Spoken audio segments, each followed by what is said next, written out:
The time is now 4:37 p.m. on Monday, April 22nd, 2024, and I call this Special Affairs Committee meeting to order. It's now time for the, roll call, Madam Clerk.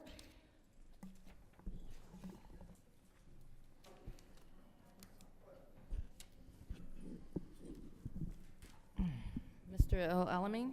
Present. Ms. Lewis? Present. Mr. Murphy is not in. Ms. Priestley? Present. Ms. Winfrey Carter? Present. Ms. Burns is absent. Ms. Mashat? Present. Mr. Pfeiffer is not in. Ms. Worthing is not in. You have 5 members present. We have 5 members present. It is now time for the reading of the Disorderly Persons Code subsection. Any person that persists in disrupting this meeting will be in violation of Flint City Code Section 31-10, disorderly conduct, assault and battery, and disorderly persons, and will be subject to arrest for a misdemeanor. Any person who prevents the peaceful and orderly conduct of any meeting will be given 1 warning. If they persist in disrupting the meeting, that individual will be subject to arrest. Violators shall be removed from meetings. Are there any requests for changes and/or additions to the agenda?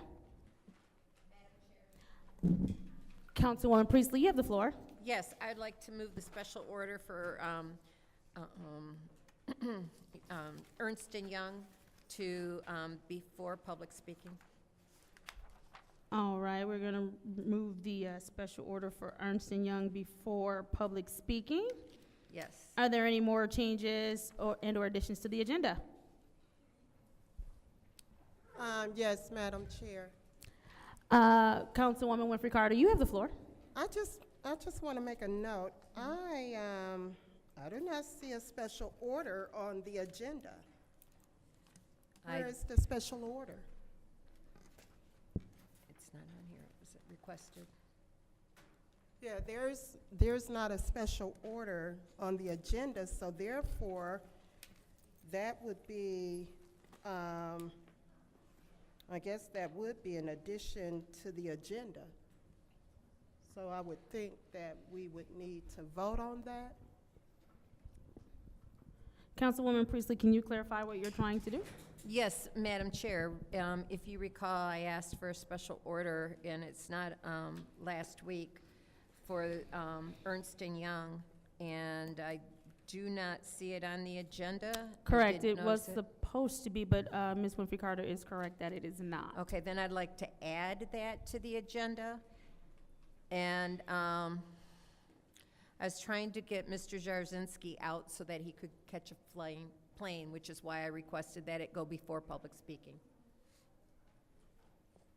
So you're trying to add the special order? Yes, and before public speaking so that he can catch a plane. All right, I will add the special order.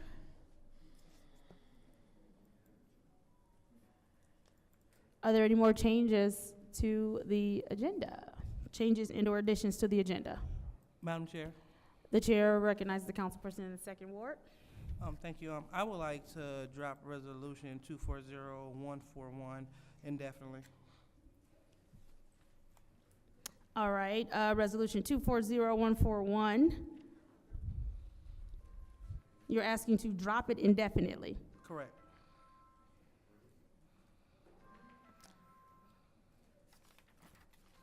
All right, we will drop that agenda item.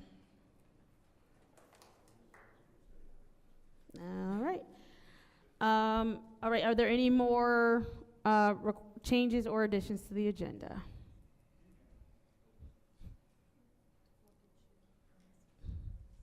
All right, seeing as how there are no more changes to the agenda, Ms. Priestley, this special order, before I have Mr. Jarzynski, if he could make his way to the lectern, how long was this supposed to be? No more than 15 minutes. 15 minutes, all right.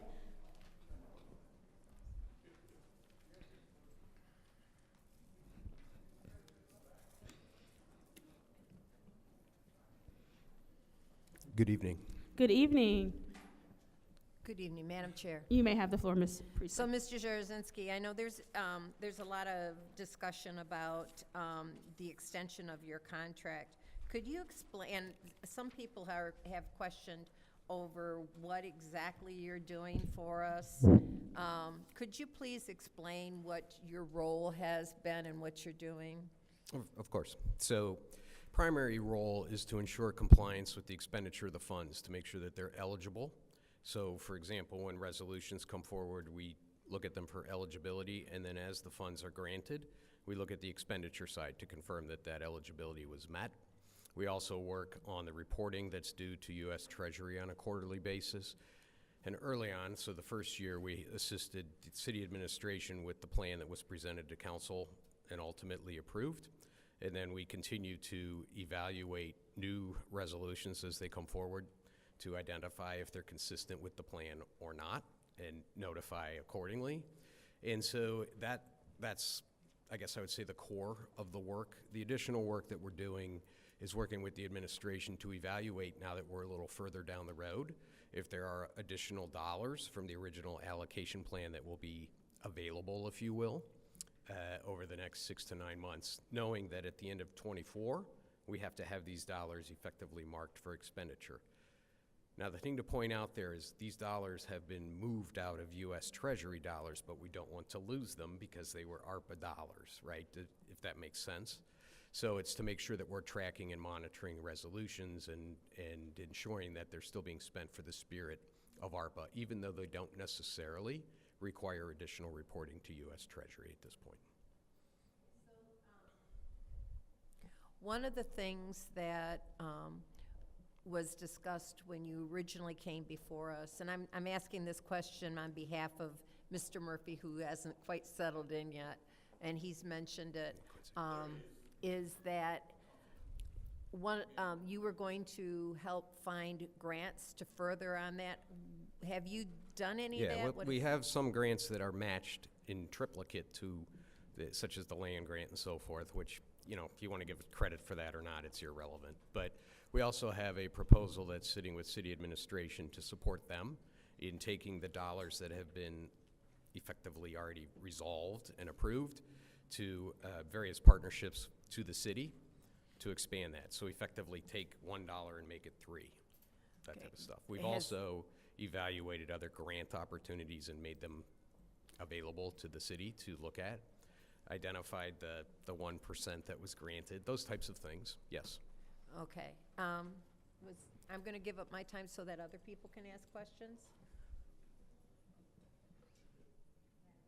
All right, is there anyone else who would like the floor? Yes, Councilman Murphy, you have the floor. thank you so much. So, one of the issues that I'm having with you guys, that I have a problem, I mean, I was never in love with y'all from the get-go. I'm just gonna let you know up front. I'm not satisfied with what I'm seeing as far as how the whole process when it comes down to the ARPA applications and the funding and whatever. But I've been following the Metro Community Development and Habitat for Humanity, the $5 million that we earmarked for. I know some residents that receive or Homeowner repair. the $15,000, but Metro Community Development couldn't proceed because they needed some more information. So when I called the planning department or whatever, they was waiting on the compliance firm to give them some detailed information when it came down to, I guess, costs as far as the income data that the residents, we probably passed that a year ago. And to this date, there's been no resident been able to, or no nonprofit, Habitat or Metro Community Development, been able to move forward because they've been waiting on you guys to give them the rest of the information, because it makes no sense for them to move forward and then they turn in paperwork and can't get paid because they don't have all their documentations in place. As much as money as we done paid you guys, why is it taking so long for you guys to give them the information that they need in order for them to proceed in helping these people with their houses? That's one of the problems that I have with the miscommunication between you and administration, or you and the planning department, or you or whoever in the administration that's over making sure these people who we gave money to is able to proceed. That is a major problem for me. Can you tell me today, do they have all the necessary documentations for them to proceed in fixing these people's houses? So this is about the habitat arrangement? Metro Community Development. Any of For them. instance, I know Yeah. for sure that they've been waiting on, So the grants have been approved by council, okay, and then the city goes through a process of entering into a grant agreement with the either Habitat or, Metro or whomever else. As far as that goes, at that point, we've already reviewed it for eligibility. There's no additional information that we're requesting from them. They can go off and take their application process. What I don't know is if the city has put in place any controls or holdups to them at all, but as far as we're concerned, there's no holdup. so what I was told through the administration, that they was waiting on you guys to tell them what the income what documentations that the residents needed to provide them as far as their income. We have no requests from the city for that. Okay, so between somebody Yeah, been I'll go giving a check it out. runaround, and as a result, the residents still. Yeah, they're not getting their money. This whole, I'm with you. I ain't even got no more questions. I'm done. Thank you. Is there anyone else who would like the floor at this time? Yes, Madam Chair. Councilwoman in the 5th Ward, you have the floor. Yes. Madam Chair, through you to Mr. Drujewski. It's okay. And I want to piggyback off of what Councilman Murphy said. So I know that initially, when you guys came before us, and when we voted to give you guys the opportunity to be the compliance firm, you said that you guys were going to look for other fundings. Have that not taken place? Did you find Well, funding? we have. We've got matches on the land bank, for example, and we also have a proposal in with the city to go talk to some philanthropy partners to match the resolutions that have been passed to multiply the dollars effectively. That will be longer term than the actual ARPA dollars themselves. Those are sitting with the city administration and they're being negotiated now. Okay. Do we have documentation on that? How can I be sure that that's happening? Because we have not received anything as a council. I'll take it back to the city. So it sounds like this resolution need to be taken back to committee or kept here in special affairs or something, because, I mean, we need to be sure. Because Sure. that's what we voted on initially. That's why I voted to approve you guys, because I thought that that would happen. And I'm like Councilman Murphy. I'm disappointed. I have not been impressed with the results. And then, not to mention, I wasn't impressed with the whole process, period, of the opera funding. So I'm just gonna put that out there. Thank you, Madam Chair. I'm done. Thank you. Is there anyone else who would like the floor at this time? Madam Chair, The chair recognizes the councilman in the 1st Ward. I just have a question for you. Have your firm ever been not in compliance with regulations? I'm sorry. Have your firm not ever been in compliance with regulations, federal regulations and so forth?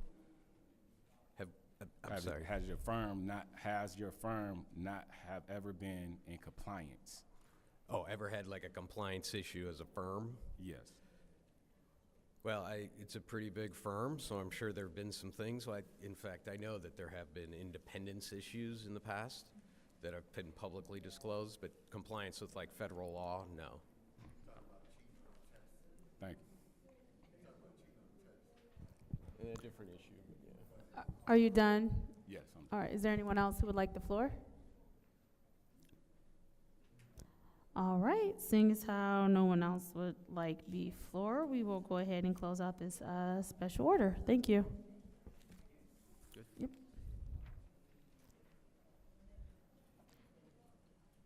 It is now time for public speaking. Members of the public shall have no more than 3 minutes to address the city council on any subject. We've already read the disorderly persons city code subsection. First speaker. You know my name, Mr. Mashak. Announce it. Hello, the public waiting. Why not? Hello, America. Again, my name is Ira L. Mitchell. As you can see in Flint, Michigan, this unprecedented situation about Erskine Young. He's getting ready to get checked about why he didn't refund the money. I think he in the building. I can't look back and look at him. Like this Regency dude, he want to just throw us Flint peoples off where he can catch the plane. Back, he might be going over in Africa because they done changed the money over out of the U.S. bank account.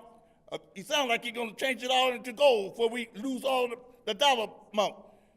And they got all the darkies running over there, Ethiopian now, just like they messed up, they think Saginaw is up. He's trying to do the same thing they did over in Saginaw with the Erskine Young and all that.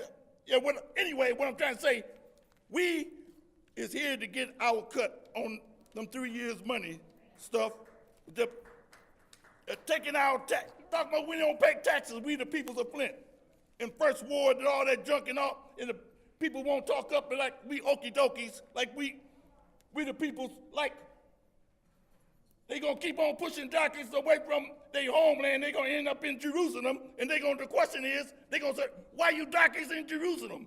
And then he gonna say, I was born here. And then that's when they gonna say, they scared to mention the word Jesus, the king of Jerusalem, and you cursed generation. I mean, you and all that. The Dr. Lewis got us talking like that. Talking about put a foot in the man up Duma's ass. She got her fighting clothes on again tonight. Dumas, you better look out. You gonna get a foot up your ass, your big black butt. I mean, keep coming back. Thank you. Next public speaker, please. Hi, my name is Melissa Zaremski. I live in the First Ward. There's a lot of things I want to talk about, especially last week, Wednesday, when I'm watching city council meetings, and Paul sat there and put his hands on Miss Taylor and called her a fucking bitch. As I sit there and I watch some of you men on this stage, y'all seen it, you heard it, you didn't defend this woman. She's 80 years old, so that says a lot about you. You're screwing our fucking city. Liddell, you're the worst. You are the worst. And then you're gonna blame Tanya Burns for her putting a lawsuit against your fucking ass. Excuse Sit me, there can saying you that- please pause the time? Can you please pause the time? I understand that you are upset. Can you watch the profanities, please? Oh. Thank you. But y'all could do it, right? I don't care, so. So Liddell, you sat there and said, well, why people can't get some roofs or home improvements was because you got to spend all this money on frivolous lawsuits. Well, where the hell are you helping the residents? Again, you didn't do nothing for the residents that was affected by Pump 5. You voted not once but twice against them. Okay? I'm not happy.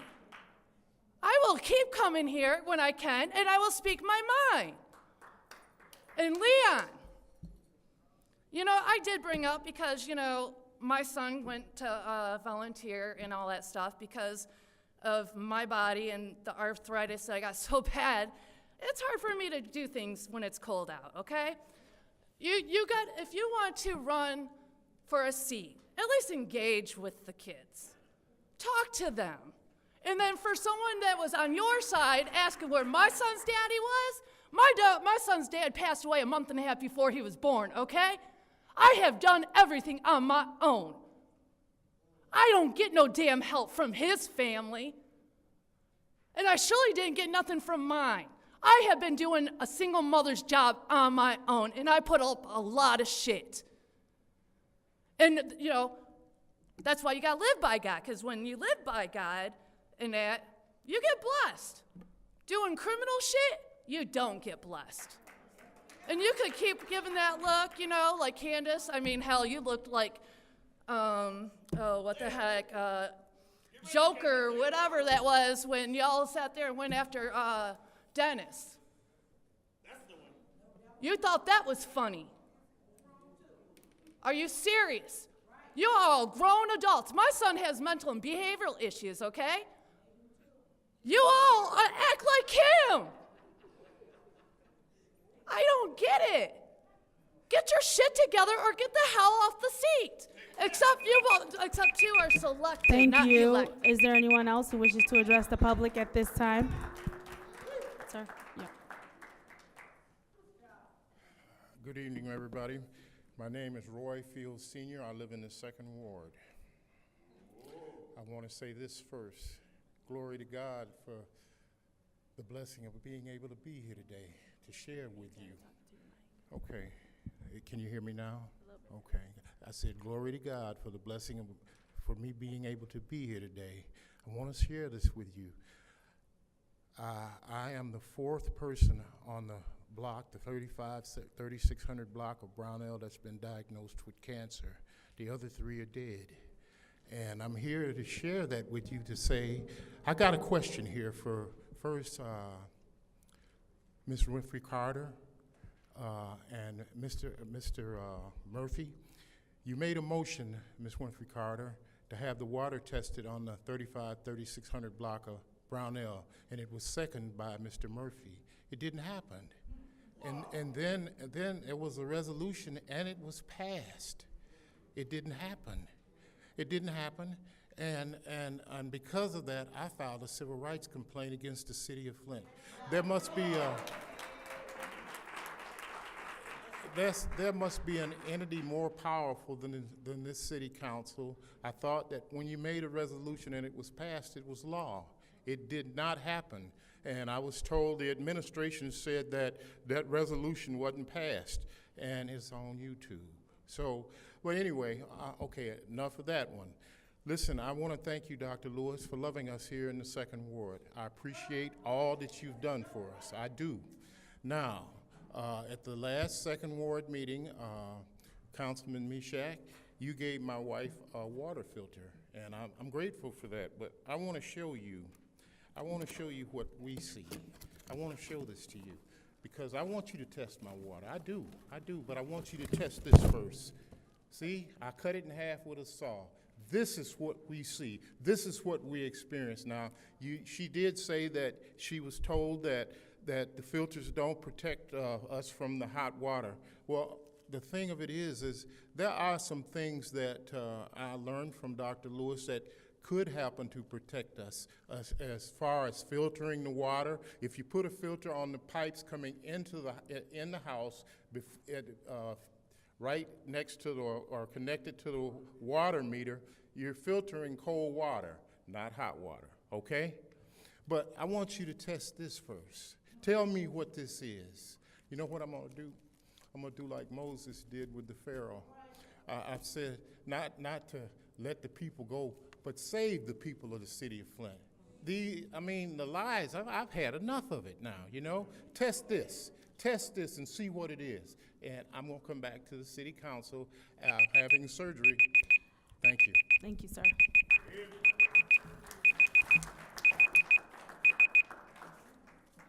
The next public speaker, please.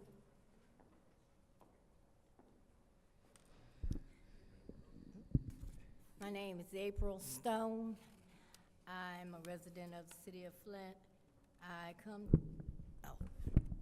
thank you. I don't want to tear it up. I'm coming to you today. I've been at this address for 30 years. I'm connected to 5 properties, and all 5 of these properties I have to maintain to keep them back off of my land. One of them is land bank property. For the last 3 years, I've been cutting or paying somebody to cut this property. I mean, it's overtaking me with the animals and the groundhogs and the cats and the rats and everything else. The grass don't get cut but once or twice a summer. And then I'm in second ward too. They have a garage that's collapsing and is about to fall on my land. And they claim it is not gonna hurt nobody's property, it's not gonna affect the neighbors. But the thing is collapsed in the front and it's falling backwards. And I ain't but 6 feet from it. I've complained, the property inspectors, building inspectors, and everybody said they had it on emergency list, and that was 2 or 3 years ago, to be torn down. Nothing has been done. I feel like my property taxes need to be lowered since I gotta maintain 5 pieces of land and I don't even have a full piece of property. But since I worked, I don't qualify for the poverty exemption. And the Habitat for Humanity has me on a list for some repairs, but I can't get the repairs because somebody down here, as they say, the mayor's office ain't releasing the funds or something ain't being done.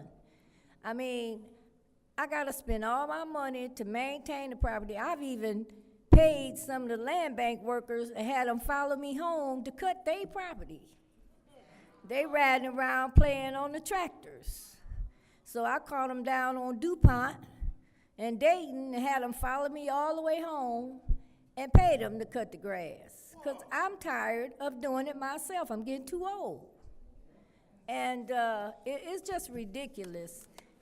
5 pieces of property, and the people don't do nothing for it. That if they live in land, they don't take care of it because their property go all the way back. I don't even have a square piece of property. It was a triangle. I stole a piece to make it to fence it off, about 2 feet, and they sent me a. Thank They you, sent me ma'am. they added Thank some you, more ma'am. to my property taxes for Ma'am. that. Ma'am, thank you. We have to go to the next speaker. You could have let me finish. Thank you, ma'am.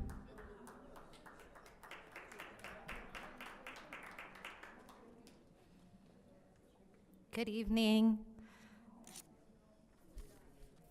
My name is Desiree Duell. I'm a 4th generation Flintstone and a resident of the 7th Ward.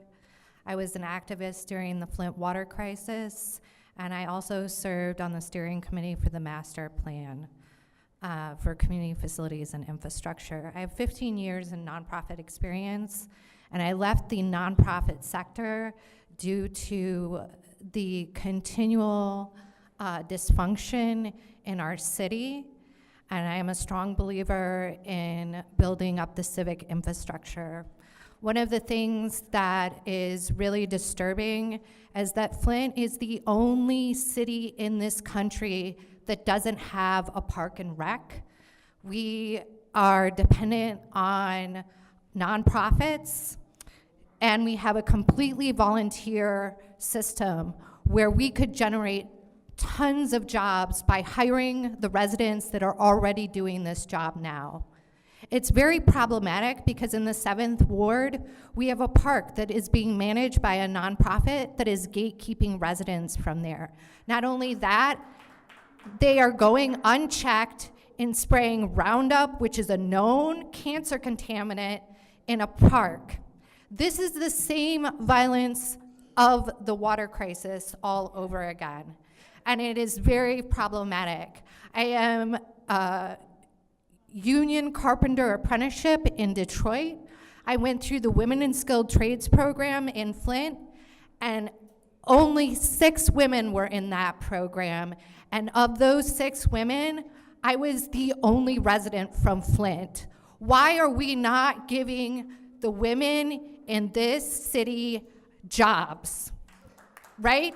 We are an all-female city. We are largely single mothers, myself included, and it is more profitable to focus on the women that are ready to work. Women have a longer work cycle than men. I am 43 years old and I am working on a 3rd career. Come on. We need to invest in the residents so women can take care of their children. We have an overabundance of nonprofits focused solely on youth, and we are failing our children by not supporting the women in this town. We are also failing those investors, local investors who are working towards home ownership. I worked with an investor on the north end who worked with land contracts. He cannot access the land bank. Why is that? All right, thank you. Thanks. Next public speaker, please.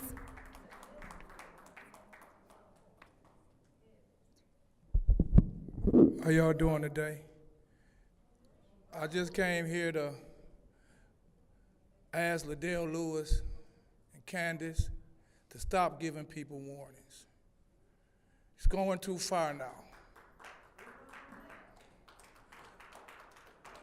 And I'm asking y'all to be the bigger person and answer people like me when I ask y'all that y'all looking for other ways to help the people keep their homes. When I'm asking y'all to make suggestions of amendments to that budget to stop us from going back into emergency management. When Ms. Claire asks y'all for money to help put rules on their houses, address her. All y'all want to address is the personal attack. And I admit, Quincy Murphy, I would have gave some of that time for what was said, but you gave all but 4 seconds. All but 4 seconds to a personal, and I admit it was a nasty personal attack. I admit that. But it got all of your attention. The people that's out signing your petition, they're paying attention to something else. And if you would address in a proper way, maybe they wouldn't be signing as good as they're signing. So I'm asking y'all to be the bigger person, and this, soon as the damn buzzer go off, your time is up, please watch other people that chair meetings. Go to the accountability, ethics and accountability building, and watch how time expires and they don't overtalk you or none of that. They let you finish. Hell, the school board let damn near 20 people go over a minute each one. AC Dumas, I was like, damn, I'm about to tell him to sit down. No interruptions. It looked like y'all looking at the clock. 5, 4, 3, 2, 1. Your time.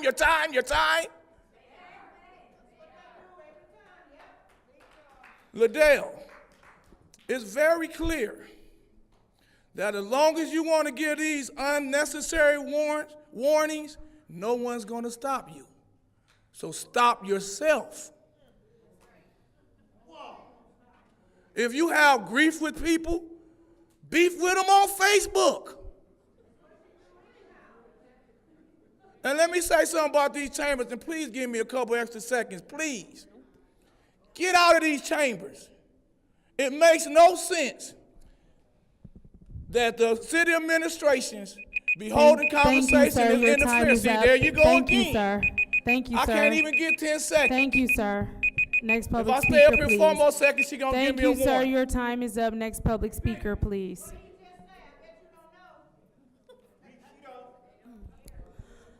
My name is Darlene Austin, and I live in the 1st Ward. I'm a lifelong resident of the city of Flint. And I want to tell each and every one of you up there, y'all fight a good fight. Y'all be fighting, and the way y'all be fighting, I said, I wouldn't want to come against neither one of those, but you fighting the wrong fight. You supposed to be fighting those things in high places, powers, principalities, wickedness, spiritual wickedness, not people. I'm gonna include myself on this. I be fighting the wrong fight sometime too, but I mean, the way y'all fight, y'all can win. I mean, you can win. If you stick together with the fight that you got, you're going to do something. You're going to do some damage somewhere, and we're going to get what we need. Thank you. Thank you. Next public speaker, please. My name is Gladys Williamson. I live in the 9th Ward. I'm back. I really don't want to talk to you people. You are useless people. You are, and I can't wait until the people in the wards have an opportunity to put your butts to the curb. And hopefully they will get it now that voting has consequences. You get this. This is what you get. And again, I know that you don't care whatsoever, but you need to be held accountable with a sworn-in ombudsman. That we haven't had a sworn-in ombudsman since the Snyder emergency managers. No, they don't want to be held accountable for all the money that they're piling up on us instead of going to these 174 foundations in Flint alone. You would rather heap $500,000 up onto the backs of the taxpayers on their homes and boot them to the curb after they become seniors and their homes are paid off. Yeah, you would rather do that than go to these 501c3s and 4s and hold them accountable instead of money laundering, because that's what they're doing. They're money laundering, and yous are in on it. You're a part of it. You're a part of that money laundering. And that's why you don't hold these 501c3s accountable. And you don't go to them for money. There's a judge over there at the courthouse that has a 501c3, and there's not a dime in that 501c3, but he's got a foundation. Now, what is that for?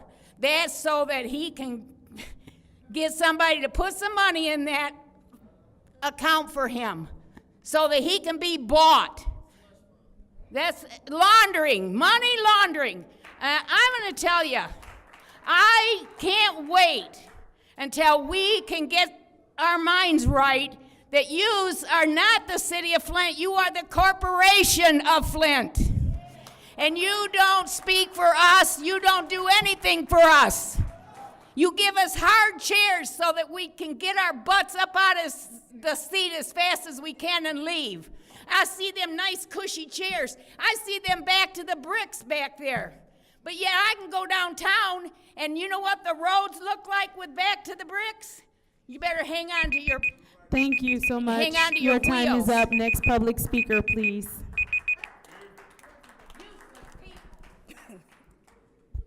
Good afternoon, everyone. I came up here about a week ago, maybe two, and asked, have anybody came up here and thank you for the job that you have done?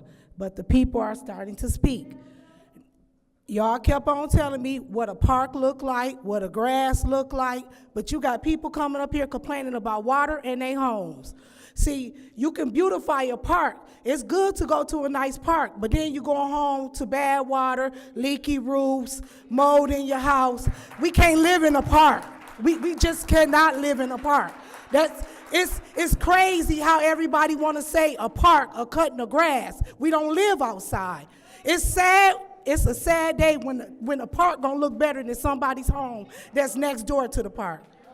I'm just telling y'all, y'all got a chance to make it right. Y'all better make it right before somebody force y'all to get it right. Y'all think that this is a joke? This is not a joke. It's more and more people showing up. Sooner or later, we gonna be whole. We gonna be heard. Somebody gonna catch y'all attention. Y'all gotta learn how to do what's right. And I just stood up here and asked. I mean, last week I think, like, how many people came up here and thanked y'all? Ain't nobody came up here and said thanks for nothing. So thanks for a whole lot of nothing.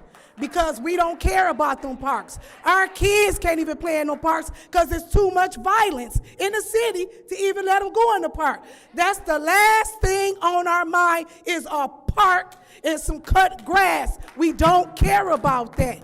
We need our homes, our water, and our structures fixed. We tired of 501c3s and we're tired of corporations. I don't know what more we have to say. I don't know, drill a hole in your head, put a note in there, wherever it takes. I'm just saying, learn how to get it right. It's not all about you and your personal feelings. These people out here want some help and assistance. The ARPA funds was for people who lost revenue, because it was said up here about businesses and DDA and lost revenue during the pandemic. What do you think these people suffered through that didn't have a corporation or no type of collateral to get a loan to keep themselves up or government bailout? These people lost their homes too, their cars, their jobs, some lies. Folks got cancer. It's like y'all do not understand. It's just like so hard for y'all to get it. Everybody talk about a degree and a doctorate, and you can't simply understand folks need help. You don't need nothing but a kindergarten education to understand help. That's all you need. So please do right before somebody make y'all get it right. Thank you. Next public speaker, please.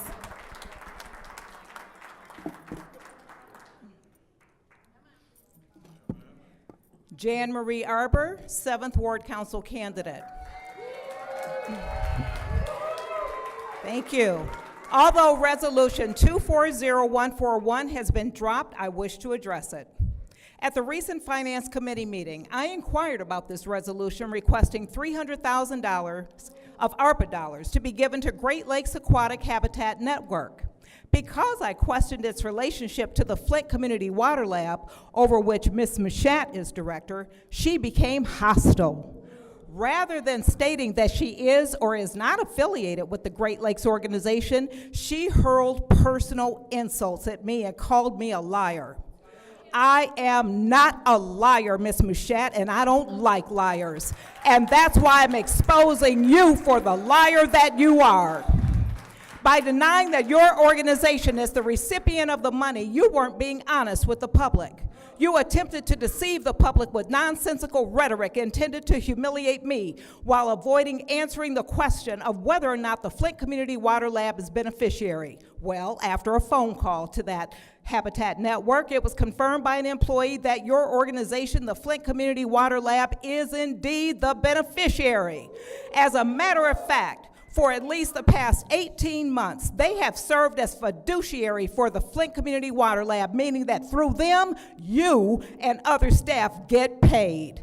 And now you, whose organization partners with 20 others such as the C.S. Mott Foundation, Ruth Mott Foundation, Consumers Energy, and the City of Flint, trip to Iowa, everybody, you request $300,000 of taxpayer ARPA funds to help pay your salary. You should be ashamed of yourself. But this is yet again another example of the disrespect that members of this council have for the poor people of the city of Flint in the intended use of ARPA dollars. Instead of focusing upon servicing those in greatest need, you look out for yourselves. Considering past practices, I don't expect a proper outcome on the resolution should it come up, but at the very least, Ms. Machat, should it come up, do not vote on it. Recuse yourself. You're the one who put it forth. It needs to be dropped completely, never to come before the council again.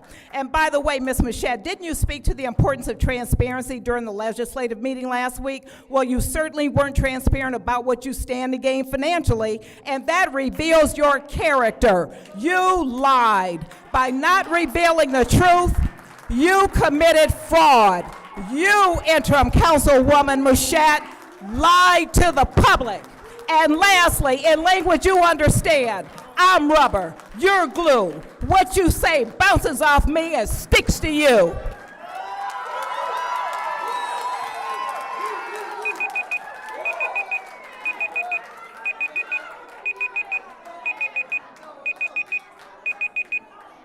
Thank you. Next public speaker, please. My name is Mr. Taylor, and I have one question to ask everyone here. Why am I paying for water that I can't use? Oh, that's the question. I got 3 minutes, right? I'm waiting for an answer, that's all. I just want to answer. Why am I paying for water that I can't use? Oh, ain't nobody gonna say nothing? Y'all don't say nothing, but I will say. I want to answer. I need an answer. I'm going to give y'all all this time. I just want to answer. I'm going to be right here. I'm waiting for the answer.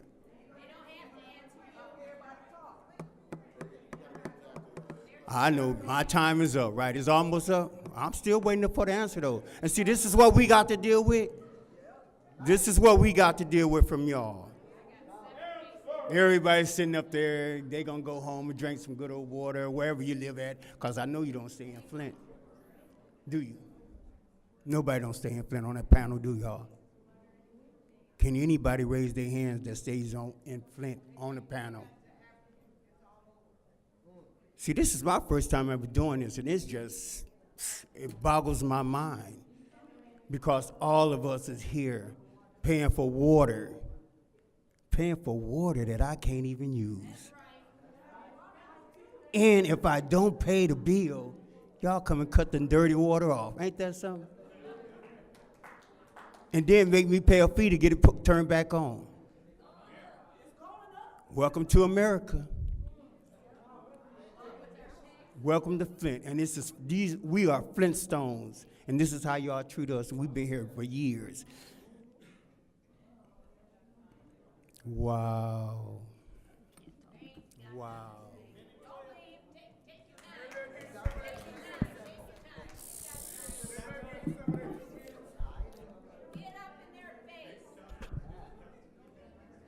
I just want to answer it. After I get done, will I get that answer? You looking like you want to say something, but I'm sorry. What is this young? Because I can't see her name. Michelle. Yes.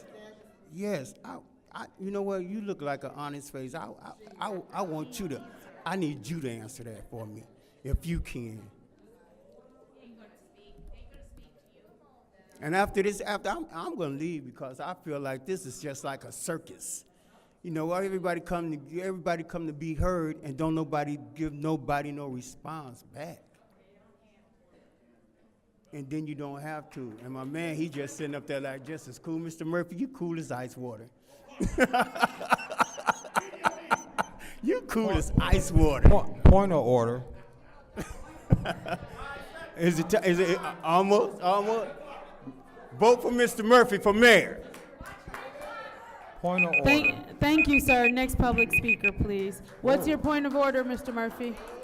Could you at least let the speakers know, especially that is new, that's, asking why we're not responding, that we can't respond until all the speakers have spoke. You just did that. Thank you. Go ahead, ma'am. Wow. Hello, my name is Carol McIntosh, and I'm from the 1st Ward. I'm also running for the 1st Ward City Council seat, and I want to name some of the things that our community has gone through, and we have not received any relief. And I need you to understand that these funds that were sent to our city were sent based off the needs of the residents. Okay, we've went through being victimized by the land bank in the beginning, which led into the housing crisis. We've also faced job disparities, economic crisis, an ice storm that had outages that we didn't receive any relief for, on top of the housing crisis, a water crisis, and COVID. And we've stuck that out as residents. We've stayed here, we've gone through the bad, the poison water. People are dying, okay? People are dying from this.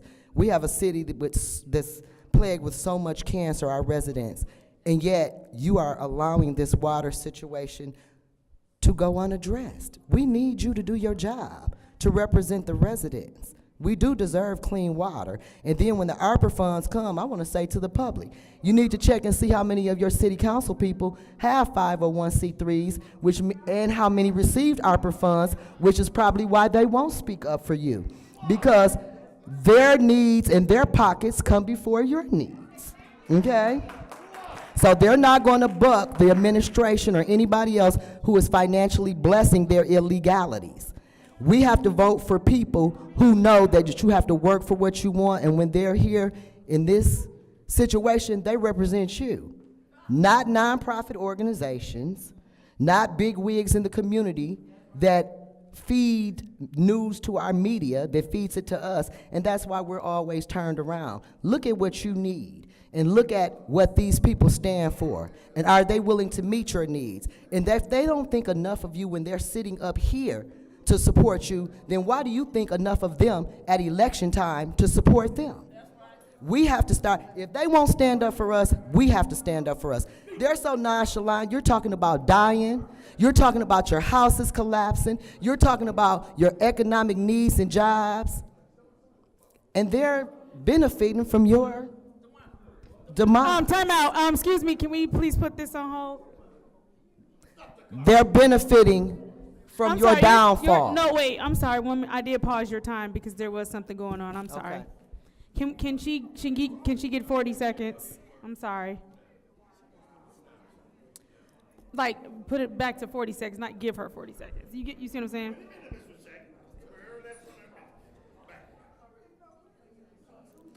My point is this. I'm sorry. Okay, go ahead. My point is this. If somebody appears like they don't care or they're not concerned about your needs, the chances are they don't care or they're not concerned about your needs. And furthermore, this is not the only board that votes on things, and after it's voted on, it never happens. All of our city boards are like that. Whatever is voted on at these tables that benefits you rarely happen. We have to stand up and let them know we realize we're being ignored. That's all I want to say. Thank you. Next public speaker, please. I'm back.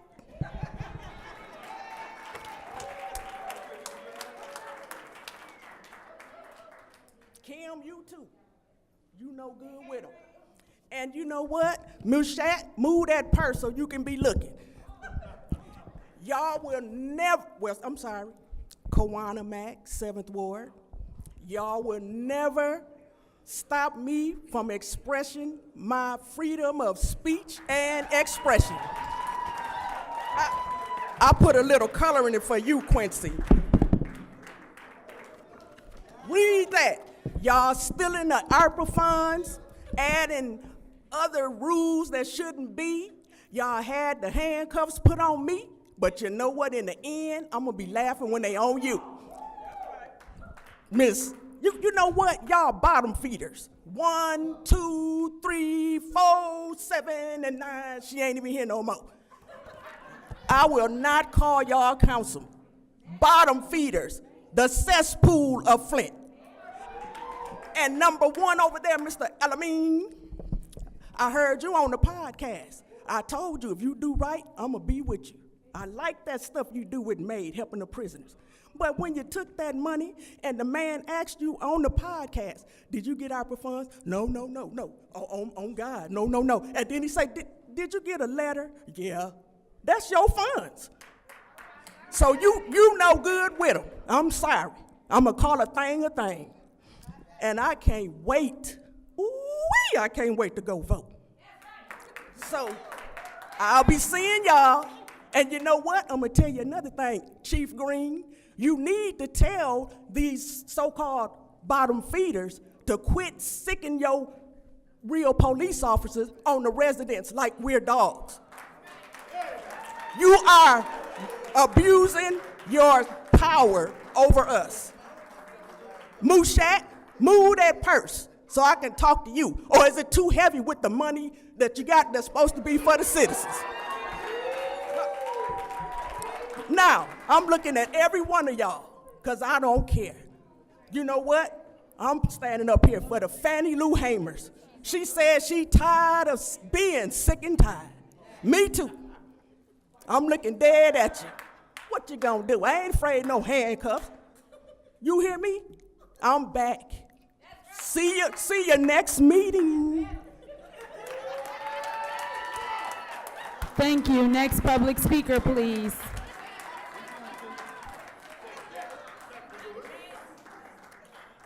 James Moore, Second Ward. Just got a couple issues that I just want to bring attention to. I want to say to whoever in the hell burnt Northern down, whoever in the hell who burnt Northern, Flint Central, Flint Southwestern, Flint Northwestern, Flint Powers, we gonna be looking for you. We gonna be with them Vikings, and we gonna take care of business Flint style. Then I want to be able to say, for you ones who voted to block Tanya Burns from being in her seat, she's out there doing groundbreakings and building up buildings in the city. Hell, y'all may have done her a favor. And then last but not least, to the First Ward, Mr. Elamine, I just want to say thank you for what I have seen you done. Some people may say you're the new kid on the block. No, you're the new councilman on the block, and you're out there on the block getting things done. I appreciate what you did for the First Ward on Fleming Road. Some parts is fixed, but where them potholes was at, that was real dangerous, I know you had to ride over them and hit the curb like everybody else. I thank you, brother, for getting the shit done. Thank you. Thank you. Next public speaker, please. Hi, my name is Tom Padroni, and I'm from Wayne State University. Your current effort to amend the rules governing council would be comical, except for the fact that you clearly use and create new rules to suppress any disagreement with your agenda to serve everyone's interests except the regular people of Flint. What makes it appear so comical is the fact that you are in the process of making new rules, even though you never read and certainly never followed the old rules. Why take the time to make new rules if you won't remember them or follow them? A great example is your current effort to change the rules so that the chair can declare a recess and not adjourn while a quorum of city council remains in the chamber. You never followed the already existing rule on this.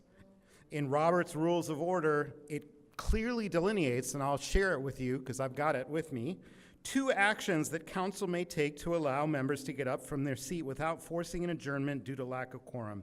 The first is to declare a recess, which requires a majority vote before you go below quorum. You've declared recesses without voting. This, under Robert's Rules, allows members to get up, walk around, use the restroom for a given period of time without automatic adjournment. The second way, under Robert's Rules of Order, is to remain at ease. The chair can only declare this in Robert's Rules without objection. You have to ask for objections. And it furthermore requires that members remain at their assigned places. These are the rules governing when council may take breaks without adjourning due to lack of quorum. But you've obviously never read them, and you certainly never follow them. You have broken these rules many times over the past 2 months, making those meetings illegal. One of the more colorful examples was on World Wrestling Federation night, when Liddell Lewis sat in Eva's seat to egg on Councilman Pfeiffer. Judy's already dumpster fire meeting was made even worse when she declared a recess for 5 minutes without a vote. That's when all hell broke loose, and Liddell challenged many people to a physical fight. That recess, besides being incredibly ill-advised, was also illegal according to your rules, which in this case is Robert's Rules of Order, because the council rules say nothing about it so far. Judy would have had to have gotten a majority vote to declare a recess, and she didn't. And that's where you can really get yourself in trouble, and are getting yourself in trouble. Let me just get to the point. There are a lot of alphabet organizations that are interested in what you're doing. These are letters to the Attorney General and Inspector General documenting your behavior. It's only a matter of time. It's only a matter of time. Thank you. Thank you. Next public speaker, please. Good evening. My name is Sandy Odell, and I'm from the Burton area. I'm kind of new to this area, but not new to the city councils, commissioners, chief of police, you name it. It's happening all over. And first of all, I'd like to apologize to a few people that I haven't been here in the last couple of times. I've been ill myself, but I also have a son that's 24/7 care.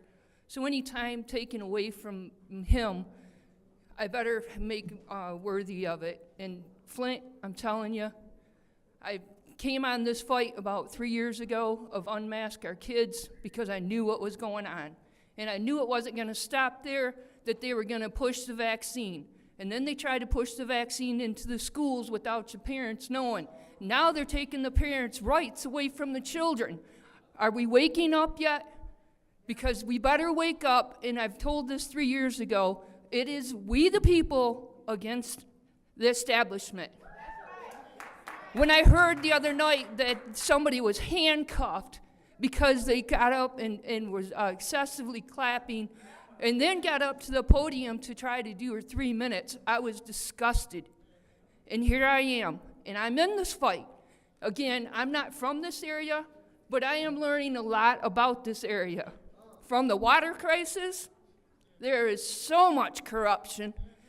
And I want to personally apologize to all of you.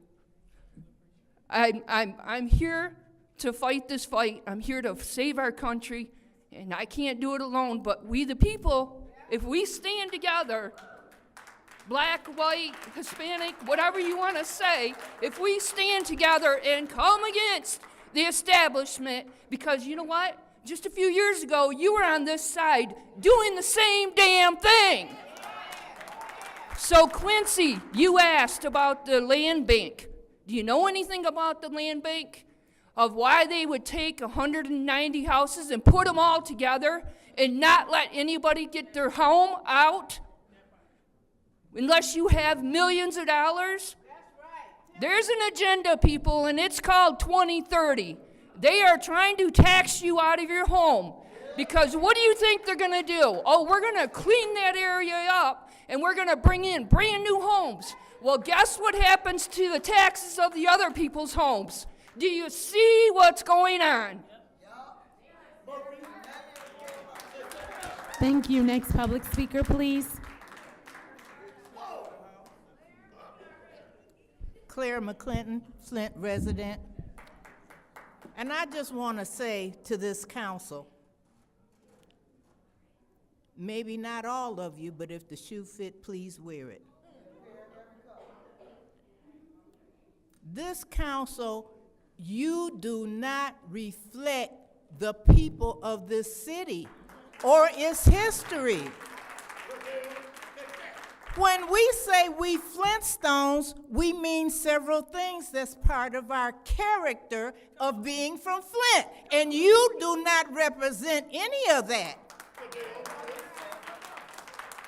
When we say Flintstones, we talk about a strong and profound sense of social justice. You don't reflect that. When we talk about Flint, we talk about heart, big hearts, and character. You don't reflect none of that. And we also reflect a fighting spirit. We don't back down. Y'all don't reflect none of that because you back away from everything we ask you to vote for. Now, I just want to say this. I'm glad she brought up about the houses, the 190 homes. We've been asking for an investigation, Attorney Kim. You also don't reflect the Flint character. We've been asking for that. Where is it at? We've been saying we want a resolution, a motion. That's what y'all do. You make motions and pass resolutions. Where is the motion to add $16 million to home repair and rehabilitation? Where is it at? Put it on the table and vote it down and see what happens.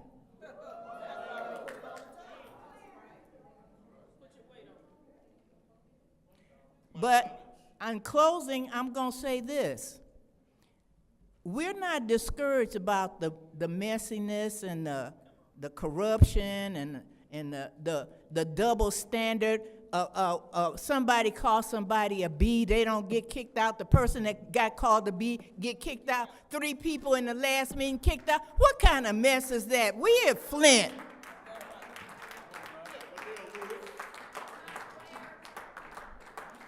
And in closing, we're not discouraged by the misdeeds and mismanagement and total disregard for humanity.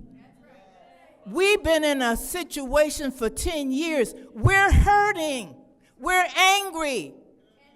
We're looking for some concern. And it's not showing up at all. Thank you. Next public speaker, please.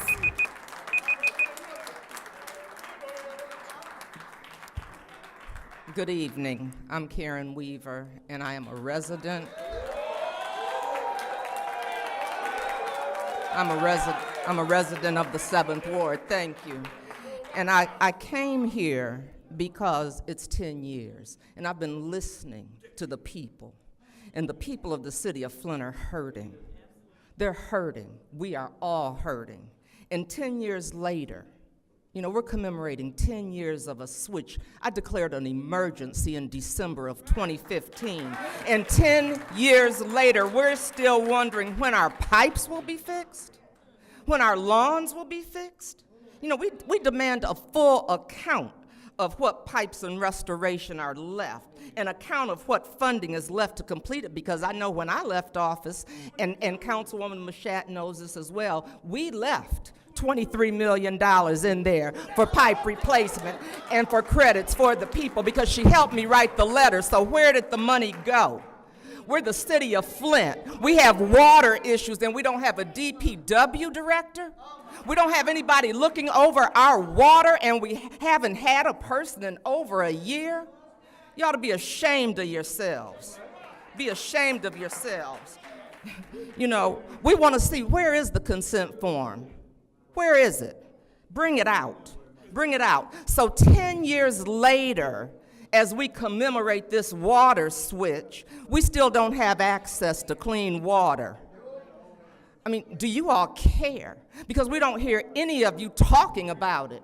Nobody's saying, when are the pipes going to be fixed? When will people's lawns be fixed? Nobody's saying that, and we've had people die. People died as a result of this water. We had women that had miscarriages and stillbirths. We have a higher rate of special education, more need for mental health services, more kids in the juvenile justice system. We've got cancer. We've got cancer. The list goes on. No one's been held accountable, and no one has gotten a dime. And many people won't be here if we ever get a dime. And for you all to sit there and to sit there quietly, you're no better than the EPA when they were quiet about what MDEQ was doing to us. But I'm going to stop, because I got to say, I'm so glad I don't see Paul Heron here. Because the day we allow people to disrespect our elders and call them a bitch is terrible. It's absolutely awful. And I'm encouraging people to unsubscribe to Paul Heron. Hit them where it counts, because there are too many other media platforms that we can get this information from. And so, just like they got rid of my voice because I was talking about the water, we're going to get rid of you all's voices because you're not talking about the water. Elections are coming, and we're going to put some people in that will speak up and speak out. Thank you.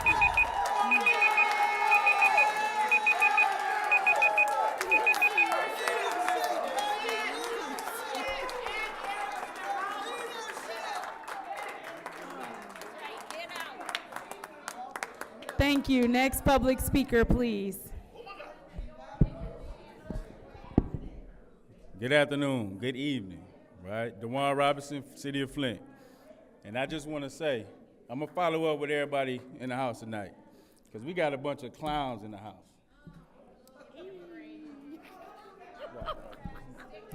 We got a bunch of clowns all around, I'm just saying, but it's very disappointing. I gotta be honest. It's looked very disappointing to see all my beautiful people up here acting indifferent. You got a role that you got to play. In this city, we expect more from you. We need y'all to stand up. Don't be sit up here go along with the get along. Some of y'all are doing well, but then most of y'all ain't holding it down. And so when we got to come out here because women is feeling, getting called bitches, getting attacked, that's a problem. When y'all voting on issues for yourselves, and you're not spending no money in the community, that's a problem, right? And y'all you all know this. You've been a part of this community before, so it ain't nothing new. So you know if you're in this community, you want to stand on the right side of history. You want to be about the work. You want to be about the advancement of people in the city of Flint. You want to make sure these grassroots organizations is being supported. And y'all ain't doing that.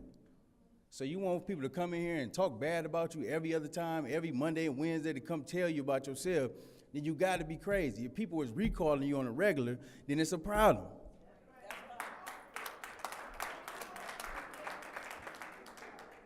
Don't call about legal action taking place for people saying the wrong stuff on whatever the roll calls. You got to make sure you take care of business so people don't recall you, or people don't have these special elections, or people got a voter's confidence in you. So what I'm saying like this, you know what I'm saying, because I can say so much. But I'm saying, you got the opportunity now to change it around, each and every one of you. You got the opportunity to do something different to make this community a robust community we all believe in. Everybody here, because they care. They don't take their time out the day just to come here and talk bad about each other. I sure don't. But the thing is, I come down because I care. And I want to make sure that I'm putting out there and I'm supporting the community. Now listen, don't be laughing, because y'all giggling in the crowd. This stuff ain't funny. But it ain't nothing funny. Nothing funny. No, ain't nobody stopping the flow. But look, let me tell y'all. Make sure y'all go in here and handle business. Make sure y'all get those ARPA dollars out to the community. Make sure these grassroots organizations that need support, you help them. Make sure the elders get renovation on property. Now let's not have these conversations again. Let's not keep talking, because we know the problem. Let's not keep up here talking about the same old stuff. Make sense? Thank you. Next public speaker, please. Good evening, residents. I know I'm supposed to address the council by your rules, but I'm actually, because you guys don't really listen, you don't really actionably do anything that we ask you to do, so I'm really talking to the people behind me.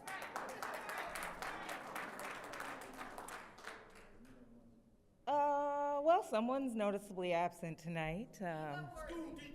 The person that assaulted me in these council chambers, we won't miss her in a couple of weeks. Reminding all 9th Ward residents to get out and vote. You know, the first time I heard you all referred to as the Foolish Five, I thought, I don't know if I want to go there. But then I looked up the definition of foolish. It said a person or an action lacking good sense or judgment. Unwise. Unwise. Then I took that and I said, you know what? I'm going to go to the Bible. Some of you may not know what that looks like. But it said, stay away from a fool, for you will not find knowledge on their lips. We don't find it on many of yours. The wisdom of the prudent is to give thought to their ways, but the folly of fools is deception. There's a lot of deception on this council. Fools mock. Fools do mock, don't they, Councilwoman Lewis?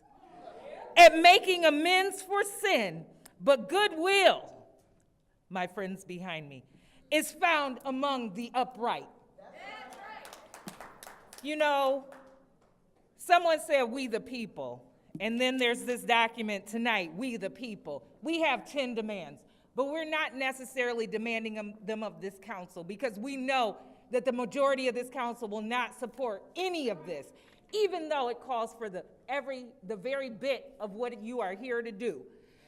And Ms. Mashat, Councilwoman, don't you ever use your, I don't know if we call it political or selected office, to verbally assault a resident by calling them their big age, because I think that their big age tonight showed you something.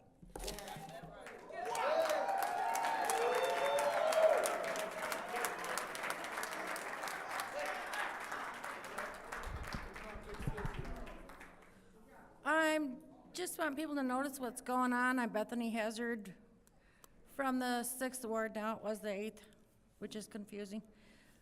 In 2010, the Supreme Court changed laws in favor of corporations. This law lets corporations give money to politicians, and this law is legalized bribery and has led to corporations. And what I see here in Flint is a part of that. Corporations giving money and special favors to certain people on this council, which pollutes and is against the people. It pollutes things. So that's what I wanted to notice. I noticed what's going on. Maybe I can't explain it very well, but we're losing democracy in this country, and especially in Flint. I talked to my brother on the phone. He lives across the state. He never even heard of a corporation being paid for by the people like the people of Flint do. He said that's so undemocratic, he can't believe it. But in the city of Flint, we are paying a tax for Ashley County's capital. They gave bribes to certain people on council. And that's the outcome of what we're seeing is right here. You're against your own people. Thank you. Next public speaker, please. Yes, my name is Audrey Young Muhammad. So I just want to start out by saying last week's meeting, definitely very disappointing for the council to support a lie by Paul Herring. In particular, what I heard on video to Liddell Lewis, to support an outright lie that she hit him and he left out of here with that lie, and to have the police chief to support the lie that was being told is very disappointing to me and for me as a citizen of Flint. It's an 80-year-old woman. Paul have equipment that ain't here today, I guess, but it's all over in the hallway, in the aisles, cords running across here, and to have a fire chief sit in here and know that that is a safety hazard here in the city hall. Every one of us should be calling OSHA on City Hall because they have violated our safety right here in the council chambers. We got pictures of it. Those towels, wet towels or whatever they were that was thrown over those cords are not safe. And I'm gonna come from my expertise of 22 years is practicing as an occupational therapist. The first thing we do when we go in somebody's home to take care of them is tell them your rugs are a trip hazard, please remove them. But you got towels just laying across cords, nothing's taped down. Cords running through aisles where people should be sitting. And then he come up here and make a mockery of the city. I recall when he got kicked out of city council and wasn't even allowed to record by Dane Wallen when he brought his friend in to record. And I recall that when Mayor Karen Weaver became the mayor, her and Eric Mays worked together to get him hired back in and get him paid. And look at the favor that he returned. Mistreating the people. That was the very people that came in and supported him to get him in here, get him paid. When he was doing it voluntarily, he wasn't even asking for nothing. Dane got rid of him. I was here when it happened, in the council chambers. Many of you all were not here at that meeting. Many of you all probably didn't even know that. But I recall it because I was sitting in here observing the meeting. But I am very disappointed in all of this stuff that happened, and especially you all putting out people because you want to accuse them of threatening you. Nah, you was up here threatening everybody else. Why was that a threat that she said that? I just don't understand. You know what, maybe it's not meant for me to understand because I shouldn't be understanding foolery. So that's the reason why I don't understand what's going on. But just know, and I'll leave this thing and say, every dog has its day. Thank you. Is there anyone else who would like to speak during public speaking?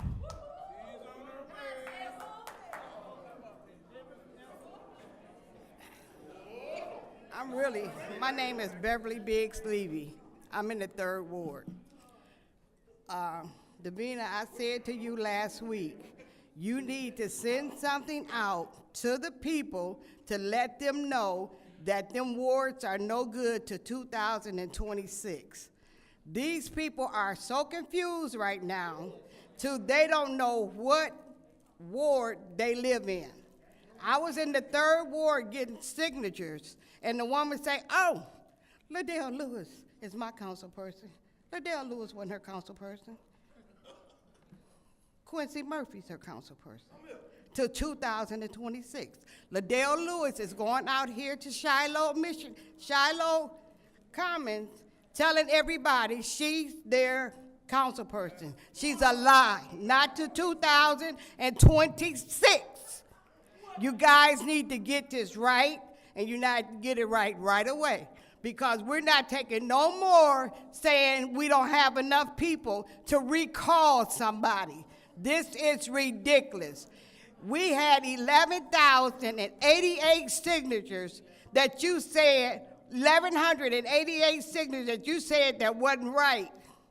You knew they were right. But I'm gonna let you get away with it. I'm gonna let you get away with it, because I am going to Lansing on this. I'm not stopping right here. You can breathe, you can smoke, and you can do everything else. Big Bird. But you will be recalled. You're gonna be recalled, Quincy. I'm real close with you, boo-boo. Oh, she ain't gone, but I will not go after Pfeiffer. I will not. So whoever recalling him, you better get your people out there on the streets to knock. I will not. You guys got this all screwed up. You better make it right. We're not taking no more. We don't have enough signatures. We're not taking that no more. This is the last straw. Quincy, I'm so close to you, I can blink an eye. I can blink an eye. And you know what the people are saying? Oh, he got Marengo Street in order. But look at the rest of the block. They say you got so much trash in your yard that you need somebody over there to blighten that. Y'all got to get this together. I'm going to recall until I can't recall no more. So get ready. My name is Beverly Biggs Levy, and we're going to go recall until we can't recall, you foolish 5. Thank you. Is there anyone else who wishes to speak during public speaking?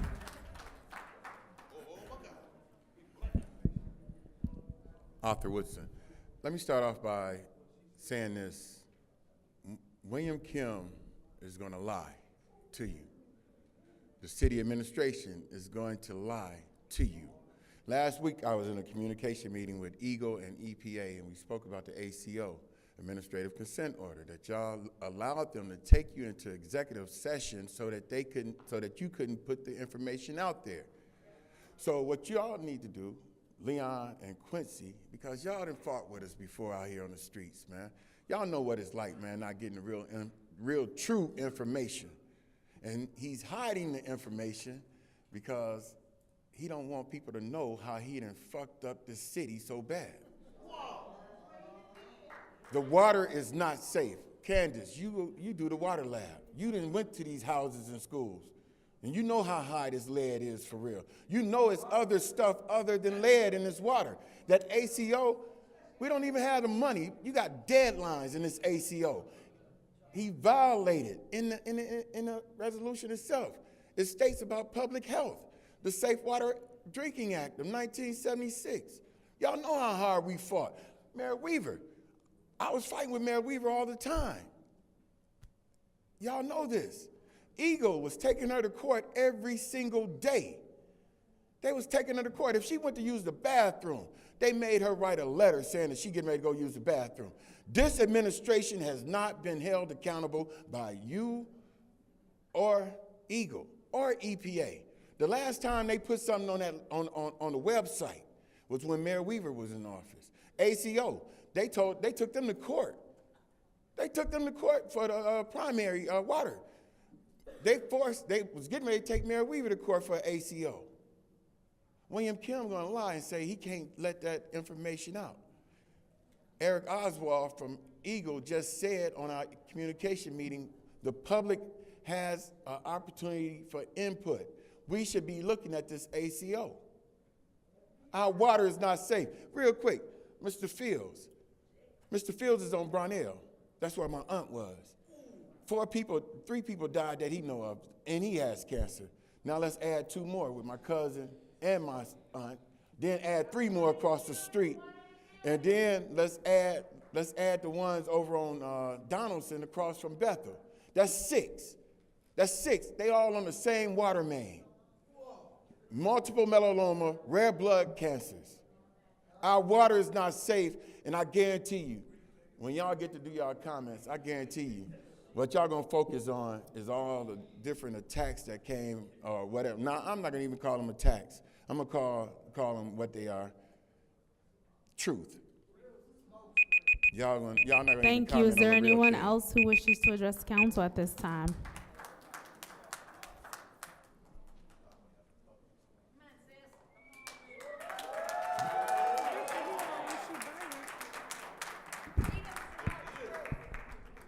Good evening, community. It is my pleasure to stand here in front of you and to talk about the 7th Ward Council. I asked 3 times in front of you at this meeting to please tell me what was going on at Pierce Park. You chose not to, each time. Yet the council gave $50,000 to Pierce Park.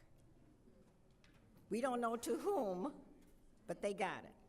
Then we find out that the National Fish and Wildlife Federation provided $815K to Pierce Park. And I ask, what is it that you know that's going on and why is it being spent there? And tell me about it.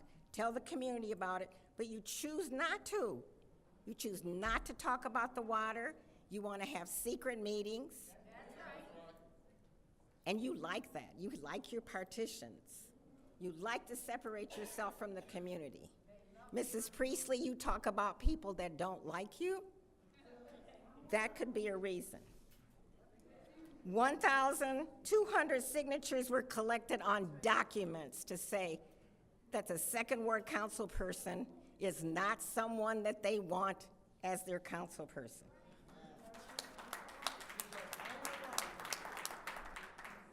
Flint still has a contempt of court. This administration just puts their finger up in the face of the community. No ombudsman. And we don't have an ombudsman that's been sworn in. That's right. This Flint administration is highly questionable.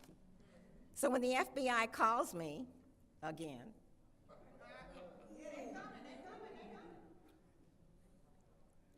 thousands and thousands and thousands of dollars are in your pockets. Yes, it is. There is no roof, no windows, no furnaces, no hot water heaters in this community, but you got yours. And you will appoint people to commissions that are couples. The guy who runs the Habitat, his wife is on the ethics and that is so unethical.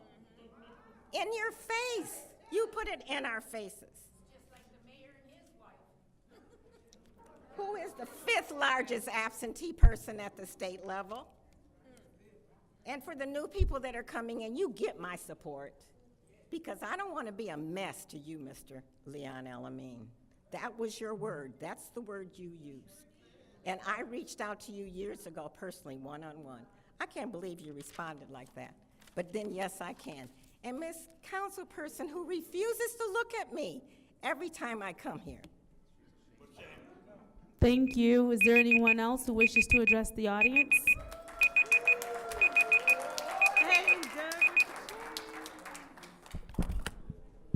Hey, hey, a smiling face. My name is Doug Matthews, and I'm a good government activist from the 7th Ward. I'm here to say I am bullish on Flint, and I can't wait to tell you why.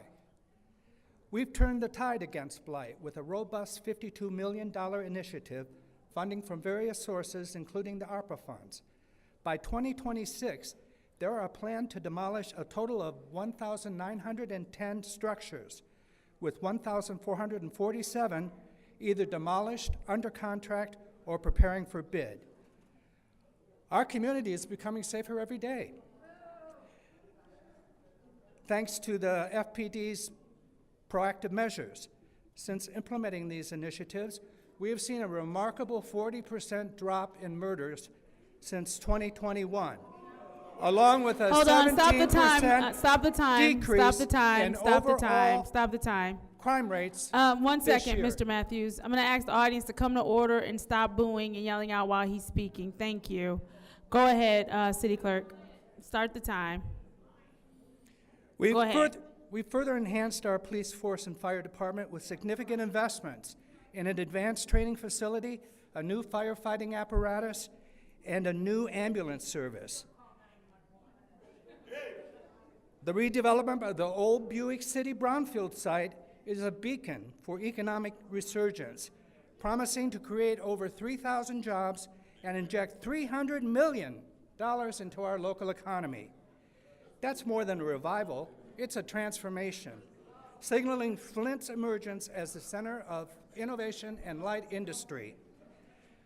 Our cultural scene is thriving thanks to the significant investments in the arts and public spaces. The Riverfront Makeover and New State Park will turn Flint into a vibrant hub of activity, drawing families and tourists from all around. I'd need much more than 3 minutes to cover all the progress Flint has made under Mayor Sheldon Neely and our dedicated council Can you majority. please stop the clock?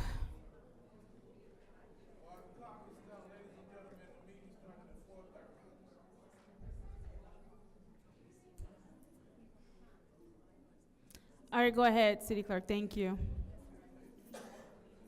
Despite these advances, unfortunately, some refuse to recognize our achievements.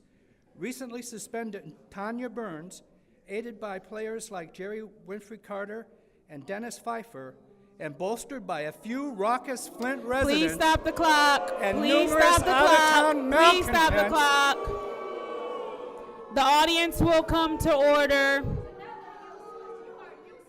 The audience will come to order. A few raucous Wait, Flint 1 second. residents. 1 second.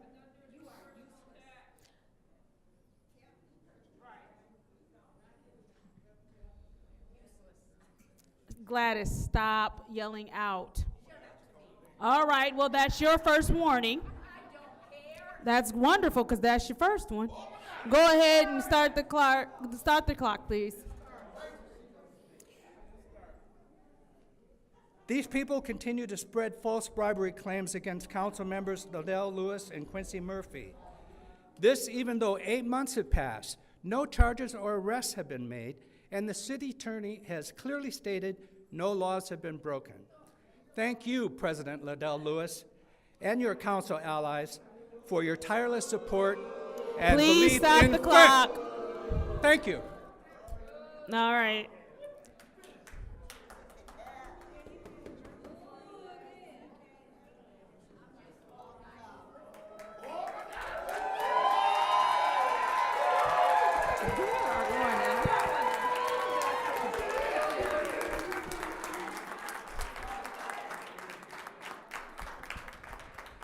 Please start the time.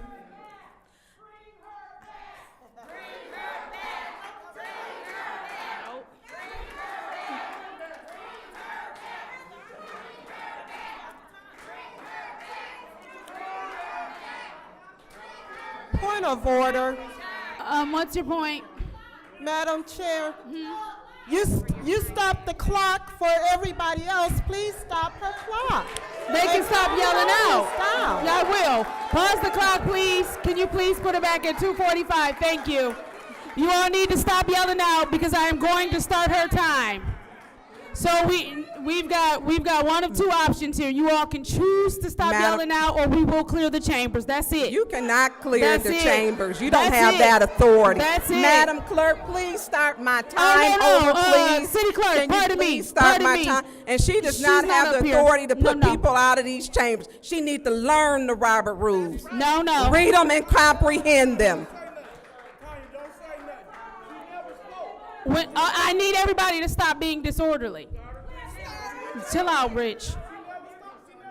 Okay, and soon as everyone is done being disorderly, do not approach the city clerk. Do not give the city clerk directives. Oh, point of order. He can approach You're the being clerk. There's no disorderly. rule. Do not approach the clerk. There is no rule. You cannot give her directives. Don't say nothing so you can get your 3 minutes. Mr. Padroni, I'll give it to her. This is great. Give her back her 3 minutes.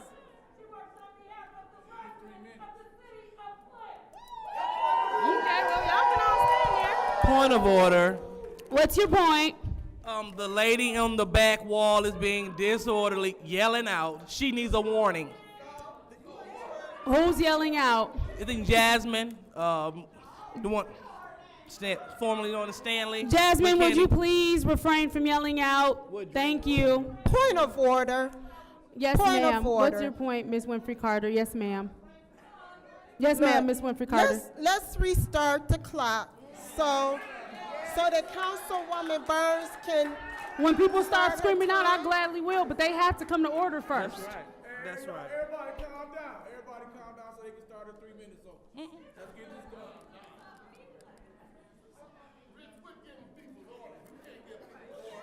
We gonna be okay in here, 'cause I'm gonna start talking.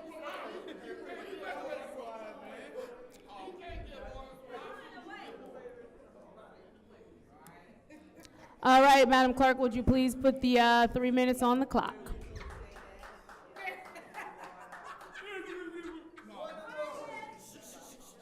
Go ahead and start. First of all, I want to say, Madam Clerk, I am Tanya Burns, elected, not appointed, not interim of the 6th Ward. I will finish serving my 30 days, which is illegal, by the ways, but I'm going to watch some of you serve time in prison. No longer wonder who turned you into the FBI or to the Office of Inspector General. It was me. I'm one of the people who did it. So you don't have to worry about that. You cannot vote on your own resolutions. But Candace, I'm gonna say this. You brought your $300,000 up here as if someone owed you something, and the administration turned their back on you yet again. Mayor Neely not only fired you, but then he turned around to make sure your $300,000 you were not going to get, and that it was illegal. They said, we did not vet it, we did not sign off, we have nothing to do with this. We do not support this. And yes, I did call Stephanie at the Freshwater Future, but it has only been 18 months that they are serving as your fiduciary. That is a problem. You're supposed to serve the public, but getting back to business, because you always want to go after the residents. You can't clear the chambers. You don't have that authority. It is a violation of the Open Meetings Act, and when you read it, you need to comprehend it. But I'm going to say this on the 10-year anniversary. We still don't have clean water. That consent order will not be revealed to the public until it is agreed and voted upon. That is against the law. Still underneath this, the veil of secrecy, these council members that y'all see up here today are agreeing to keep a secret what caused this city 10 years ago for people to die, to lose their lives. We don't have service lines fixed. Cedar Street is not fixed, but they still up here worrying about padding their pockets. That is their concern, not the 10 years that you still can't drink water from the tap. That's not the concern. And for those of you who don't know, I marched, I protested. I donated and I handed out and I packed cars with bottled water. I did the work. I didn't have anybody hand me anything. So as we talk about what these council chambers are, Councilwoman Liddell Lewis, you set the standard by calling me a bitch. You allowed, number one, to have an 80-year-old queen someone we need to be proud of, that I am, to be called a bitch by Paul Herring. That's despicable. Your behavior is despicable. You have set the tone for this city. And you are a complete and utter failure as the Flint City Council president. And shame on you. Shame on you. I'll see you in Thank prison. you. Is Your there next anyone else who jumpsuit will wishes be to orange. speak to the public during public speaking? Seeing as how there's no one else, we will now move to council response. Is there any council members that wish to address the public? Is there any council members that wish to address the public? Point of order. Man, no. Point of What's order. your point? My point of order is the public done speaking? I've asked 3 times, they kept yelling. Oh, What we do you didn't- want I me to didn't do? hear you. If they keep yelling, there's nothing I can do. I asked 3 times. It's over. Is there any council person that wishes to address the public? Point of order. Point of order. What's your point? I object to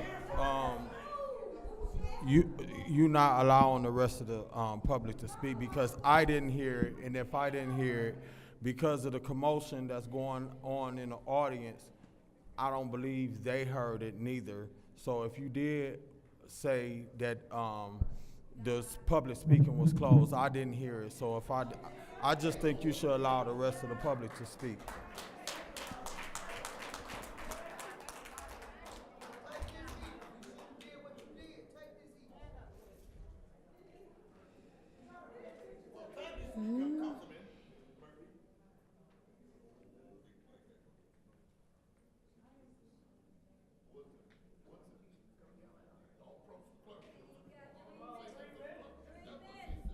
I didn't hear it tell me to go. Start. Did you tell me to start?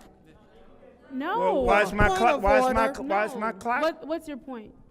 Madam Chair, I agree with Councilman Murphy. I did not hear you say that public speaking was over.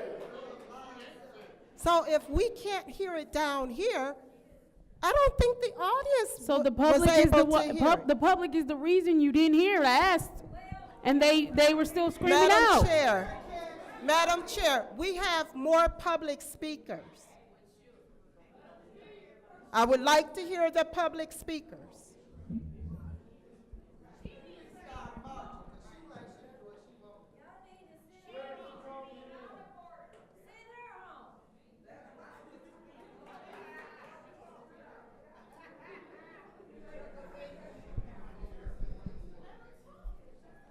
I appeal the decision of the chair to not allow the public I to didn't. speak. I didn't say they couldn't speak. It is not my fault that y'all cannot I'll hear because support they keep that speaking appeal. out. I'll support that appeal. I did not hear it. Okay, you did, I didn't.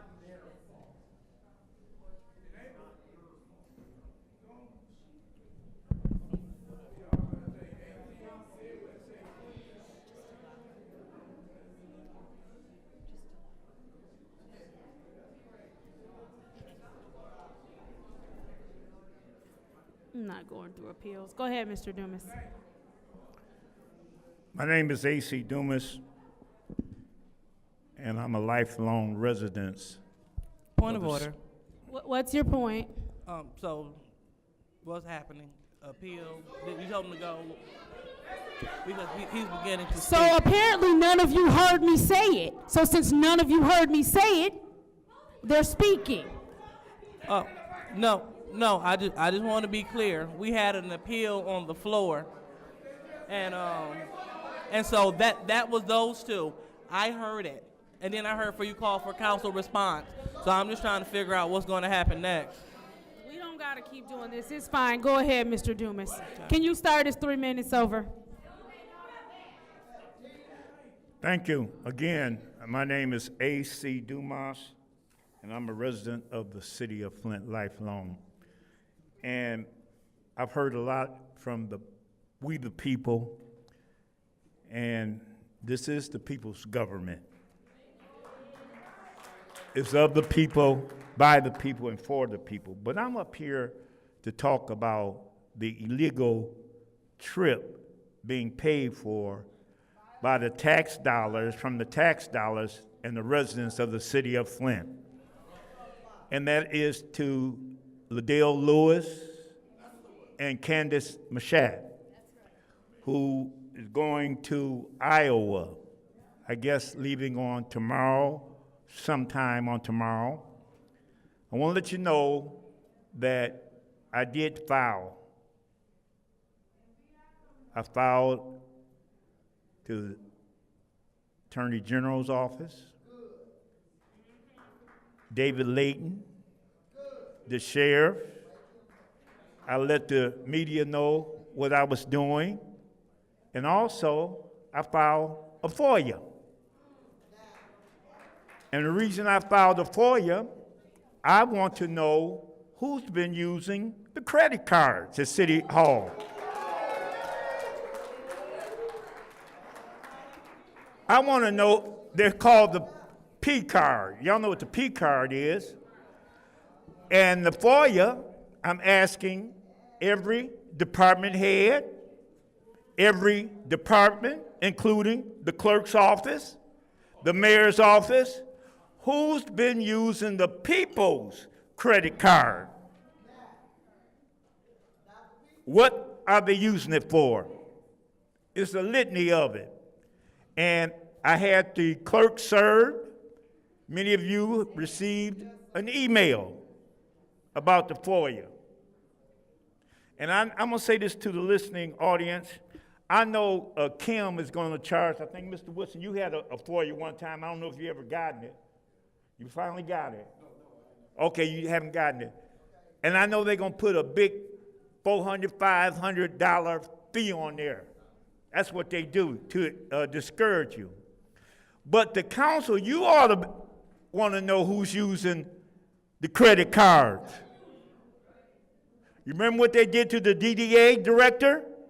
Remember she was using the credit card of the DDA illegally. And I believe that people in the city of Flint have been using the credit card, the P card, for their own personal trips going to Hawaii.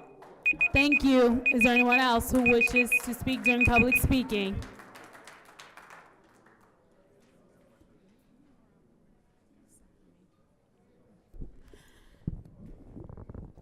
Good evening. My name is Allison Montgomery Littlejohn. I'm a former resident of Flint, and I'm a current licensed social worker in Flint. And these are my sons. Kamal Littlejohn, he is 11 years old. And my other son is Zayd Littlejohn, he is 9. They are 2 out of 8 children that my husband and I have, and they both attend Pierce Elementary School. So I just wanted to share real quickly that they did not know they were coming to a city council meeting, but when we pulled up, they got excited because they know of the late Councilman Eric Mays. So they spirits lifted up, but because I do watch council meetings at home, they were like, we don't want to be in there and it's going to be all loud and rowdy, et cetera. So they also know the dysfunction of the city council, unfortunately. So hopefully I am demonstrating for them to be advocates for themselves when they get older as well, for their families and their communities.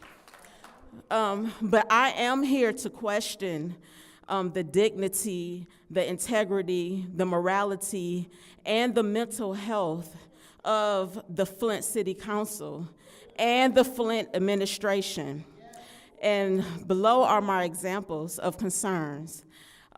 We had, a few months ago, there was a male member of the administration that verbally harassed 2 black women in public at a political fundraiser for a state representative. There is a white supremacist agent that continues to harass a black councilwoman. Council members calling other council members bitches, hood rats, and ghetto. A black male calling an elderly black woman a dumb bitch. the weaponization of the Flint police on audience members, having a woman handcuffed for clapping, and having 5 police officers surround a community activist. Lastly, we have some council people and some administration staff that are connected to a serial child molester that has given HIV to numerous males, including a 14-year-old boy. So to the council people that I am speaking to, that this concerns, where is your integrity? Even for the ones that this does not, are not related to this, Thank where's you. your Is there dignity? anyone else who wishes to address the council?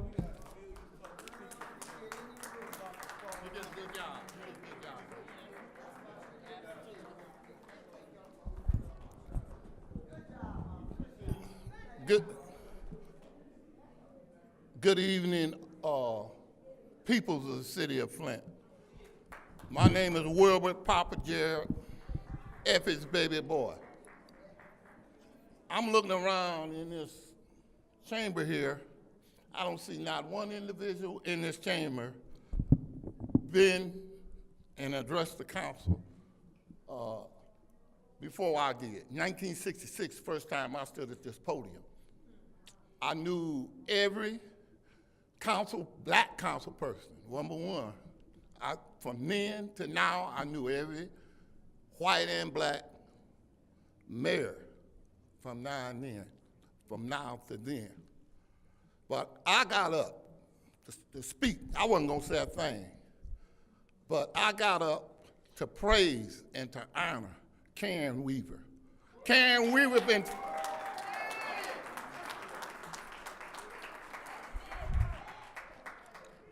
I heard AC Loomis' show last Saturday. This woman been all over the world fighting for the water crisis here in Flint. She's sought after. When the press come here or the investigators or the federal government come here, they go to Karen Weaver's house. They don't come downstairs. They don't come before y'all. Karen Weaver, she got the receipts.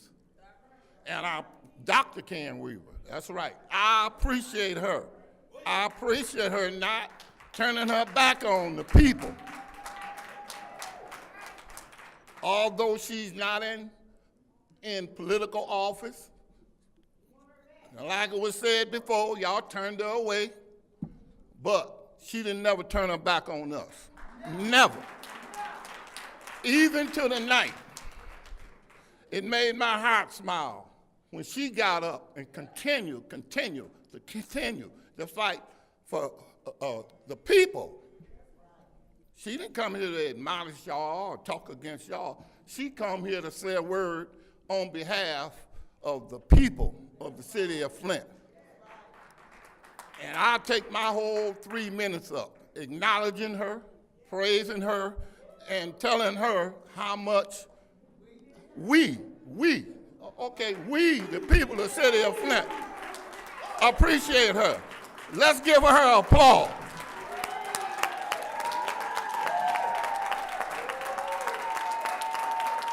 Thank you. Is there anyone else who wishes to address the council?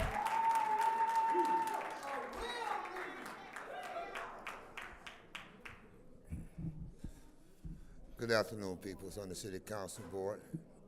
I got a few questions, and I'd like to be recognized and answered. As I ride through the city of Flint, see all the potholes in the city of Flint, all the damaged houses in Flint, y'all call yourself tearing down, and the money been waste. How are y'all allowing the city of Flint buying $80,000 vehicles to service city of Flint, and all they need is recreation vehicles, but y'all spending $80,000 on vehicles to ride through the city to check water mains, property damage and all that, but then yet ask the people about what can y'all do for them. Since y'all had all this $90-something million, y'all haven't gave the city people one dime, not one dime. And I brought it to y'all attention several months ago, you have less than 80,000 resident people in the city of Flint. If you would have took $15,000 out and gave all the resident people of Flint to upgrade their houses, you still had enough money to do the damage you're supposed to do in the city of Flint. But yet, y'all haven't put that in progress to do anything for the downtown Lower Flint to help the residents in the city of Flint. So I'm asking y'all today, what are y'all gonna do? Y'all sitting up in a council meeting, up on the council board, and we voted y'all in to restructure this city, but y'all destructuring the city, and what sense does that make? And we can't see no light on the north end of town. And then we call for a police officer to come on the north end of town, take 45 minutes to an hour. But then y'all say y'all for the people, y'all working for the people. And each one of y'all live in the city of Flint. You ride through the city of Flint every day, you see the structures going on. But what is y'all gonna do for the peoples? Y'all talking about the water crisis and all this. Since the water been bad, my water bill been up. And I look and see, and I have to pay it every month. If I don't pay it every month, I can't operate. So when is y'all gonna start giving back to us peoples in the city of Flint? You know, you look at the people who are sick, you look at people who are doing without, abandoned houses, homeless people, but yet the government of the United States, all of us talking about giving this money out, and y'all giving money to these properties, big companies and stuff, $300,000, $400,000, $150,000 for what? For they can pay their payroll? Because they really ain't doing that for the city of peoples. You know, why would I pay you to pay your payroll and y'all still, the city of Flint still looking like a doghouse? You know, y'all ride through the city every day. Y'all see what's going on. You as a multi-manure, you see what you're doing out here. Where's you getting your help from? When y'all have the money to bring back into the north end of town, y'all not doing it. So when is we gonna see some light on the north end of town? When we gonna see some reconstruction for the low-income peoples? Thank you. Is there anyone else who wishes to address council?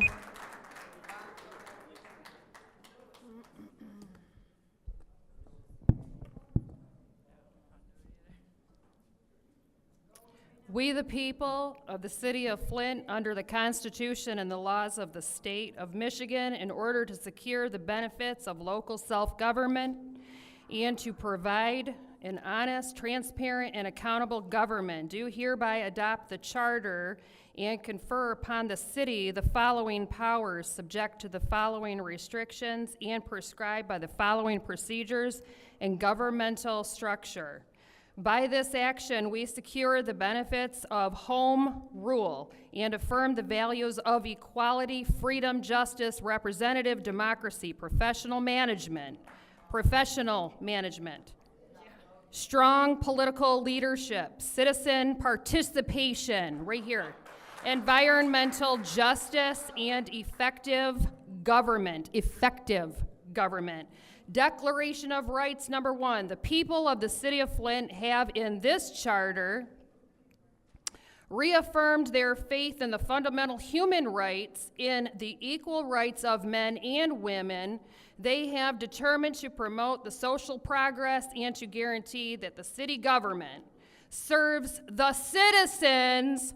The people of Flint have mandated that the city shall provide a public peace and health for the safety of persons, property in the city, and they require the city officers to promote respect for these rights and freedoms.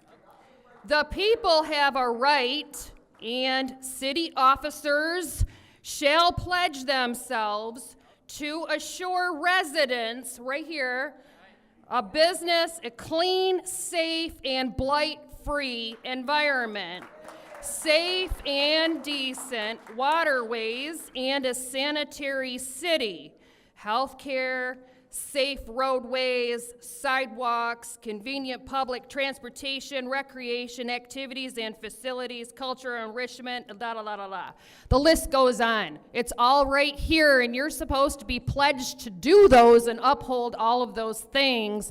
And for what I've seen in the last few meetings, I don't see any checks with the balance. Where is your ombudsman to hold you accountable for all of your inept security of this city? in this council. The problem that I have right here is the fact that I don't see an ombudsman. Matter of fact, I believe it was Rick Snyder that removed that ombudsman.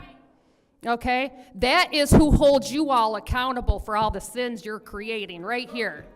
Where is the ombudsman? And for somebody to sit here over on legal staff and they're not pointing out the problems, Thank you. That's a problem. Is there anyone else who wishes to address Inept. council at this time?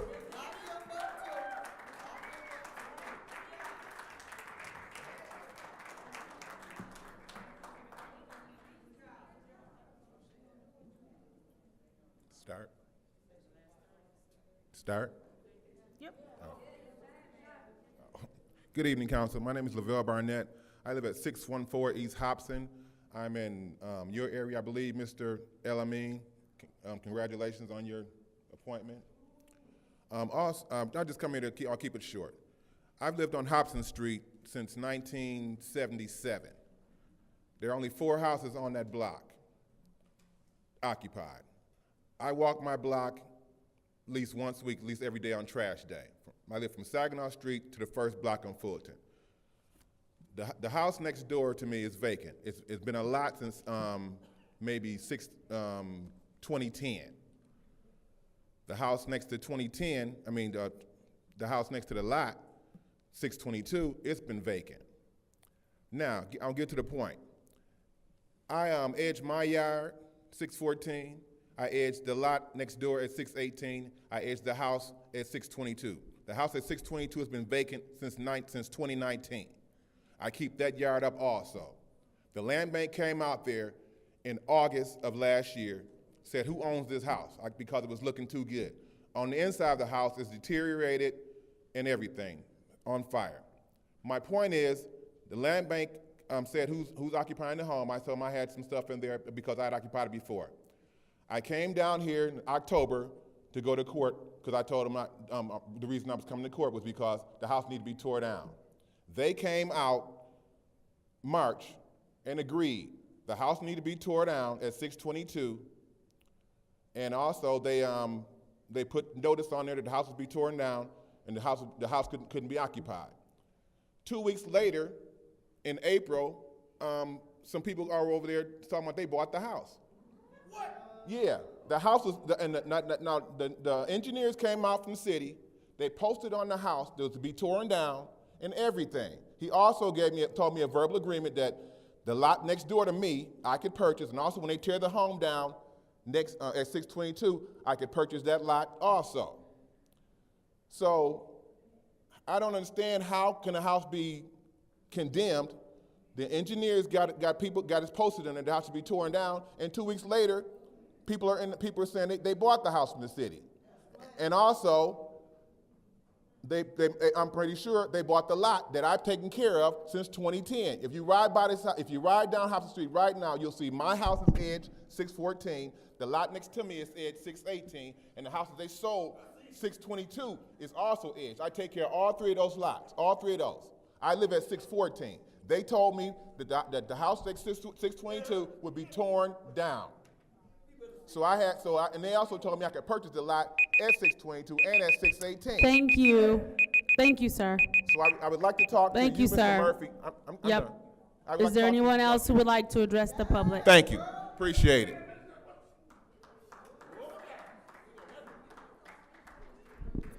Good evening. My name is Cameo Pascal Fair, and I'm sad to say that this is the first time that I've physically been to a council meeting. And I have to say, we're always taught that we have to be the change that we want to see, right? So I'm going to start with being the change that I want to see. I'm looking at each one of you in your eyes, and I would appreciate the same. That is something that I haven't seen, and this is my first council meeting. And irregardless of whether or not our opinions are, agreed upon or not, we have to be respectful to one another. All right? We have to make sure that, like I said, we are being that change that we want to see. I've seen some of you look up every now and again, but in order to make change, we have to be able to work together. And some of that starts with you really trying to listen and take in what's being said to you.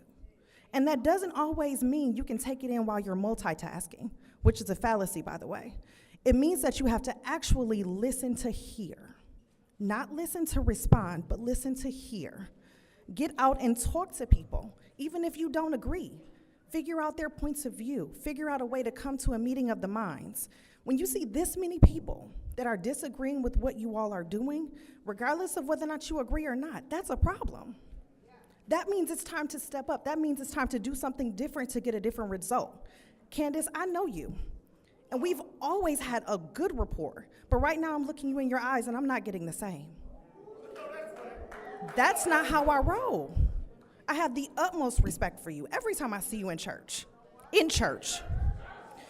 So, in closing, I hope that, like I said, you all see that I'm being the change that I want to see. Irregardless of opinions, thoughts, whether or not you all agree or not, let's start with the basic human right, and that is we're all individuals, and we all deserve respect. So hopefully if anyone else gets up here behind me, you all will give them that respect. You all will give them that eye contact. You all will listen wholeheartedly. You all will focus wholeheartedly. Have a good day. Thank you. Is there anyone else who wishes to address the council? Tracy Frazier, 4th Ward. I got 3 things I want to address tonight.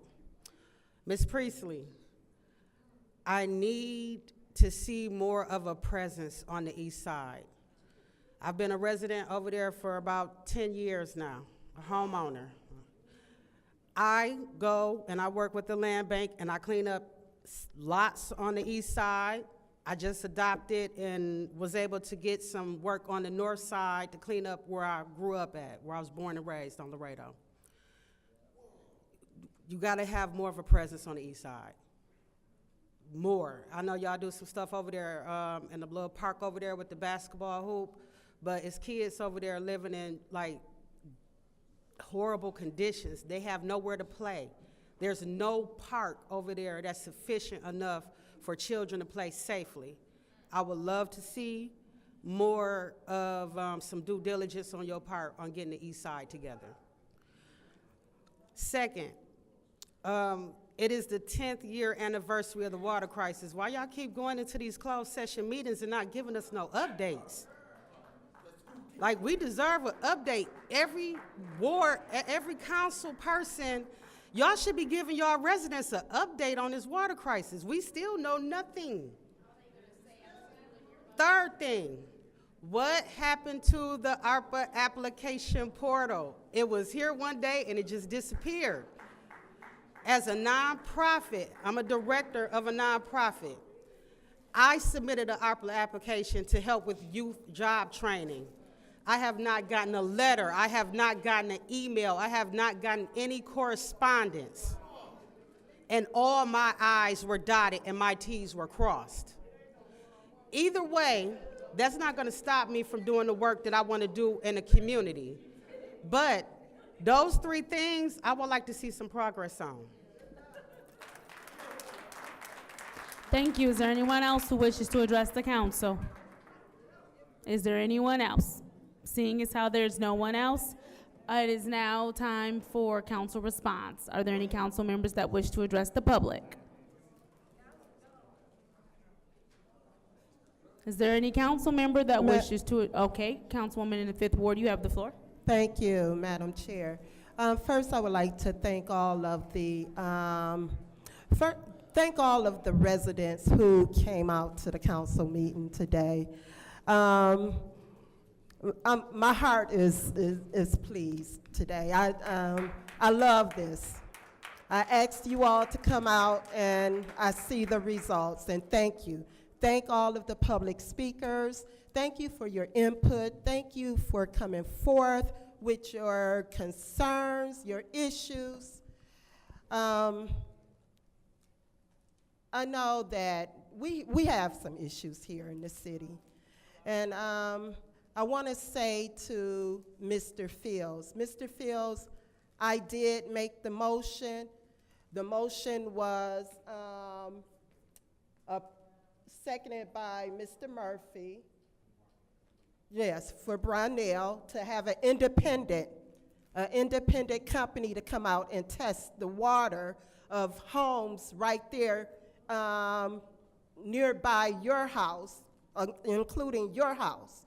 And we did pass the resolution, and I don't know, maybe I dropped the ball, but once we pass the resolution, it is up to the administration or whoever to make sure that that resolution is acted upon. So, Davina, I want to put in a referral to get an update on that resolution and what's been going on with that resolution, the status of it. Because that's important. That was, we did that, what, last year, Mr. Fields came before us.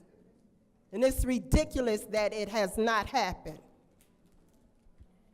Thank you. Thank you. Is there anyone else who wishes to address the public at this time? Yes. Councilman Murphy, you have the floor. Thank you so much, and thank you to all the speakers who spoke. Y'all, I was taking notes while you guys were speaking. I want to speak directly to former Mayor Karen Weaver, because she came up here and she brought up some good points. And thank you for championing the city of Flint for all the work that you have done for the city of Flint over the years. I appreciate that, watched you over the years. But I have some concerns that I want to bring up. I would like to do a referral to the clerk to the clerk, to the law department, to see when these consent agreements originated. Did they just start up under this administration, or did it start up under the previous administration? Is these consent agreements that we voting on something that happened now, or was it originated long time ago, and are we actually signing off on a consent agreement that was originally?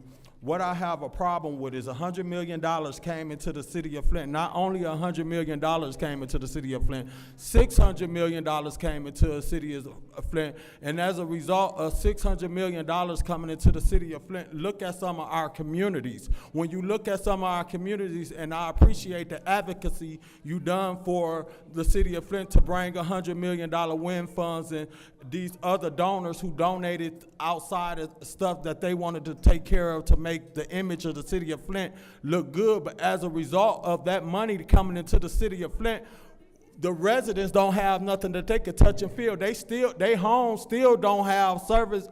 They lines in their homes replaced, and when you go into people's homes, it's some galvanized lines that need to be replaced. So even though you replace the service line on the outside, you never touch the lines in the inside. So when we advocated for some money, we should have been advocating for some money for the residents. Thank you. Is there anyone else who wishes to speak during public speaking? Madam Chair. Councilwoman Worthing, you have the floor.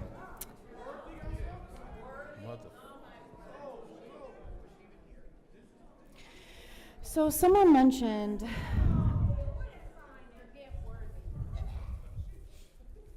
I can't speak. Can you pause the time? She's so enamored by my presence, she can't even stay. Oh, okay. All right. All right, can you start the time, please? Someone mentioned Karen Weaver and traveling all over the world to fight for water. Yeah. She did that on our dime, on the taxpayers' dime, and she did nothing. Please pause. Can we pause the time? Can we pause the time? I'm gonna watch my mouth, or what, ma'am? Or what? She's not allowed to come up here and speak. She got to speak, I'll get to speak. You're not mayor anymore, and you're a crook. Goodbye.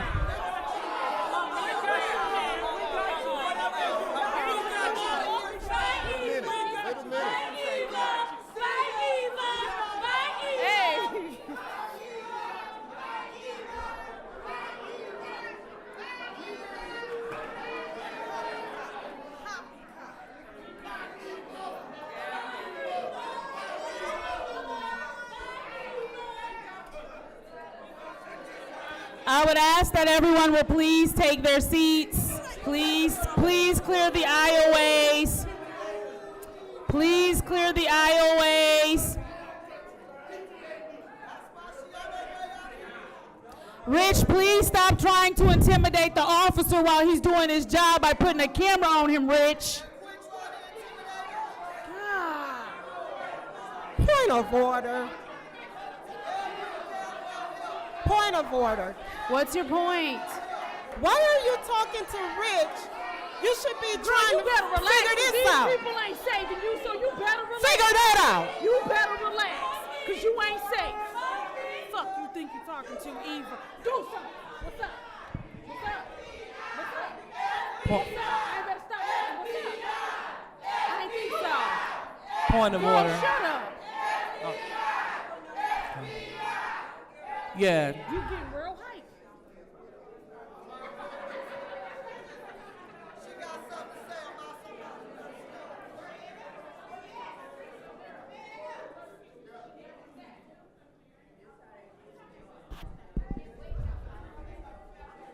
Let me know when y'all are ready. They need to be kicked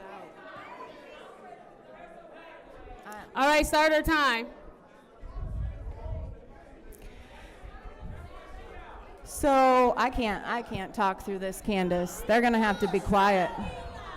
I can't speak. Point of order. Point of order. What's your point? Thank you. I'm bringing our Ethics and Accountability Board member, Billy Dantzler, to order.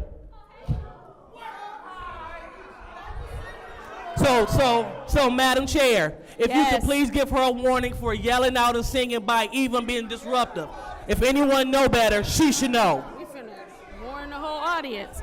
Ms. Dantzler, would you please come to order? Ms. Dantzler, please stop yelling out and come to order. Thank you. Can I have my time back?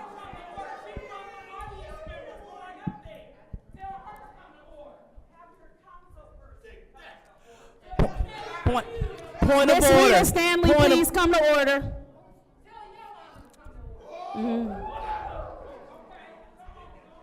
Child, y'all are ridiculous.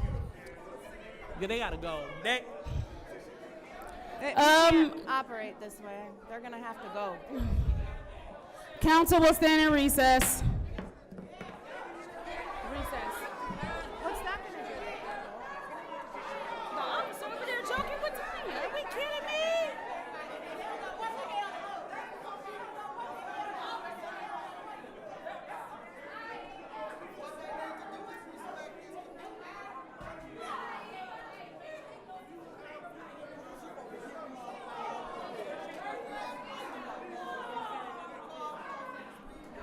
You can't call a recess without a vote. It's illegal to call a recess without a vote.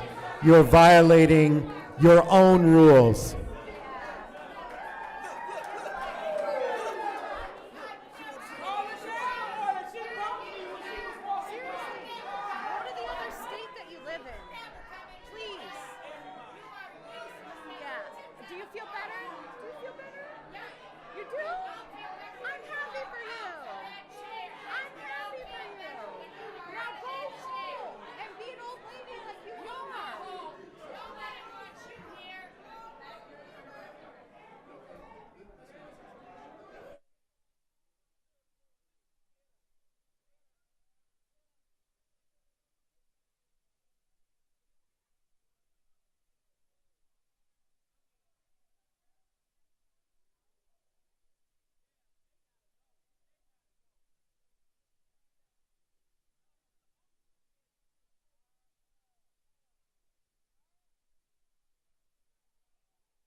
Madam Clerk, we are ready. We are ready to reconvene.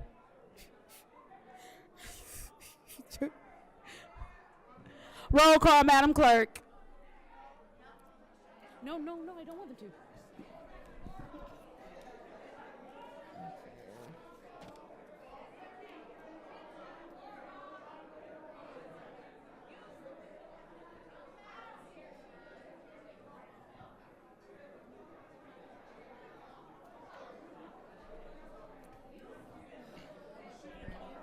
Mr. El Alamin? Present. Ms. Lewis? Present. Mr. Murphy? Present. Ms. Priestley? Present. Ms. Winfrey Carter is not in. Ms. Burns is absent. Ms. Mushat? Present. Mr. Pfeiffer is not in. Ms. Worthing? Present. You have 6 members present. We have 6 members present. We were in the middle of council response. Is there anyone else who wishes? Oh, I'm sorry. Eva, would you like to finish your time? All right. I need everyone to have a seat and clear the aisles. Please have a seat and clear the aisles. Thank you. I need the audience to please calm down so that we can continue this meeting.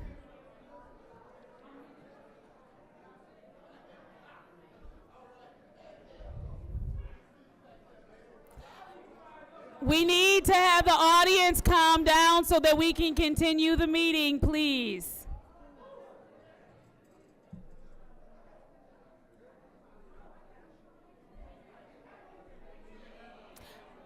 Officer, there's a back corner back there. Excuse me, officer.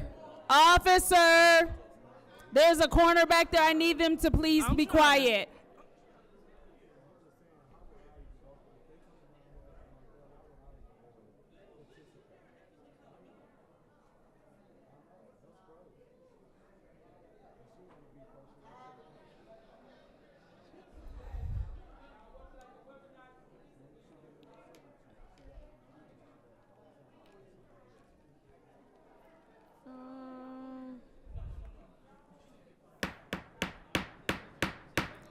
We need everyone to come to order so that we can continue our meeting.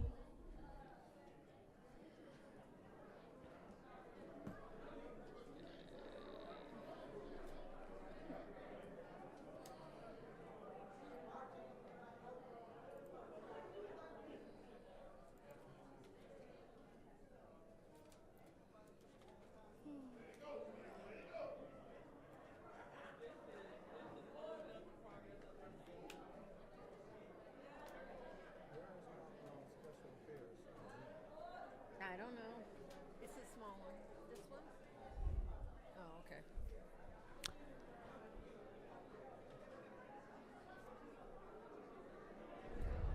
So what we're going to have to do, if everyone cannot be quiet because you're being disorderly, we will start to clear the chamber.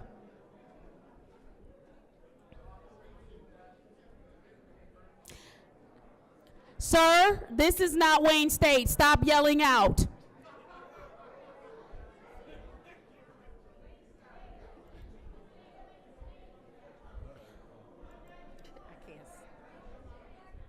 Officer, could you please get that back corner in order, please?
All right, Councilwoman Worthing, please continue. Thank you. As long as I've been on this council, city council members have been going to Michigan Municipal League conventions. We've gone to Grand Rapids. We have gone across the state.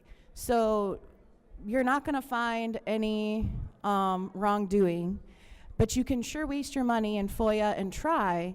But city council members do not have a P card or any credit card. But we do have the right to go and improve our city. And so it doesn't look like the public speaking is going to change anytime soon into a positive event. In a productive city, citizens would rally behind those who are elected and get great things done. But this is not a productive city as in this right here. And I'm very glad to be leaving. I'm afraid you've wasted your money on the signs, but thank you for the farewell. I won't miss you. At least they spelled stuff right this time. Thank you. Is there anyone else who wishes to address the public at this time? All right. With that said, council response is now closed. We will move on to the consent agenda. I'll entertain a motion about the consent agenda. Councilwoman Priestley. Make a motion to send the consent agenda to council. There's been a motion to send the consent agenda to council. Is there support? Support. It's been moved and properly supported. I would like to separate. Okay. I don't think there's anything to separate. There's only one thing on there. I know, but if we approve this consent agreement, I we'll got just you. be Okay. voting without having a discussion. Go ahead and about this. separate. Have at it. So, from what I'm hearing, resolution 240141, has that been dropped? Yes. Yes, I dropped it. Okay. Resolution 240120, contract for Ernst & Young management of ARPA funds. That I would like to separate that. It's the only thing on here, yes. All right. There is no consent agenda. Is there a discussion? Yes. I would like to, I don't want to make the motion for this. Somebody else. Madam can. Chair. Councilwoman Priestley. I make a motion to move 240120 to council. There's been a motion to move 240120 to council. Is there support? Is there support? Support. It's been moved and properly supported. Is there a discussion? Yes. Councilman Murphy. So, this Ernst & Young compliancy firm, I have some questions on how they conduct business here in the city of Flint and the amount of money that we are paying and the lack thereof of transparency that council is receiving, or just communication that we receive in with Ernst & Young. There's a lot of things that's being brought to our attention that we waiting on Ernst & Young to approve. Is someone from Ernst & Young here that could speak? No, he had to go. He had to go to the airport. Can the finance director from come and speak on behalf of Ernst & Young that had to leave? You say he had to go be somewhere. He had a next engagement. He's flying to Even if he had was going somewhere out of $738,000 and $25, even if he couldn't have been here, it seemed like he could have had a representative here to answer our questions if we had questions. Well, we did a special order earlier. I know, but I'm just saying, we didn't vote on it then. We just did a 10-minute special order. It was 15, and we 15? had questions. Okay, all right. Go ahead. I'm sorry. So, Go ahead. Just One of the concerns is the food market. Oh, one of the concerns that I had is the food market. They said they submitted the application. Yes. Ernst & Young said that they didn't receive the total application. They brought the application before City Council. I gave all my colleagues a copy of it. And Ernst & Young, whether they received it or didn't, and it was a glitch somewhere. At the end of the day, these people been lobbying and advocating for some funding for the Flint food market for a long time. And even if they had some issues with Ernst & Young, or Ernst & Young said that their application wasn't fully submitted, and when they was told of it, my thing is, why couldn't they get together and meet to look at this situation, to rectify this situation where their application that they submitted, because at first their application was submitted in time. Then there was applications that wasn't even submitted, but they still received funds. So on one hand, I have a problem that here we giving some money to someone that didn't even put an application in. Someone thought they put the application in, but it was a glitch somewhere or whatever, but they provided us with a copy of the application. Here we done got $94 million, and we done gave all these different organizations funding. This store is 90-something% close to being open, and for some reason or another, no one seems to be able to fix this issue. They done came to council on several occasions, so I don't think at this point in time we need to bring them back down here to tell them what we already heard from them before. But yet and still, we about to give $738,000 to a compliancy firm that I thought was going to have an office inside City Council, that I thought was going to be more available for us to have communication. What do you think the issue is? That's part of the program which I don't normally work with.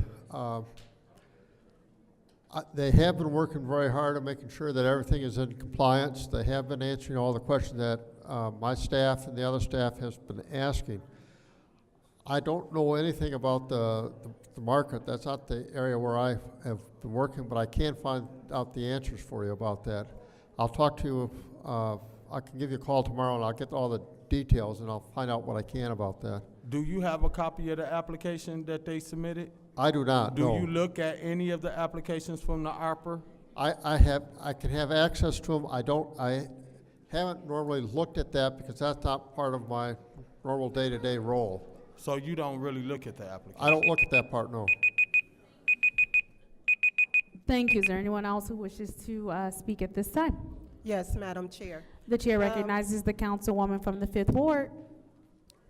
I will not be supporting this resolution to move to council. In fact, I'm going to make a amended motion to have the resolution 240120 contract for Ernst & Young, management of the ARPA funds, to stay in special affairs. And that's the motion.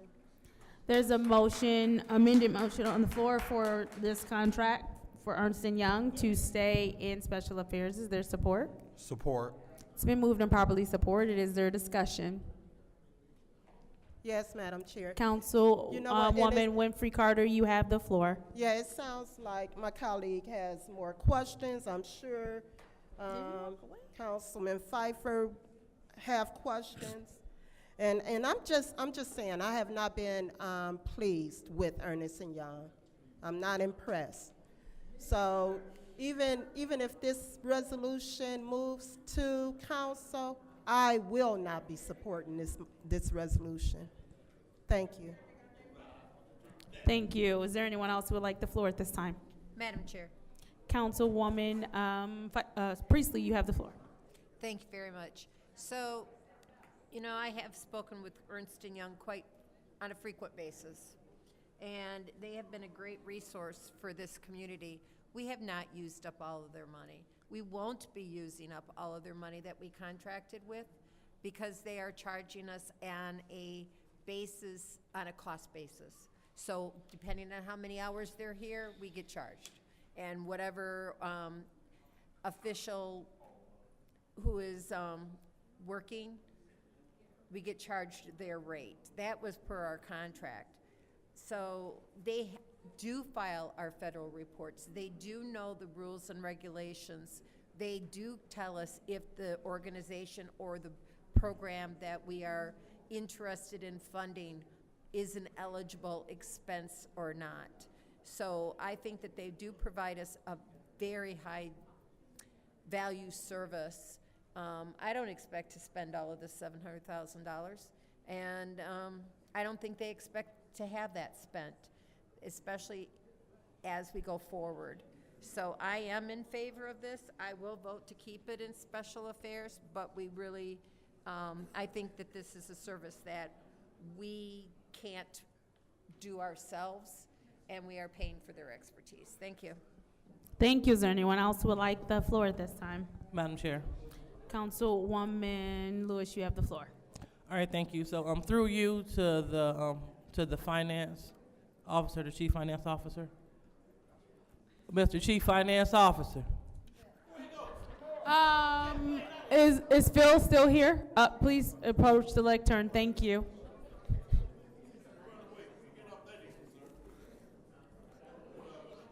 I'm sorry, I didn't hear your question.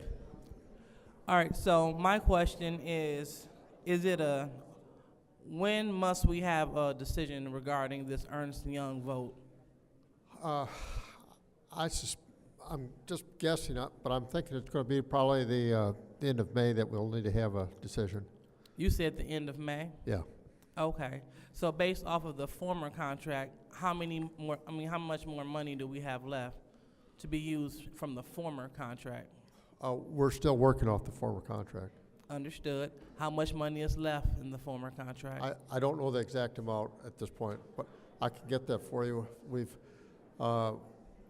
did not spend it nearly as fast as we had anticipated, and we're still working on the former contract, and I don't know what the dollar amount is. Can we please pause the time? I would ask that the audience please just speak a little bit lower, thank you, so that council members can hear what Mr. Moore is saying. Mr. Moore, will you also please speak into your mic? Thank you. Please start the time. So you don't have an estimate or ballpark figure of how much money that we are working with right now before we allocate this? I couldn't give you an honest answer. It'd just be a guess at this point. Okay, thank you. Thank you, Madam Chair. Thank you. Is there anyone else who would like the floor at this time? Yes. Councilman Murphy, go ahead. Thank you. I thank you to my colleague who did the motion to move this back, keep this in special affairs. Here's the problem that I'm having. One of them really, you know, and I don't want Claire McClinton them to think that I don't care about them wanting $16 million more dollars, you know, ARPA funding. I think we can find $16 million more dollars, but I don't think it necessarily got to come from ARPA dollars. I think there's other ways we can look at trying to fund how we pay for fixing people's homes. But the problem that I'm having with this particular firm is that we gave $5 million to Habitat and Metro Community Development to help, and I think another one was G-Card or something, to help with people's homes. I've been getting calls that people was awarded in my ward to get their homes fixed, but when you go to talking about them being able to proceed. When you call Metro Community Development, they saying that they waiting on the city of Flint to get finalized the contracts. They waiting on, then the city of Flint say that they waiting on the compliancy firm. 1 year later, I'm not sure when we approved the funding for $5 million to even get started, and that really ain't gonna touch the surface. 5 million ain't gonna touch the service, or 16 million ain't gonna touch the service. So regardless whether you do 5 million or 16 million, there's gonna be more people left out of not being able to get some help with their homes versus people that's gonna get help. The 16 million, yeah, it will help, but it ain't gonna touch, because when you do the math, you got more people need homes fixed than you got what you need. You need like 100 million or 200 million in order. So what that look like, that's what we need to be looking at. So I'm willing to have those kind of conversations, but I ain't willing to say, okay, we gonna do 16 million and these people still ain't gonna get no money, and they thinking because we gave 16 million, they gonna get some money. We gave $5 million, and even the people who was awarded still didn't get the money because we got a compliancy firm or the city of Flint, between one of them two, somebody ain't telling the truth far as who they waiting on. Either they waiting on Ernst & Young, or they waiting on the city to finalize this contract so Metro Community Development can move forward on fixing people's houses. Habitat and G-Car, and I'm not sure, because I haven't really talked to them on what but I know I talked to Metro Community Development, and they was waiting on Ernst & Young to give the approval from the city of Flint, and we giving them too much money. So I have a problem with this. Thank you. Is there anyone else who wishes to speak at this time? Oh, okay. Waiting on the clerk. Seeing how there is no one else who wishes to speak, this motion is to keep Resolution 240120, contract for Ernst & Young management of ARPA funds in special affairs. Roll call, Madam Clerk.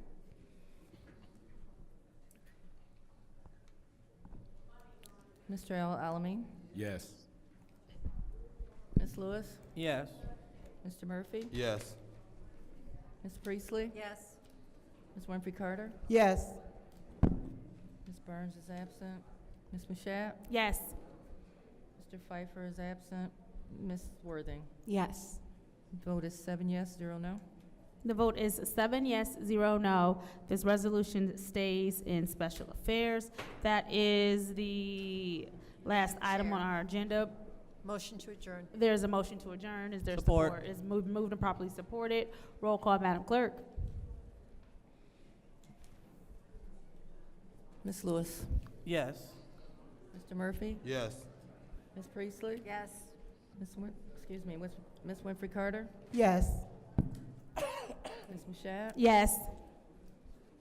Ms. Worthing? Yes. Mr. Alamin? Yes. Vote is 7 yes, 0 no.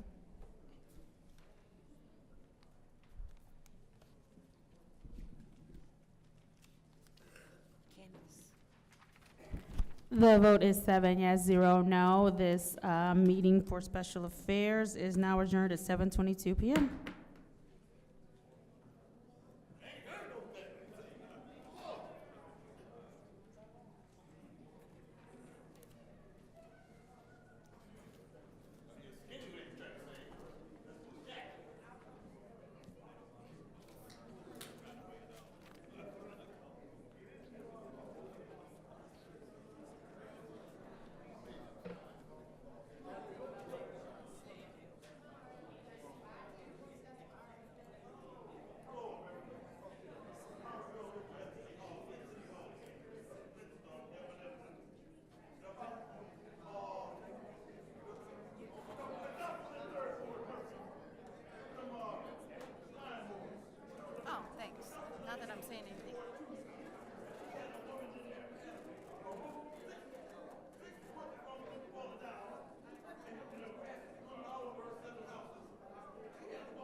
All right, the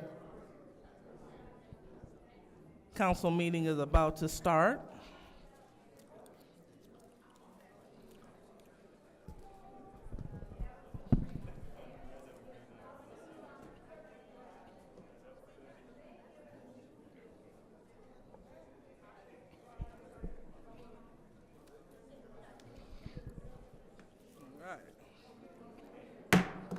The time is now 7:33, and the Flint City Council meeting is about to start. Roll call, Madam Clerk.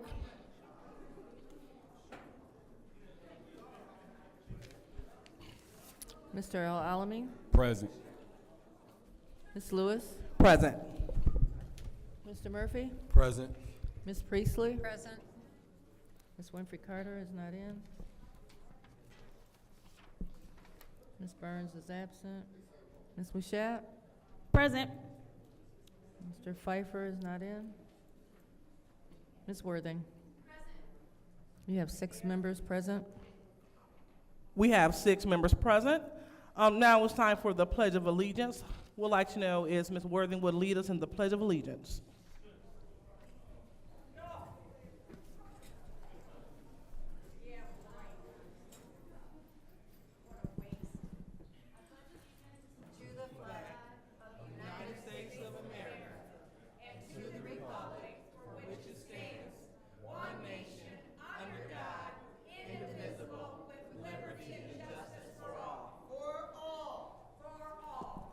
All right then, Ms.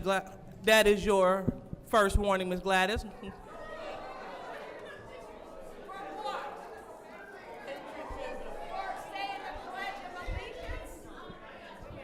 All right. All right. All right, so we're going to move on to the prayer of blessing. So before we do so, we want to make sure that we honor those that may have transitioned before us. So does anyone have anyone that they would like to acknowledge at this time? Anyone they'd like to acknowledge? Yes. Go ahead, Mr. Murphy. I would like to acknowledge all those who passed during the water crisis. I think about Tony Palladino, those who were true water warriors, who was on the front line fighting on behalf of the citizens of the city of Flint that made national news. So today, I would like to acknowledge all of those, the known and unknown. Okay. All right, thank you. So anyone else? All right, so seeing none, we will go ahead and have a moment of silence for those that have lost their life during the water crisis.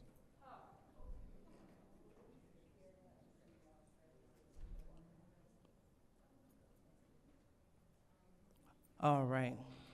So now we will have our prayer of blessing, and we will ask Ms. Priestley. Ms. Priestley, would you please lead the prayer of blessing?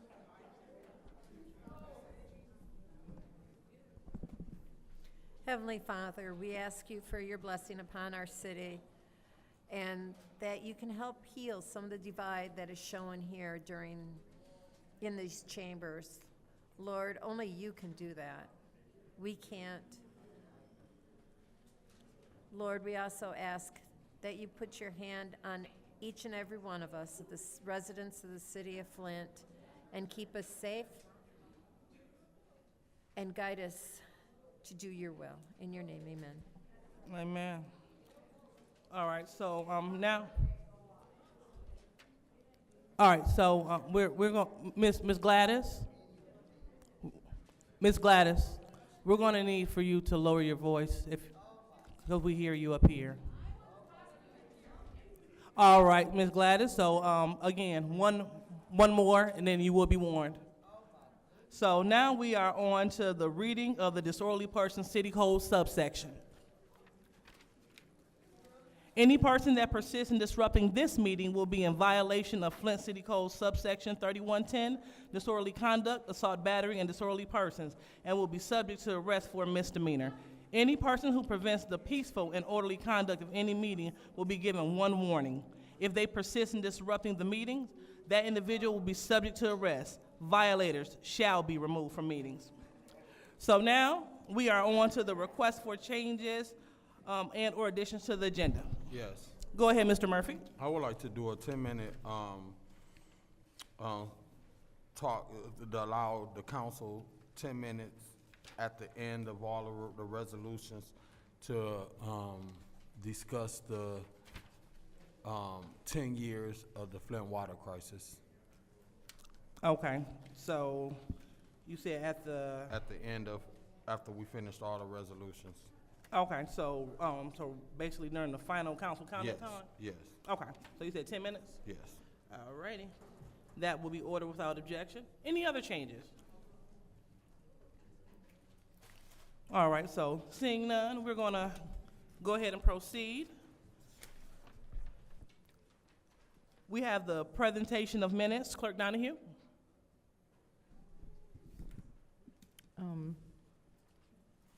Those minutes, you can vote separately or it can be a part of the consent agenda. But these are just proposed summary minutes from the last meeting. And council can make a motion to approve those minutes with any changes. And then those, they were already posted on the website, but if you make the motion and we make corrections, then we will post them as final approved minutes. Okay, thank you. All right, so now there is, the chair will entertain a motion to approve the minutes. Ms. Priestley? I believe that is part of the consent agenda, and we should just go right into public speaking. All righty, well, we will pass the presentation of minutes within the consent agenda. So now it's time for public speaking. Point of order. What is your point? Do we do the consent agenda with any separations? We're not there. Oh, okay. I'm just asking a question. She's chairing. All right, all righty, so we are moving on to public speaking. Anyone, any public speakers? Madam Clerk? First public speaker is R.L. Mitchell. I did. All that mumbo jumbo stuff, third word country talking junk. Like I say, hello, Council. My name is R.L. Mitchell. And since it's supposed to be so-called Earth Day, if my people would call by my name and humble themselves, would hear from our healer land, that's come from God himself. That was I think that's where it quoted. But about Murphy with them lawnmowers. All they got, people's like the school teachers don't want to say the Pledge of Allegiance to the flag. That's how General Custer got beat up in the United States, lost his first battle with the Indians, because he didn't want the darky to fight with him, the buffalo soldier, the big-nosed buffalo soldier, all that. And that's what the school teacher doing. She done went country. PTA meeting past the Biscuit Please, Allie Mae down Tallahatchie Bridge, and all that stuff done gone country. Just like the soul singer done went country as a black woman. She went country too. I don't want to mention her name, but you might get 50 cents on me up in Flint, because you done donate a whole lot of money to Flint on the water crisis. And y'all people, we get all them billions of dollars, and scared to take care of business in Murphy neighborhood, like in First Ward. You see what the gentleman did? I know exactly them houses he's talking about. And he let somebody come in there and bought them up a big lump sum and think somebody didn't do nothing about it. He just went over there to the First Ward Council and told him, and stuff's gonna get done. America, stay tuned. And you don't see how we Flintstones take care of business in Flint with our new First Ward Councilman. And because whoever called by God's name, they're gonna do certain things, like the lady in the second ward. She had to go in Murphy, our third ward, to get them boys off the lawnmower to cut their plans with the lawnmower. They had nothing to do. She just went up and told them to come over there and follow her. And Dr. Lewis and got the job done. That's what we Flintstones are made out of. And a Mashak. I didn't know you was a Christian. Talking about, oh my God, Miss Stanley, I thought she was gonna check you about letting her daughter get jumped on by a school teacher. Nobody, they subbed it on the rug like ain't nothing ever happened. But her daughter is grown, she can take care of herself. Mister, put that school teacher over there, act like black people is adolescent, no, never grow up. And all that gonna drive Miss Day. Who gonna drive you now, school teacher? Done went country down to Tallahatchie, trying to get everybody a PTA meeting and get, talking about every black woman should get pregnant before they can get taken. Will you, girl, up, talking about only, stay tuned, America.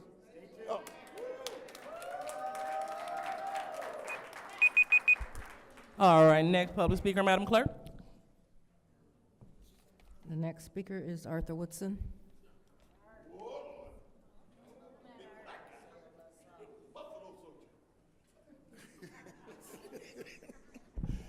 Arthur Woodson, let me start by saying, Ms. Priestley, you wasn't here during the water crisis, or you was, but you didn't involve yourself.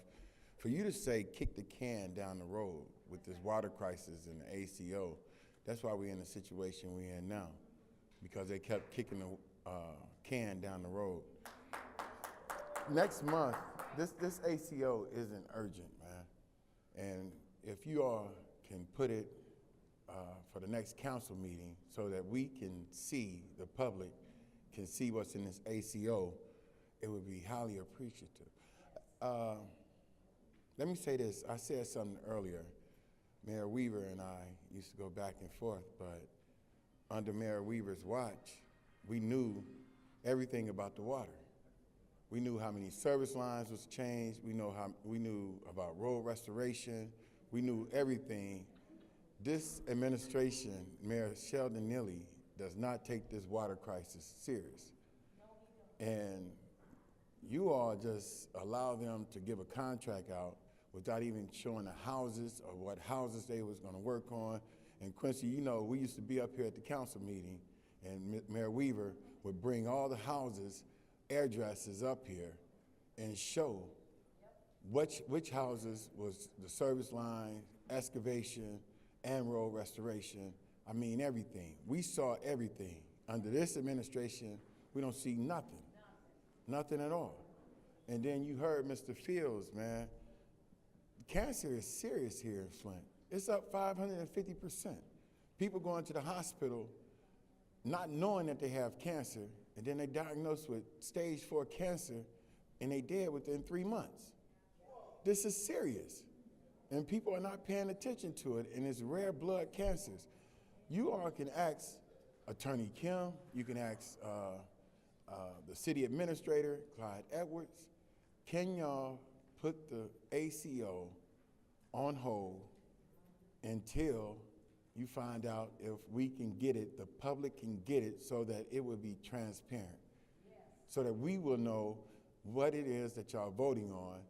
Are we financially sound to be able to do it? Because the way that Ms. Priestley, Councilwoman Priestley, spoke in the newspaper, she's making it sound like we in some serious trouble. Where y'all gonna get the money from to pay for the service lines? Y'all only have $6 million, and it's a whole lot of different things in that. Are y'all gonna take the ARPA funds? Are you gonna use general funds?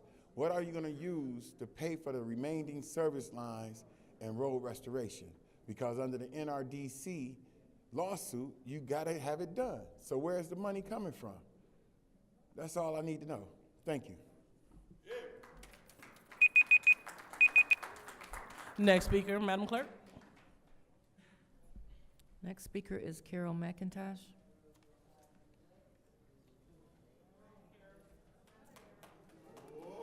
Good evening again.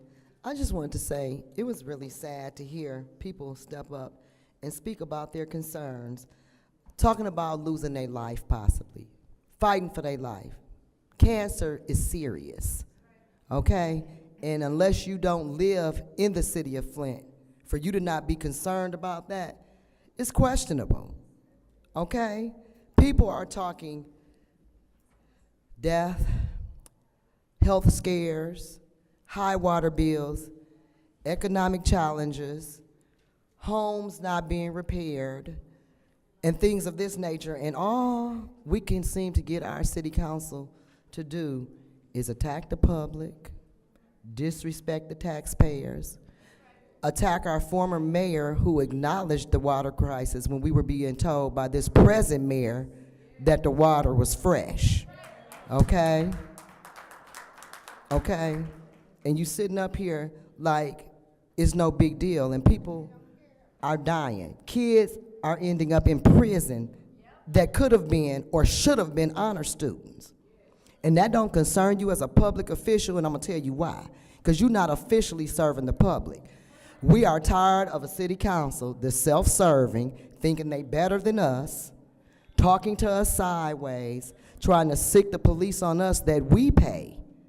And this is why you are all up for recall, okay?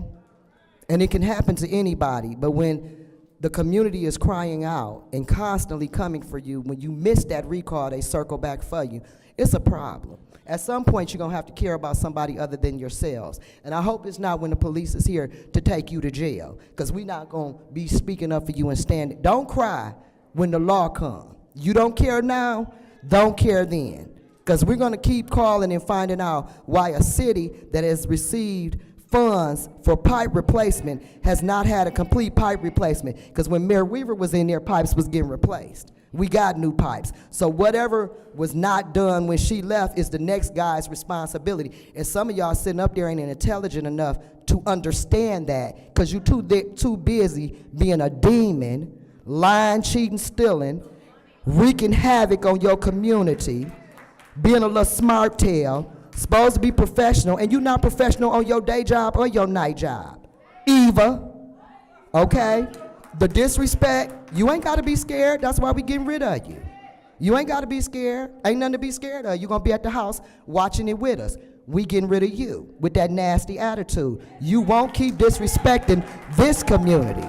And you can talk all the smack you want when I step down, but we got you already. Put them by Eva signs up. You out of here. So text them at the meetings to when you get home. All right. Next speaker, Madam Clerk. The next speaker is Desiree Duell. Desiree Duell.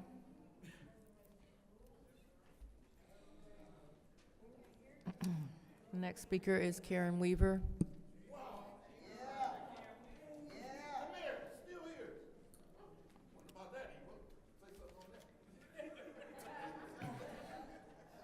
Next speaker is Shirley Wilson Johnson.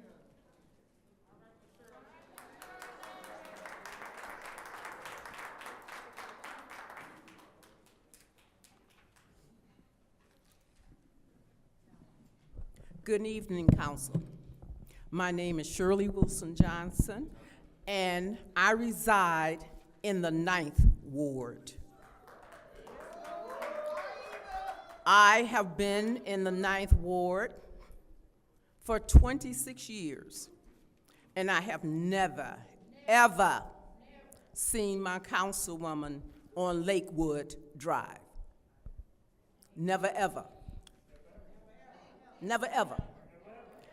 And I wanted to let you know I was one of those people that signed a petition to recall you. And the reason I did that is because for some reason, when you get in office, you forget who put you there. You should be working for the citizens of your ward. You know, what goes on in the 1st Ward, 2nd Ward, that's not my concern. My concern is the 9th Ward. You did not work for us. And you know that. And hopefully, prayerfully, we will have Jonathan as our next council person, Jonathan Jarrett, who's a very intelligent young man that has been going around in the 9th Ward talking to the citizens. He does not spend his time on his street. He goes over the entire ward. And I want to say something else concerning the water crisis. I blame all of you all for not pushing that more. When that crisis started, before anyone said anything, and everybody knows me, how I love my dog. My dog got sick. I took her to the vet. We couldn't figure it out. Then he figured it out. It was the water. I have a bougie dog that drinks only purchased water today. And that should not be. You all should have done more. Push for a resolution. Make sure every pipe in this city was fixed. Whether you had the funds or not, you could have requested more funds. So all of you all are to blame for that. And I don't know how you sleep at night, knowing what you have done to the citizens of the city of Flint. Rest well.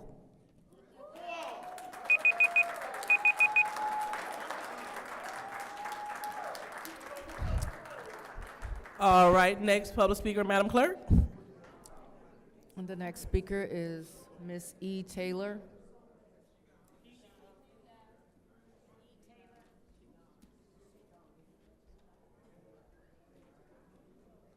The next speaker is Jan Marie Arbor.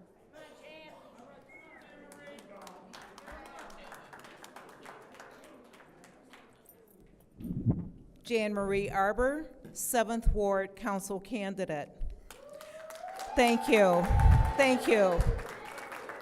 I first want to speak to the resolution 230466.2, the adoption of the revised council rules. I object to it for the following reasons, as it affects the public speaking. You, first of all, want the public to fill out slips for not only the council, but for the committees. And that has not been the practice, obviously, for quite a long time, and I would like for you to please tell us why you wish for the public to fill out these sheets. And I am asking for answers when you get to public response, or council response. Secondly, Rule 29.4, where you're cutting public speaking from 3 to 2 minutes. I believe it was about 10 years ago, public speaking was 5 minutes. Then it was reduced to 3, and now it's 2. I imagine in another year you're gonna try to eliminate it altogether because you don't wanna hear truth. The next thing is the objection to cutting the public hearing speakers down from 3 minutes to 2 minutes. It seems as though you're on a fascistic track. You're trying to do away with democracy, and you need to be replaced, those of you who vote in favor of this. The next thing I would like to speak to is Resolution 240106, as it regards the mandate to disclose conflicts of interest and contacts with those benefiting from or receiving funds from the city of Flint. So, council people, yes, you should disclose everything. Not only should you disclose everything, but you should recuse yourself from voting on anything by which you might benefit. That is just a no-brainer. That's honesty. And that's what we expect in this city, is for our representatives to be honest. The last thing I want to speak to is what I recommended a couple or a few weeks ago with regard to someone on this city council body putting forth a resolution that the city of Flint add to its ARPA portal a link that provides information to the public indicating who has applied for ARPA dollars, received ARPA dollars, how much money they have received, who the contact person is, and what the use of that money will be. Additionally, there needs to be follow-up with those individuals or companies biannually or quarterly. Thank you.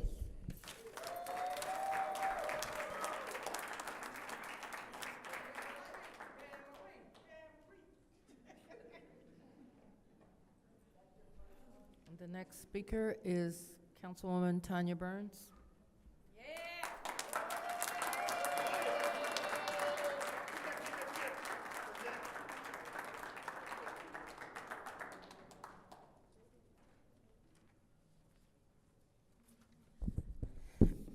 Miss Shirley, I do want to tell you one of the reasons why your councilwoman isn't attentive, she's busy posting videos of me on her social media.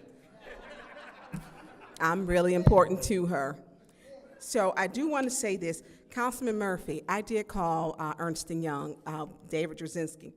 There was not a glitch on March 22nd with the food market. 22nd, they closed the portal for them. It was closed. The portal was completely closed June 23rd. And you and I need to have a phone conversation. It was completely closed. When they got up here and they said it was open back up, I was concerned. I was watching. And at that time, if we're opening it up for the market, let's open it up for everyone who may have had some incomplete items. I spoke to Mr. Drzezinski. You need to give him a call one-on-one. I've always done that to get my questions answered. And he's very straightforward. You'll be enlightened. Also, resolution number 240106, mandate disclosures of conflicts of interest and contacts with those benefiting from receiving funds from the City of Flint council members. That was sent up from the mayor's administration. It does also need to include the mayor. Because council members were not the only ones who received checks from Ashley Capital, if we're going to be fair.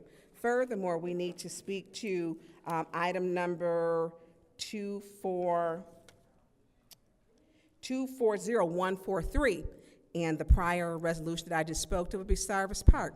Cyrus Park is Councilwoman Liddell Lewis's. She incorporated it in August of 2021. She did not disclose that. This will be her second round of payment, which will be $75,000. Not one shingle, not one furnace, not one window has been taken care of for the Flint residents, but she's taken care of herself. It is the most selfish thing that I've ever seen, because we are here to serve. This will be the second round before they head off to Dubuque, Iowa. And I believe that trip is tomorrow, April 23rd, which will be on the taxpayers' dollars for Dubuque, Iowa, for the Flint Water Lab that the Flint residents will be paying for, which will be the taxes, the hotel, the airfare, their food, the seminar fee that the residents will be paying for someone else's job. That's just not appropriate. If you need to do it for your job should be picking up that tab. And I believe it's already on the city's P card, as a matter of fact. So I don't have enough time, but I look forward to being back, and so does my attorney. Y'all be blessed.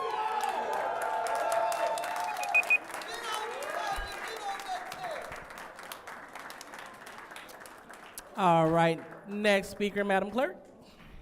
Next speaker is Doug Matthews.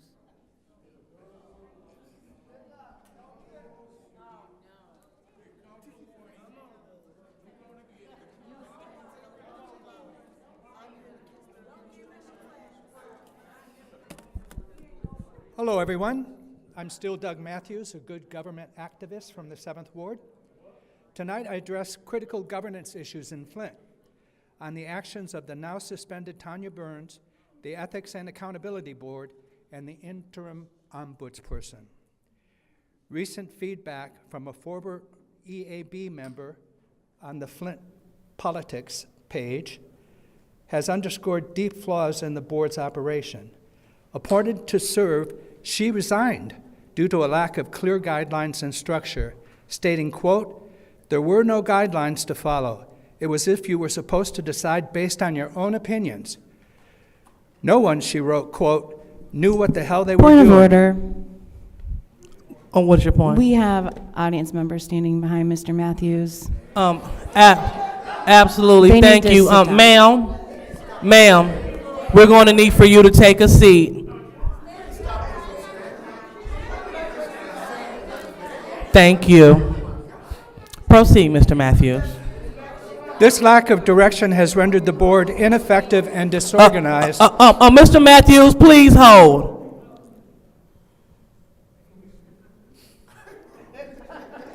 Go ahead. The board ineffective and disorganized, compromising its purpose. On August 14, 2023, the city attorney confirmed no laws were violated concerning donations from Ashley Capital PAC to certain Flint nonprofits. Despite this, 10 days later, apparently Burns brought an unfounded bribery allegation that she knew was false against council members Dr. Lewis and Quincy Murphy. I was at that meeting. The EAB hastily endorsed her claims, despite flimsy evidence and no due process. Only Excuse me, Mr. Matthews, please hold. Ma'am, you are removed from this meeting. You are removed from this meeting. Ma'am, I do know what. Ma'am, you are removed from this meeting.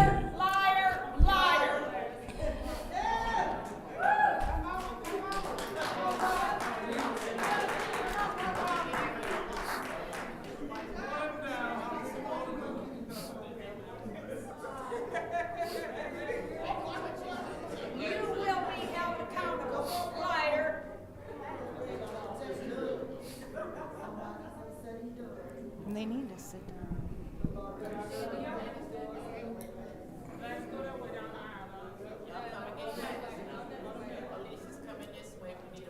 You are a liar, Lewis, and you got this piece of shit up here that's a liar.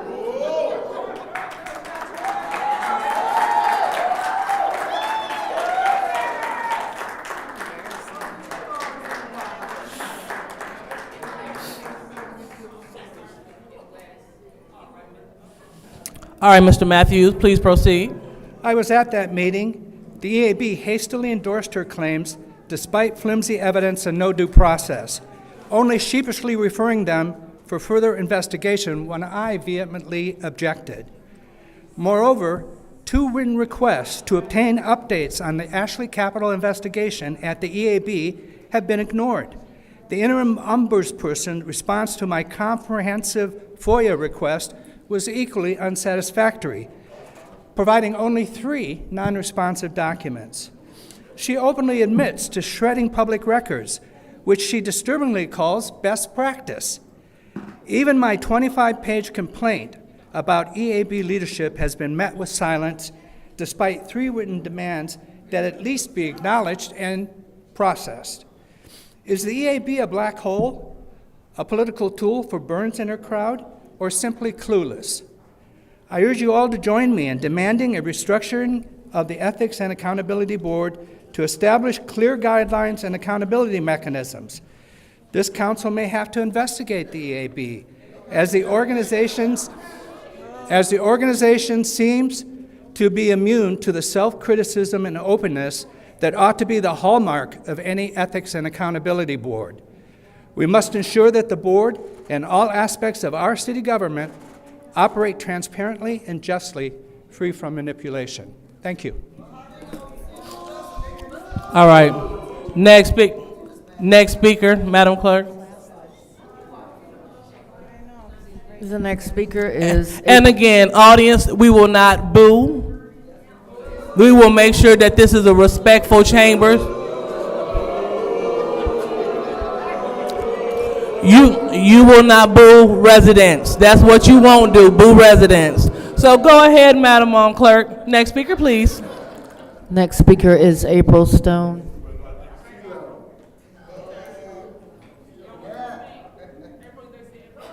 No. The next speaker is James Moore.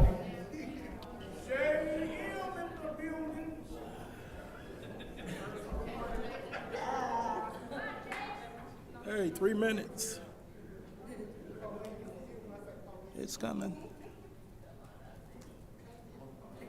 James Moore, 2nd Ward. There's always a lot of issues to talk about, but I'm gonna take this moment out and talk to my council person, which I hardly ever do. Lindell Lewis in the 2nd Ward, I respect you. Sometimes it's real hard, but you gotta do what you gotta do. You've done a pretty good job down on that park on cleaning it up. I've seen you out there with lawnmowers cutting.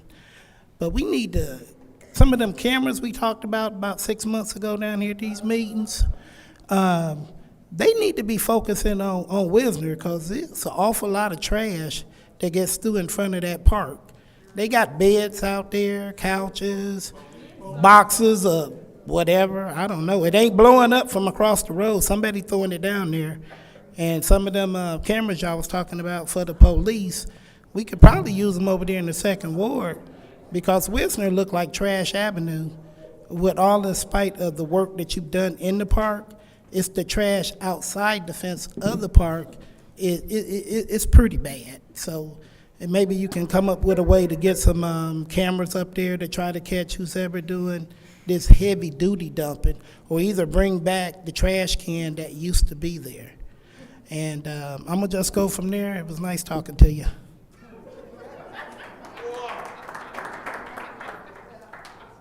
All right, next speaker, Madam Clerk. The next speaker is Rich Jones.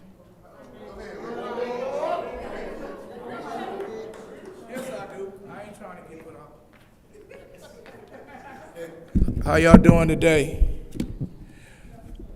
While y'all are away on y'all trip, because I think Iowa is one of those Republican cities that help their residents with tax abatement, as far as with their taxes. So if y'all could talk to some of them council people and see what they did to do that. And if that ain't true, when y'all get back, I will give y'all a list of the cities that did help their taxpayers out with that. And I want to put this on y'all mind again. Y'all should have listened to me and stabilized your water fund. Because when y'all get that budget in front of y'all in a couple of days, y'all going to be like, damn, Rich was right. We in trouble. And y'all could have took $42 million. Y'all acted stupid. How do we can't, we need Ernst & Young. Y'all didn't need no Ernst & Young. All y'all needed was to sit down and write a resolution up what y'all wanted to get done. Just like y'all voted not to give every employee $5,000. The same way Eric Mays wrote that resolution up, y'all could have wrote one up. And y'all could have got y'all money. But y'all left everybody else out. Now they getting in y'all ass. You could have helped the people and did, because it's been going on for years. Everybody take care of themselves. It's nothing new. But y'all ain't taking care of nobody but yourselves, and that's the problem. That's the problem. And like I said before, when that budget come in front of y'all, because when you stabilize your water fund, remember Candace? They came up here a couple weeks ago talking about they needed 25 employees. They would be happy with just 12 in the water department. If y'all would have had that water fund stabilized, guess what? Could have hired all 25 of them. That problem that we had, Ms. Liddell, when that pump 5 broke, well, you had your water fund stabilized, the people wouldn't be all jumping on your back, because they would have had a crew to go out there and clean them basements up, and some of them still got manure in them. It's a shame that I don't have 2 more minutes and 20-something seconds left. Quincy, remember you used to have 5? So you gonna let these people that never been to council meeting before, until they was elected, cut our minutes down to 2? Are you going to do that? Are you going to stand up to them?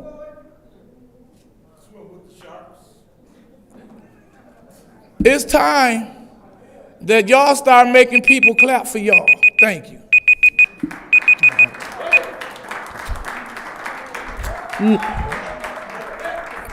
Next public speaker, Madam Clerk.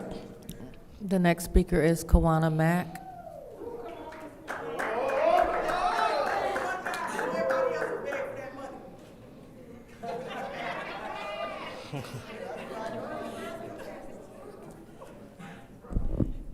Hello, I'm Kawana Mack from the 7th Ward. Man, I got so much to say.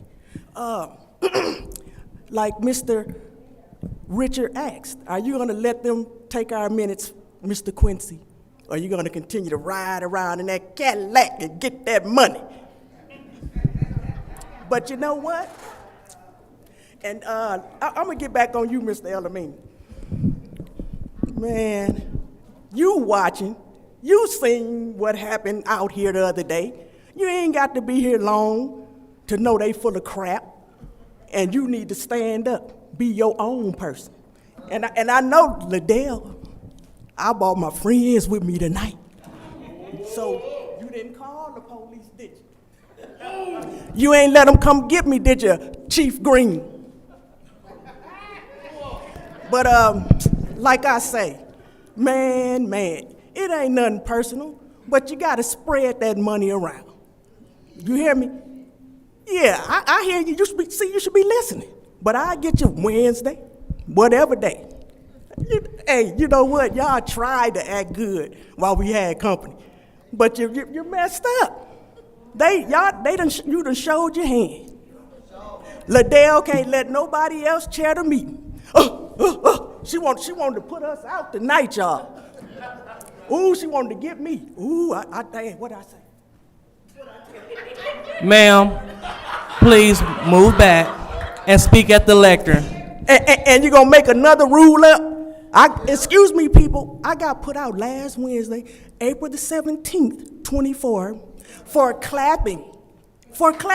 And then old Crudy Judy, excessive clapping. The lady with the mask. I ain't got the mask on tonight. I'll be back. You know what? I be having fun. You hear me? I had so much fun. Woo! But you know what? I am going to be laughing when the FBI, Roland Martin, Ricky Smiley come down and get you. What you going to do when they come for you?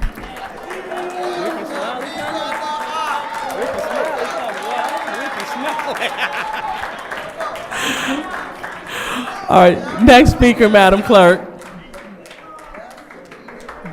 The next speaker is Lavelle Barnett. Lavelle Barnett. Lavelle Barnett. Next speaker is Beverly Biggs Levy.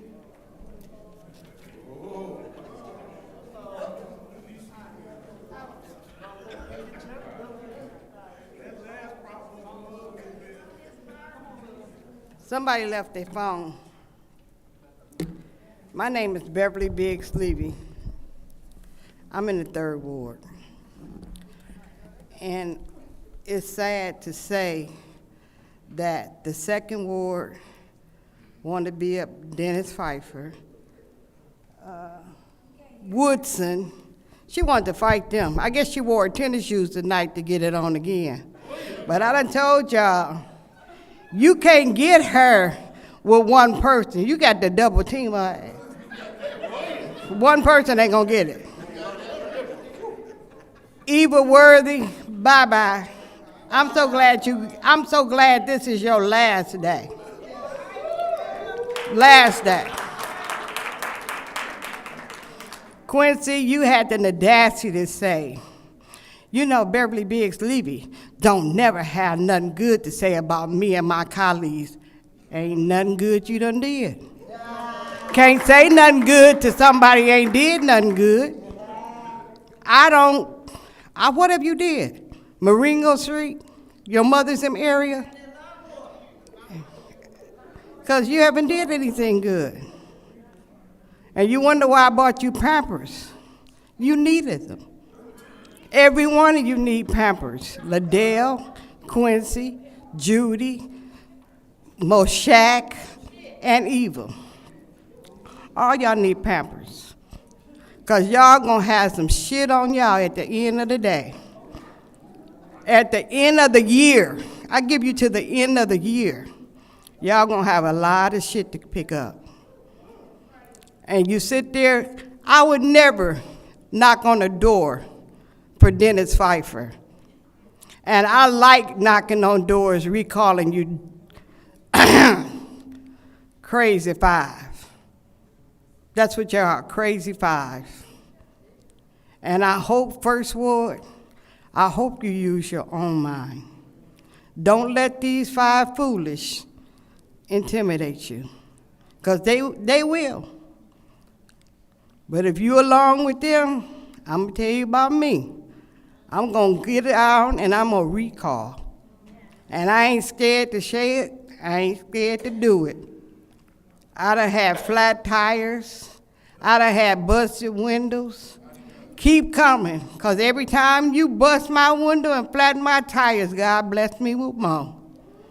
So you cannot touch me from head to toe. And I don't need none of y'all to pray for me, cause y'all praying, I don't even get up when it's time to pray when y'all do y'all prayers. Pledge allegiance, ain't no pledge allegiance with you five. Y'all have a good day. Next public speaker, Madam Clerk.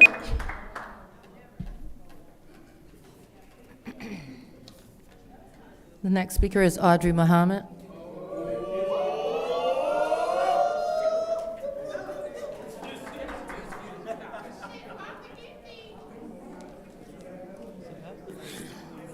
My name is Audrey Muhammad, and I am in the 2nd Ward. I would like to start off by saying Liddell Lewis walked down the aisle, bumped into me. Several people have seen her when she bumped my phone just a few minutes ago, reported it to Chief Green, and he didn't say nothing. He said he didn't see it. She want to keep doing it. But Liddell, when is you going to learn that reporting me to the school board and getting me removed from the library board? When are you going to learn that when you keep trying to report me to the brothers in the Nation of Islam, it still don't hurt me? I'm going to still keep coming back to the city council. I'm going to still stay on you. Miss Beverly, just know that those petitions for to recall her is going into action this week. We wanted to wait to make sure it carried through Juneteenth so that all the people that show up to the Juneteenth got it. You think you own Service Park? Some of these people want to say that. She don't own Service Park. Call down to keeping Genesee County parks beautiful, and they'll tell you that the park has not been cleaned. They'll tell you that they can have as many park adopters as they want. I got the paper sitting in my car right now because they want me to be a park adopter because the park is not being kept clean. I just talked to them down there. So let's reveal it. So what is the $75,000 that she's getting in her hand for Service Parks Neighborhood Association for? It's not for the park, because guess what? The county gives you everything you need to clean up the park. They provide the monies because they want to get the fence taken down. They do all of that. So while you're sitting there with your smirk on, I can sit here with my smirk on and say, baby girl, it didn't work. You kept writing letters. I'm not the only one you write letters on, but it still ain't working. You're not getting nobody removed from their positions, but we're going to get your behind right up out from where you're at. The people in the 2nd Ward, the new and the old, are calling us and blowing up our phones. They said, can we still sign the petition even if the signature ain't no good? I said, you can still sign it even though it won't count. She need to know how many people don't want her here. So we should probably end my minute. I got a second or two. To play this for you. Hold on. Let's go ahead, because I got my time. I can stand here and just sit quiet if I choose to. We got a few seconds. And I'm going to take my time. Even if I stand here quiet, you better pray that it don't come up like I want it to. Let it just keep on going. Because when I roll up out of here, we can roll up out of here like we want to. But if it don't come up, we ain't worried about it. Because guess what? We can play it loud and clear. And I'm going to play it all the way back to my seat. Maybe, let me take it off. That's okay. It's okay, because it said she called everybody janky. Y'all know y'all king is janky, but she the one janky.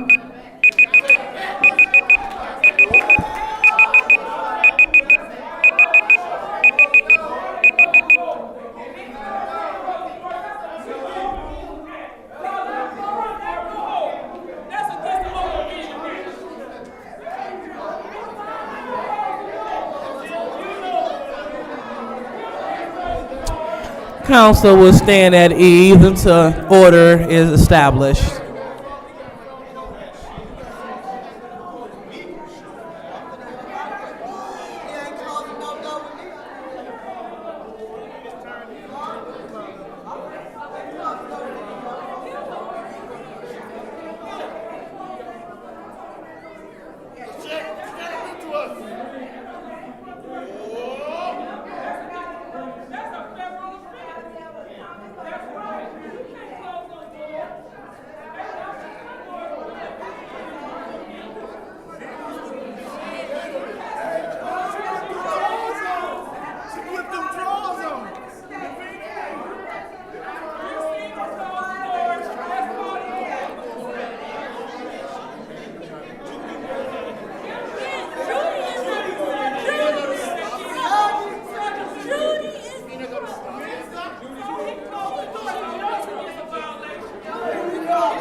All right, we're going to proceed with the meeting.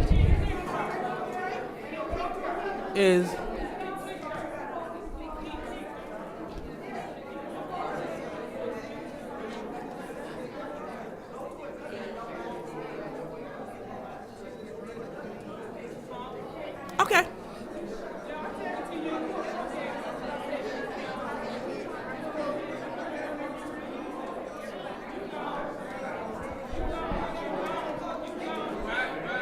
All right, so the time is now 8:35, and the Flint City Council meeting is now being brought back to order. Roll call, Madam Clerk.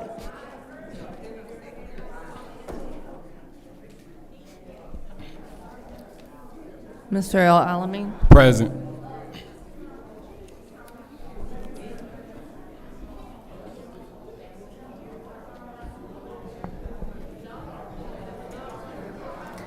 Ms. Lewis. Present. Mr. Murphy. Present. Ms. Priestley. Present. Ms. Winfrey Carter. I'll be leaving this meeting. We cannot bring a meeting back to order after at ease. They are using the phrase at ease Point of in the order. wrong context. Point of order. Excuse me, Ms. Winfrey Carter, thank you. Please proceed. We're in the middle of a roll call. We're in the middle of a roll call. Absolutely, yeah, we stopped it. Proceed. Ms. Burns is absent. Ms. Mashat. Present. Mr. Pfeiffer is absent. Ms. Worthing. Girl, nobody wanna look at you. Ms. Worthing.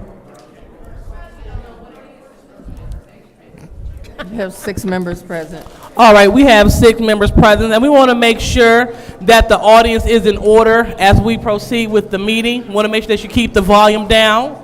Thank you so much. All right, so we are still in the middle of public speaking. Madam Clerk. No, ma'am, yes, your warning. Ma'am. Ma'am, you need us, officers, that's your warning, you need to go. Ma'am, you need to go. Take it, ma'am, you need to go. Ma'am, you need to go. Ma'am, you need to go. Thank you. All right, thank you very kindly.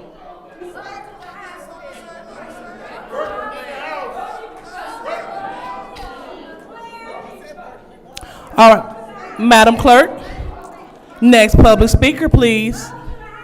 Did she finish roll call? She did. The next speaker is Jasmine McKinney.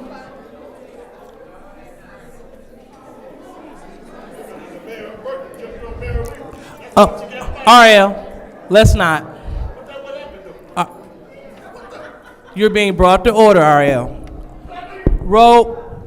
What? All right, proceed.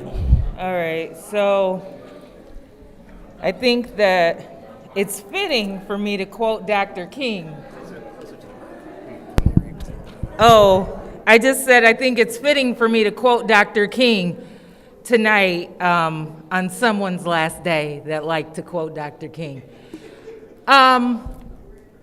When justice rolls down like a mighty stream. Justice is here tonight.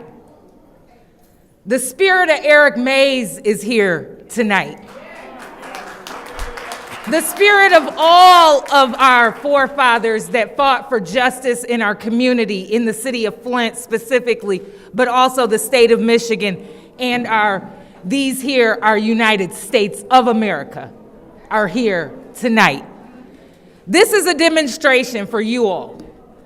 Councilwoman Winfrey Carter has left the circus. She said she couldn't, because this is not a legal meeting.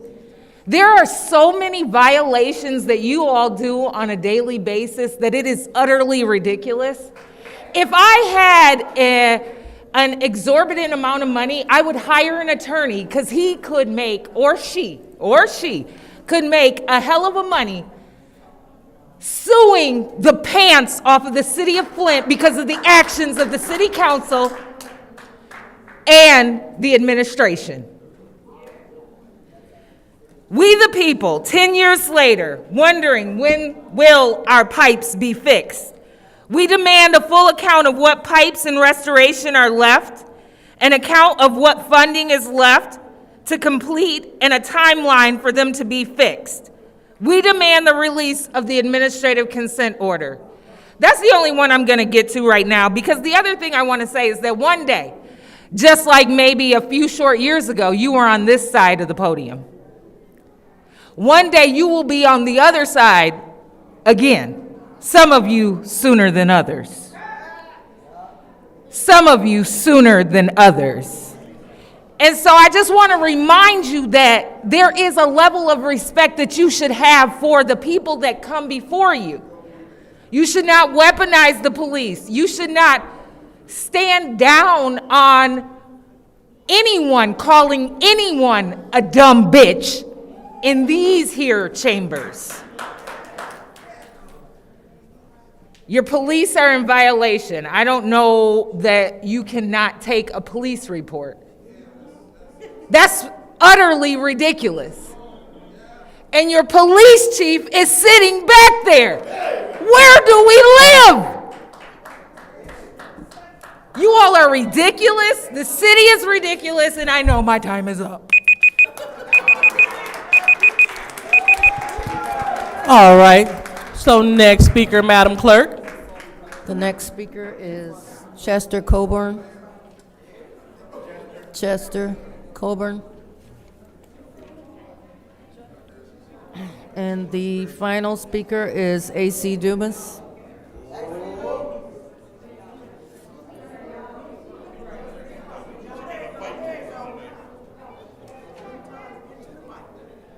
I'm not going to be long. I just want to say that I am A.C. Dumas, and I just want to say that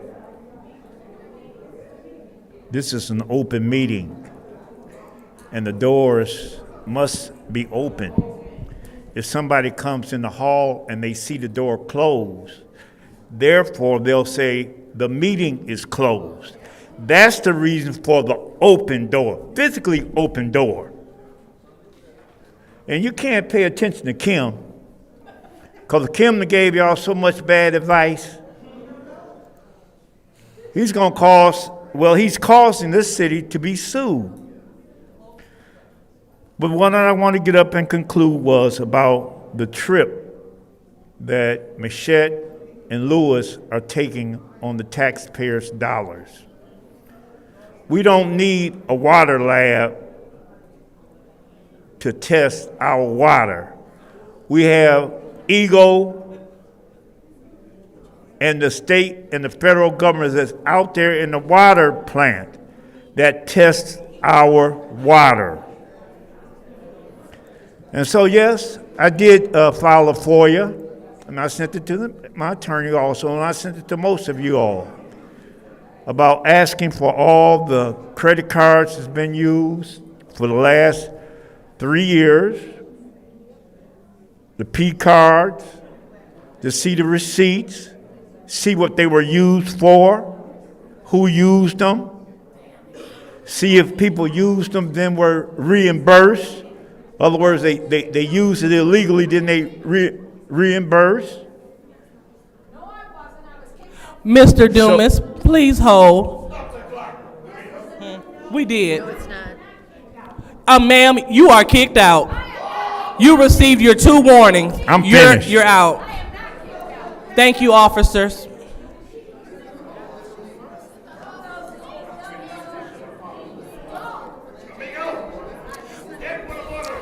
The council will stand at ease until she's removed from the meeting.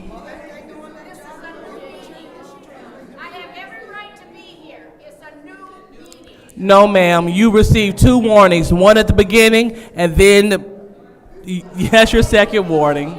Thank you. Please remove yourself.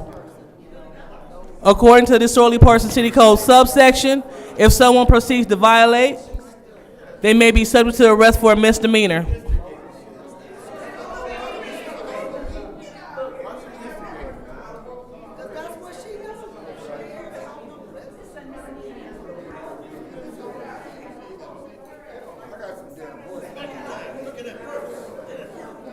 Can I say something? Can I say something? Can I say something? No. No, ma'am.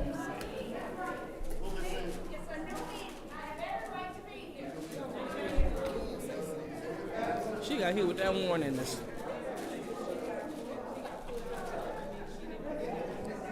All right, Madam Clerk, is that the last speaker?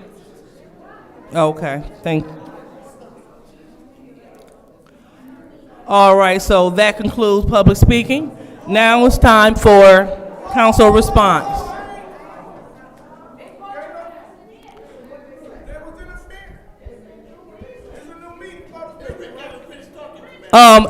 Excuse me, so let's get a reminder. For council meetings, you must submit a slip. The clerk will get the slips. She reads the slips like she's been doing for the last few years.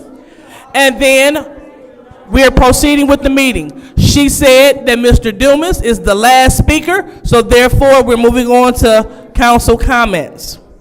Anyone in this body would like to respond to the public?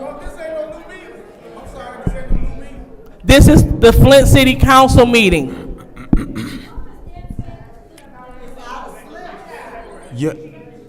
Yes. She what?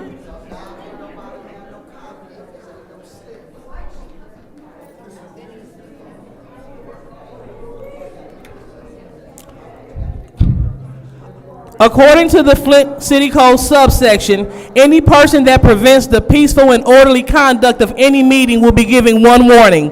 If they persist in disrupting this meeting, that individual will be subject to arrest. Violators shall be removed from the meeting. Gladys should be removed from the meeting so we can proceed with the meeting. According to our rules, the City Code subsection, after one warning, you may be subject to arrest for not leaving the meeting.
All right.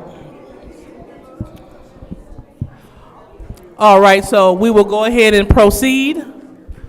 Madam Clerk, roll call, please.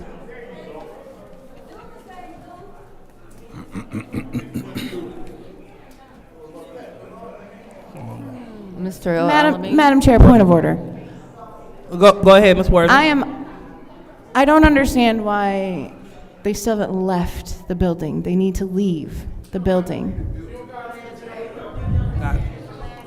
Yeah, I'm not sure. It'll just continue I'm not to sure how that be they should not be here at all. They should leave the building. So, point of order well taken. Do something So useful. now she has left the chambers. We can proceed. Madam Clerk, roll call, please. Mr. Al-Alami. Present. Ms. Lewis.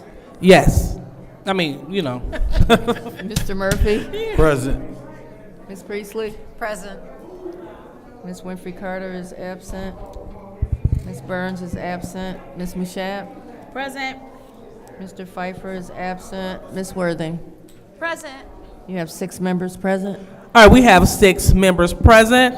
So now we're on council response. Any council member would like to respond to the public? Yes, I will. Go ahead, Mr. Murphy. Thank you so much. I want to respond to Beverly Biggs on a couple of things. The first one is Ma'am. the first one I want to respond to. She keep coming to the podium and she keep telling the public that I go down there on Marengo Street and mow my mother grass. My mother do have a beautiful yard, been nice for years, and my mother have done put a lot of work into that kind of yard to make her yard look good. And my sister done what she done on the other side, and my brother. I don't have a problem going to cut my mother grass if she want me to cut her grass. She never asked me to cut her grass, and I thank God for my sister and brother for cutting my mother grass and the work that they have done over the years. And what I will ask Beverly to do while you out here talking about Quincy mowing grass down there by my sister or by my mother on Marengo, if you see me out there mowing grass, why don't you just stop and take a picture so you can have receipts and facts, because you keep coming up here to this podium saying stuff that's not true. And it's very unfortunate that when she keep coming up here, and I'm doing my best because I know a lot of people watching, for me to keep my composure. She have made personal attacks. She done called my job to try to get me fired. When I went to work, they talked to me about all the different Point of order. Go ahead. We have audience members like running around and stuff. They need to remain seated. Right. So, excuse me, ma'am. Excuse, ma'am. Let's not be a distraction. So, proceed, Mr. Murphy. So, I just think it's important that when we hit the podium, we putting factual information out there. And I don't have a problem. If my mother need me to come and do something, I will go cut her grass. But if you go say I'm doing something, make sure you know what you're talking about while you going out here knocking on doors, making false accusations about me in order to get people to sign the petition. All right. Anyone else like to respond to the public? Anyone else like to respond to the public? All right, seeing that there is no one else to respond, I will go ahead and do so. So just want to make sure that we remember that we have decorum in the chambers. In addition to, I happily would like to invite everyone to come out to Sarvis Park. We're going to have a collaboration with the Genwell Group. They are having a Juneteenth kickoff. So it's going to be free food, family fun, and a lot of great things. A lot of the park adopters, they are taking part in making sure everything is nice and neat. And oh, it's totally free. And so, all right. And so it's totally free. And we would like to also encourage individuals to please drive by and take a look at the efforts, the beautification efforts that have been made with Sarvis Parks. A lot of raking, a lot of cleaning. Moreover, take a look at the lot that the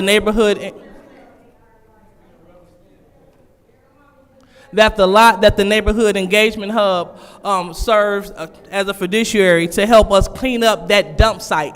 Tires, glass, and stuff, so we can definitely give the Second Ward residents a better place to live and call home. So I'm looking forward to that. And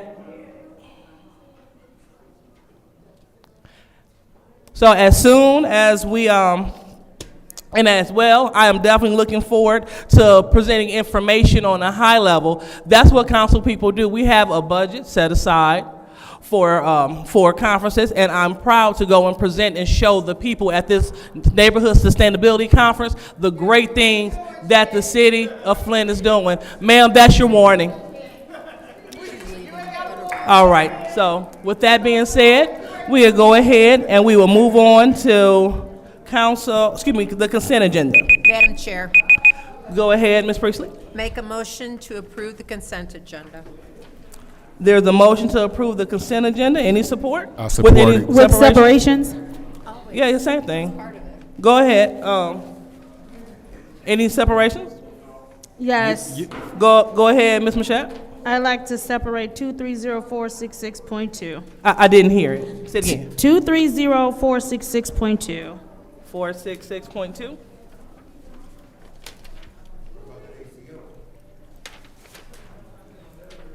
Why is they talking in the audience? Hold on. Oh, okay. All right. Any more separations?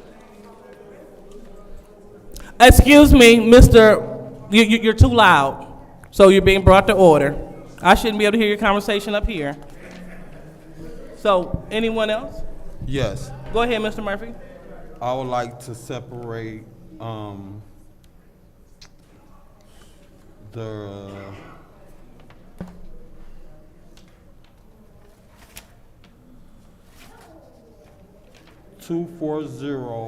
$240,144, the administrative consent order.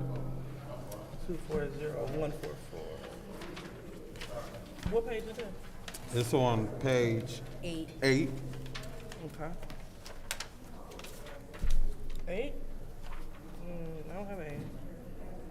It's on page 8, the top of 240144, the administrative consent order for the City of Flint, State of Michigan, Department of Environmental, Great Lakes and Energy, Eagle Drinking Water and Environmental Health Division. Okay.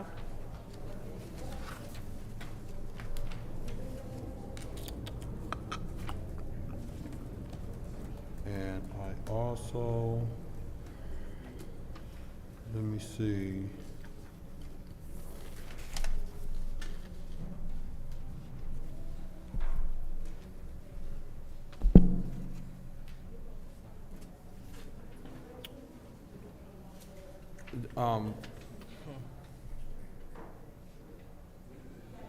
We already talked about that in committee. Let's separate 240129.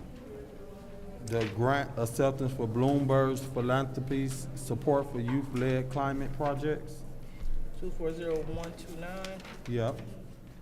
and that's on page 240. Oh, shit. And also 240106, mandate disclosure of conflict of interest in contact with those benefiting from or receiving funds from the City of Flint council members. All right, so let me begin. So you did 240144. The other one is, excuse me. Yeah, so, yeah, 240106 on page 4. Gotcha. 240129 on page 5. 129, gotcha. And on page 8, 240144.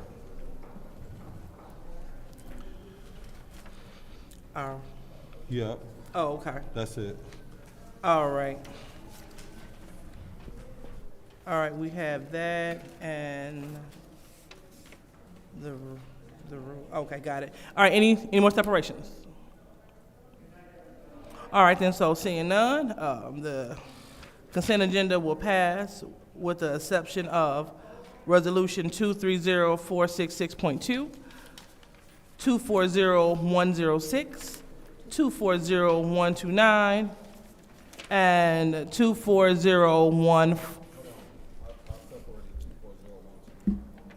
That's what I just said. And 240144. So that'll conclude the separations. So with that being said, we will vote on the consent agenda. Roll call, Madam Clerk. Madam Chair, Yes. can I just add that 240120 and 240141 were not moved from special affairs, so they're So not. I didn't hear it. 240120 and 240141 are also not included in that consent agenda because they didn't move from special affairs. Just wanted to make that for the record. All right, so you said, yeah, so 240120. Yep, and then, and 240141, correct. Okay, so thank you for stating that for the record. All right, go ahead and roll call, Madam Clerk. Mr. Alamin? Yes. Ms. Lewis? Yes. Mr. Murphy? Yes. Ms. Priestley? Yes. Ms. Mashat? Yes.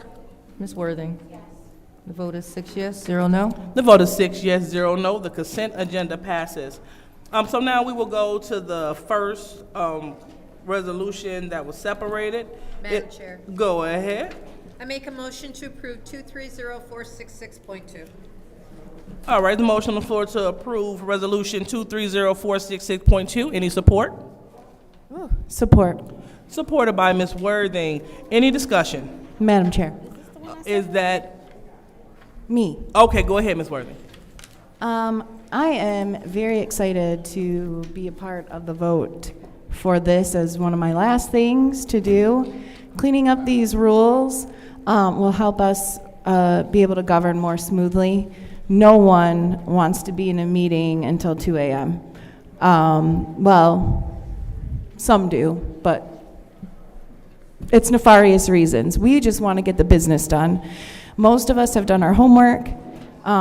We've discussed and contacted staff members ahead of time, and we know how we're going to vote, and that's how it should be. In other municipalities, they already know how they're going to vote, not because they've met in groups or anything like that, but they've like done their homework, which that is like the basics of governance.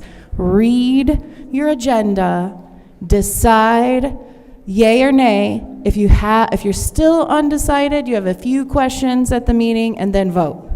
That is the norm. Unfortunately, Flint has become a laughingstock, and honestly, it makes me very sad for Flint. But with these rules, I do hope that we're able to move forward. Flint deserves better. Thank you. All right, thank you, Ms. Worthing. Anyone else would like to speak? First round? Madam Chair. Go ahead. The reason I separated this is because I don't know if you recall, we approved this coming over here with some stuff that they were supposed to change. I'm looking into if the things are not changed.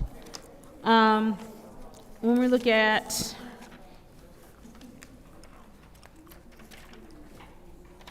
hold on, I have to go back. 6.10, it's supposed to be placed in committee. And it still says on the agenda. And we asked the city attorney to change that. Yeah, I believe that the changes that the body voted on in committee on Wednesday are included in the actual resolution, the point 2 should be in your packets. The changes haven't been made into the final rules document because the body could decide to make additional changes. So I, would wait till you have the final resolution listing all of the changes to the revised rules. I don't know what you're saying. What did you just say? The point 2 resolution that's in your packet should include all of the changes that the body approved at government ops on Wednesday. Hold on, let me go find it.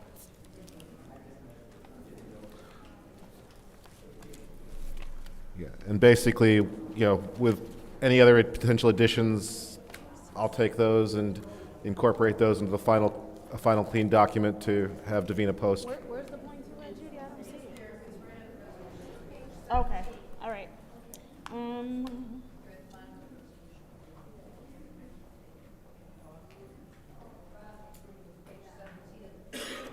Okay. And then, nope, there was one more. Oh, there was one more.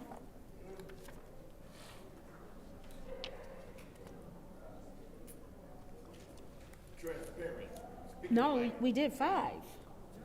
I gave him 2 suggestions because I was like, oh, if you have to change that one, then you need to fix that other rule too. So I want to make sure that that we are on the same page. So I see that we have 2 additions within our packet. One packet is page 1 to 18, and the other packet is what is this? So, because remember when I said if we're changing 6.10, we might as well fix 6.1. You said point one? Uh-huh. Yes, and only point 0 is on here, but point 1 is not on here.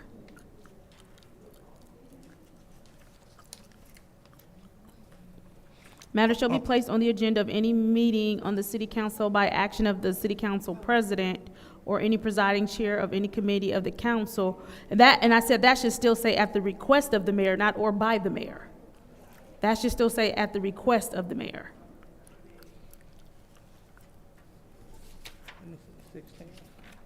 You got 6.10.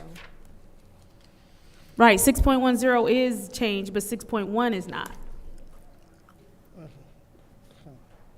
Must be approved. All right, so I want to make sure that we're on the same page. So we are on the clean version, right?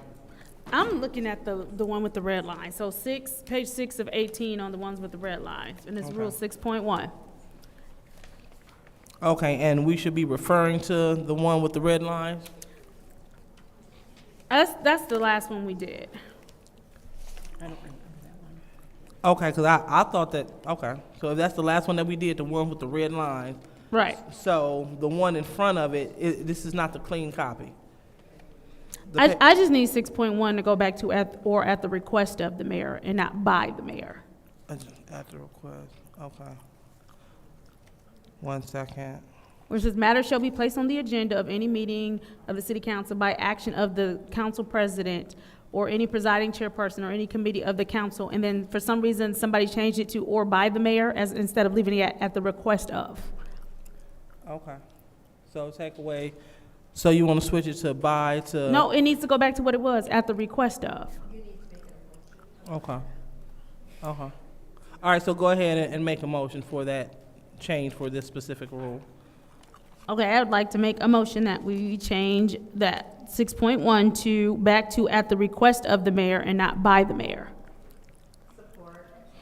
All right, so it has been moved and properly seconded by Ms. Priestley. She got to you first, Mr. Elamine. And we will go ahead and have any discussion? First round? Any discussion? Second round? All right, so we will go ahead and vote on amending, resolution 6.10. 6.1. Oh, excuse me. You said 6.1?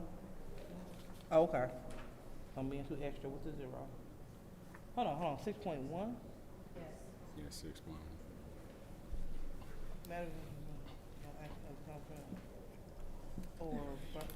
Okay. Oh, Do you see it? yes, I do now. All right, so it has been a motion on the floor. Has been a motion on the floor to amend Rule 6.1.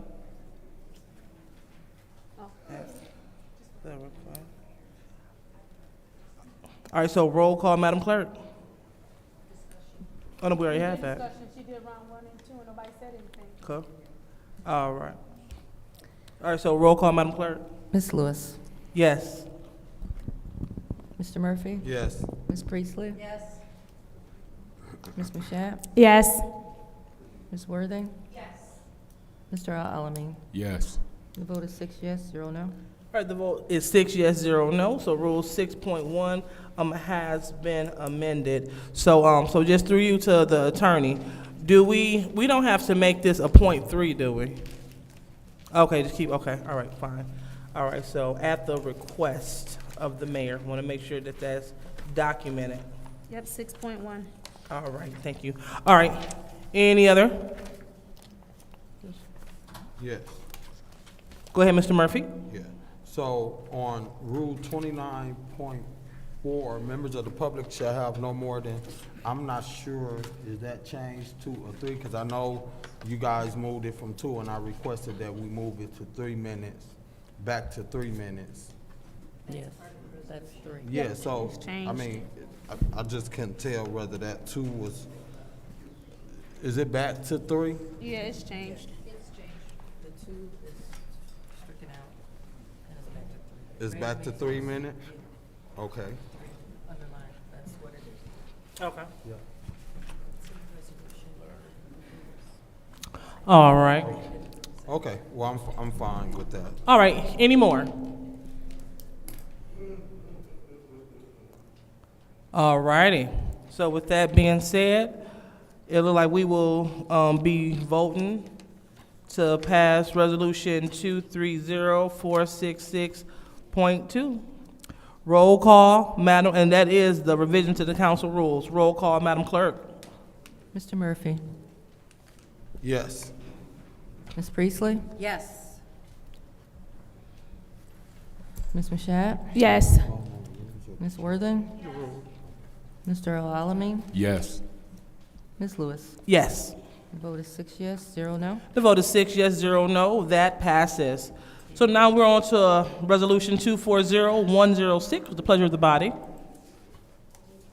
Madam Chair, Ms. Priestley. I make a motion to approve 240106. All right, motion on the floor to approve 240106. Any support?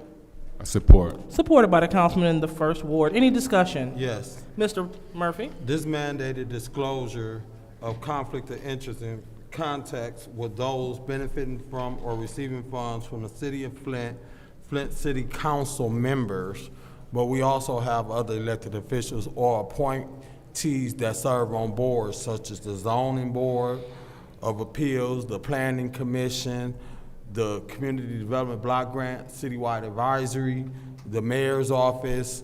We have other appointees that could benefit off of voting yes for a project or something. So I don't have a problem with this resolution because it got city council, which is already in our charter. I just have a problem that it don't include more than just city council in this. So if this had other people in it, I would support it. But because it don't, I just can't support this for city council and not support it with other people, because when these big major projects come to the city of Flint, they gotta get zoning changes, zoning permits. They gotta go before the planning board. And some of these people that sit on these boards is also over these developments that's coming to the city of Flint. So I just want to make sure that we fair across the board. So in good spirit, I just think that if we send this back to work on this a little bit, I would be more comfortable versus it just being, it's almost like it's targeted. Request for information. Yes. Go ahead. Does this is going to affect my vote? Could we just amend it here rather than send it back? Is that possible? Yes, we could do that. I mean, if you guys want to do that, we can do that here. I would like to make a motion to add mandated disclosure of conflict of interest and contacts with those benefiting from or receiving funds from the city of Flint, Flint City Council members. Do we need to name the boards or just say other board members? I don't know how you guys want to do that. Who are you trying, point of information? Which point? Who are you trying, yeah, thank you, request for information. You got the planning commission that approves major projects. So you have the zoning board, you got the zoning board of appeals, you have people that serve on the board that also is over some of these nonprofit organizations that are developers that is getting millions of dollars to develop, and they also sit on a board. I think you got somebody on the economic development board. I'm just not sure. I don't know. I can't look at the names, but I just know we got people that sits on these boards that can make major decisions on what happens in different areas versus other areas. So I just want us to be fair. It's not that I'm against this, I just think we need to include everybody. So, Mr. Murphy, so are you looking at saying Flint City Council members, commissioners, and City of Flint employees? Because those that serve, they are considered commissioners. Say elected officials, Uh, commissioners, Oh, and/or employees. So elected officials, appointed officials, and appointees? Because I almost think you could take council members off and just put elected officials. You could strike city council members and say elected officials, commissioners, and any employees, and I think that'll cover. When we're saying any employees, like how deep is that going when you say that though? You Any gotta- city official employees. Yeah, excuse me, City of Flint employees? Yeah. Okay. So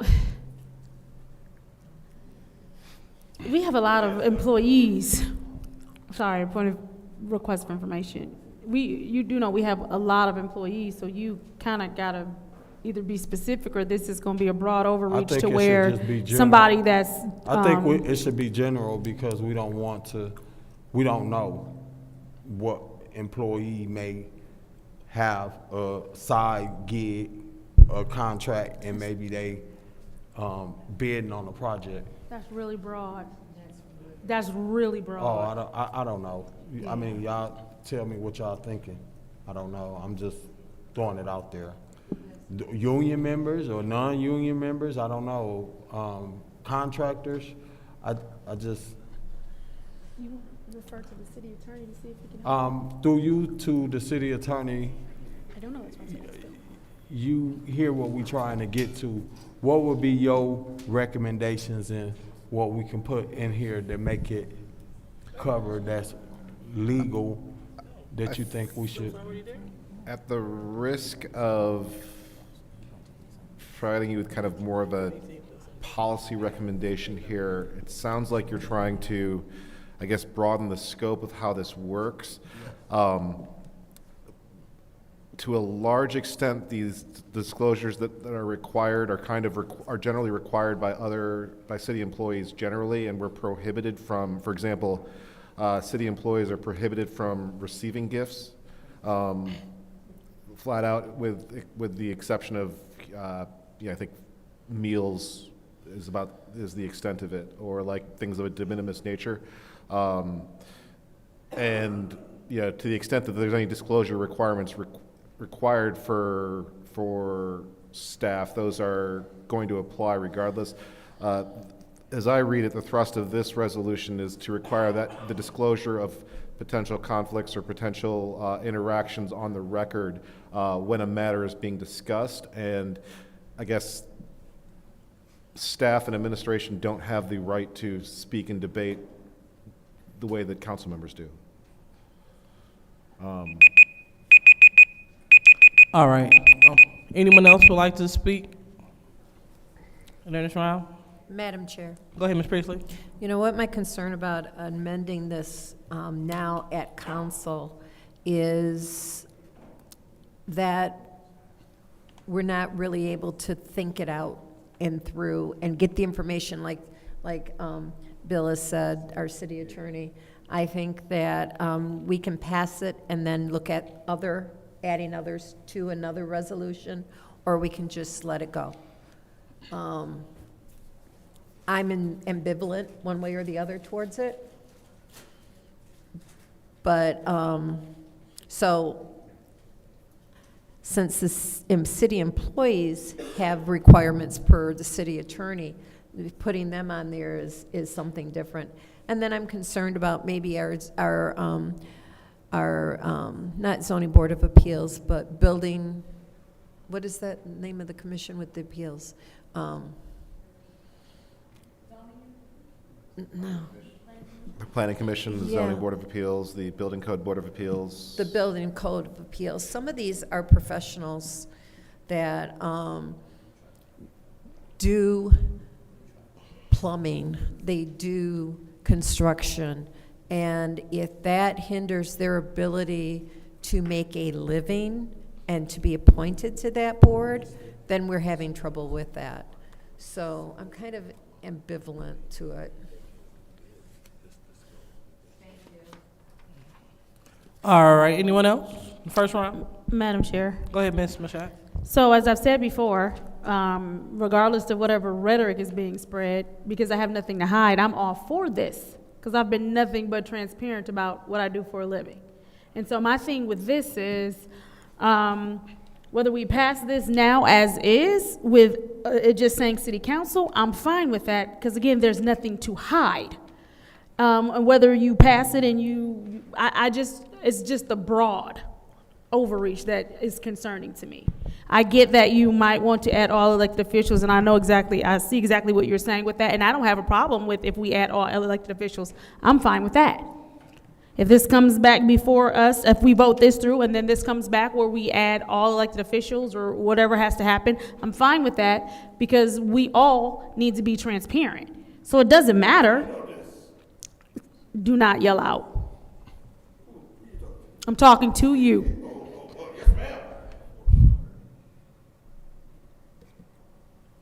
And so either way, it doesn't matter.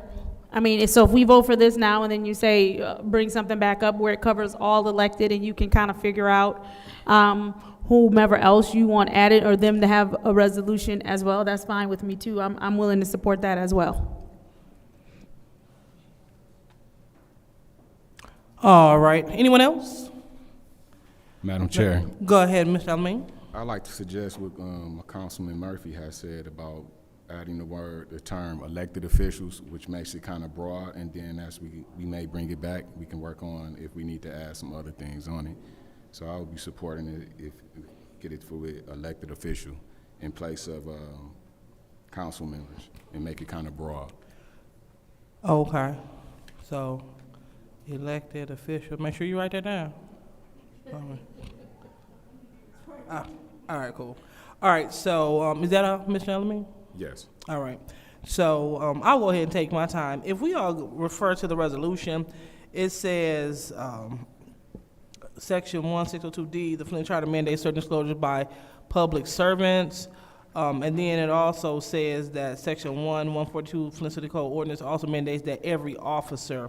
So when it says public servants, it sounds as if that's covering elected officials as well as appointed officials by saying public servants. So if you're serving the public, and that also sounds like that covers the City of Flint employees as well, because they're all public servants.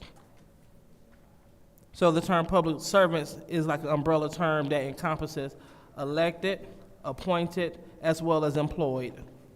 And this is according to the resolution of 240106. It doesn't have a page number, so I can't direct you to the page number.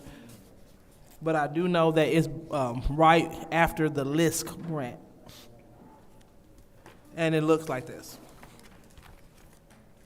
So I will go ahead and ask the attorney, is that accurate from what I'm reading and how I'm interpreting this right here? I actually don't have a copy of the resolution in front of me, so let me call that up. Okay.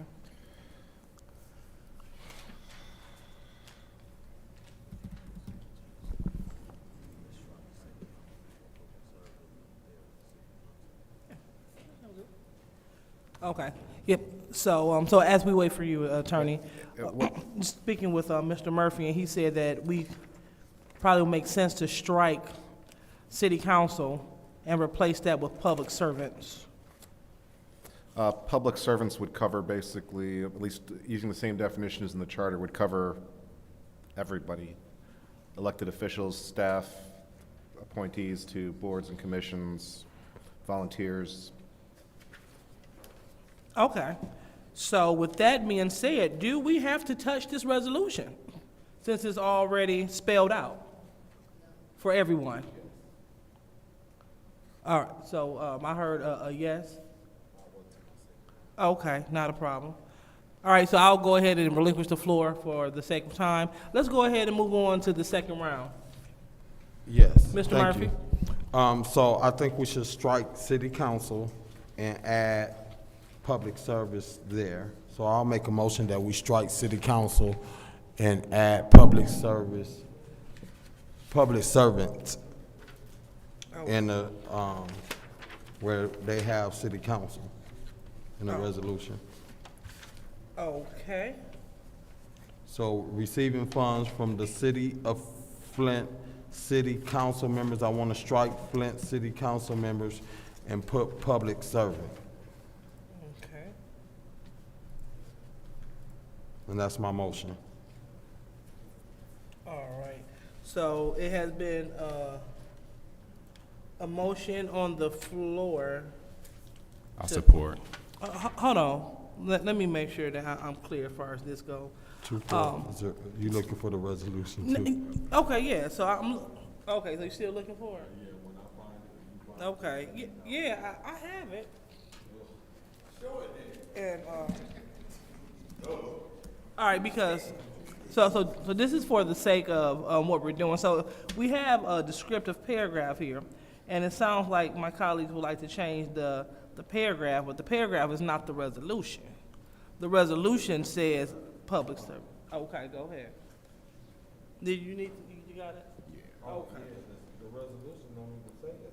Right. The resolution mandate disclosure of conflicts of interest and contact with those benefiting from or receiving funds from the city of Flint. But on this resolution, it says that mandate. Oh, I'm sorry. Oh, okay. So on the resolution, it say resolution mandating disclosure of conflict of interest and contacts with those benefiting from or receiving funds from the city of Flint. But on the agenda, it say mandated disclosure of conflict of interest and contacts with those benefiting from or receiving funds from the city of Flint, Flint city council members. So which one is right and which one is wrong? Through you to Davina. Davina, could you let me explain to us why these are different?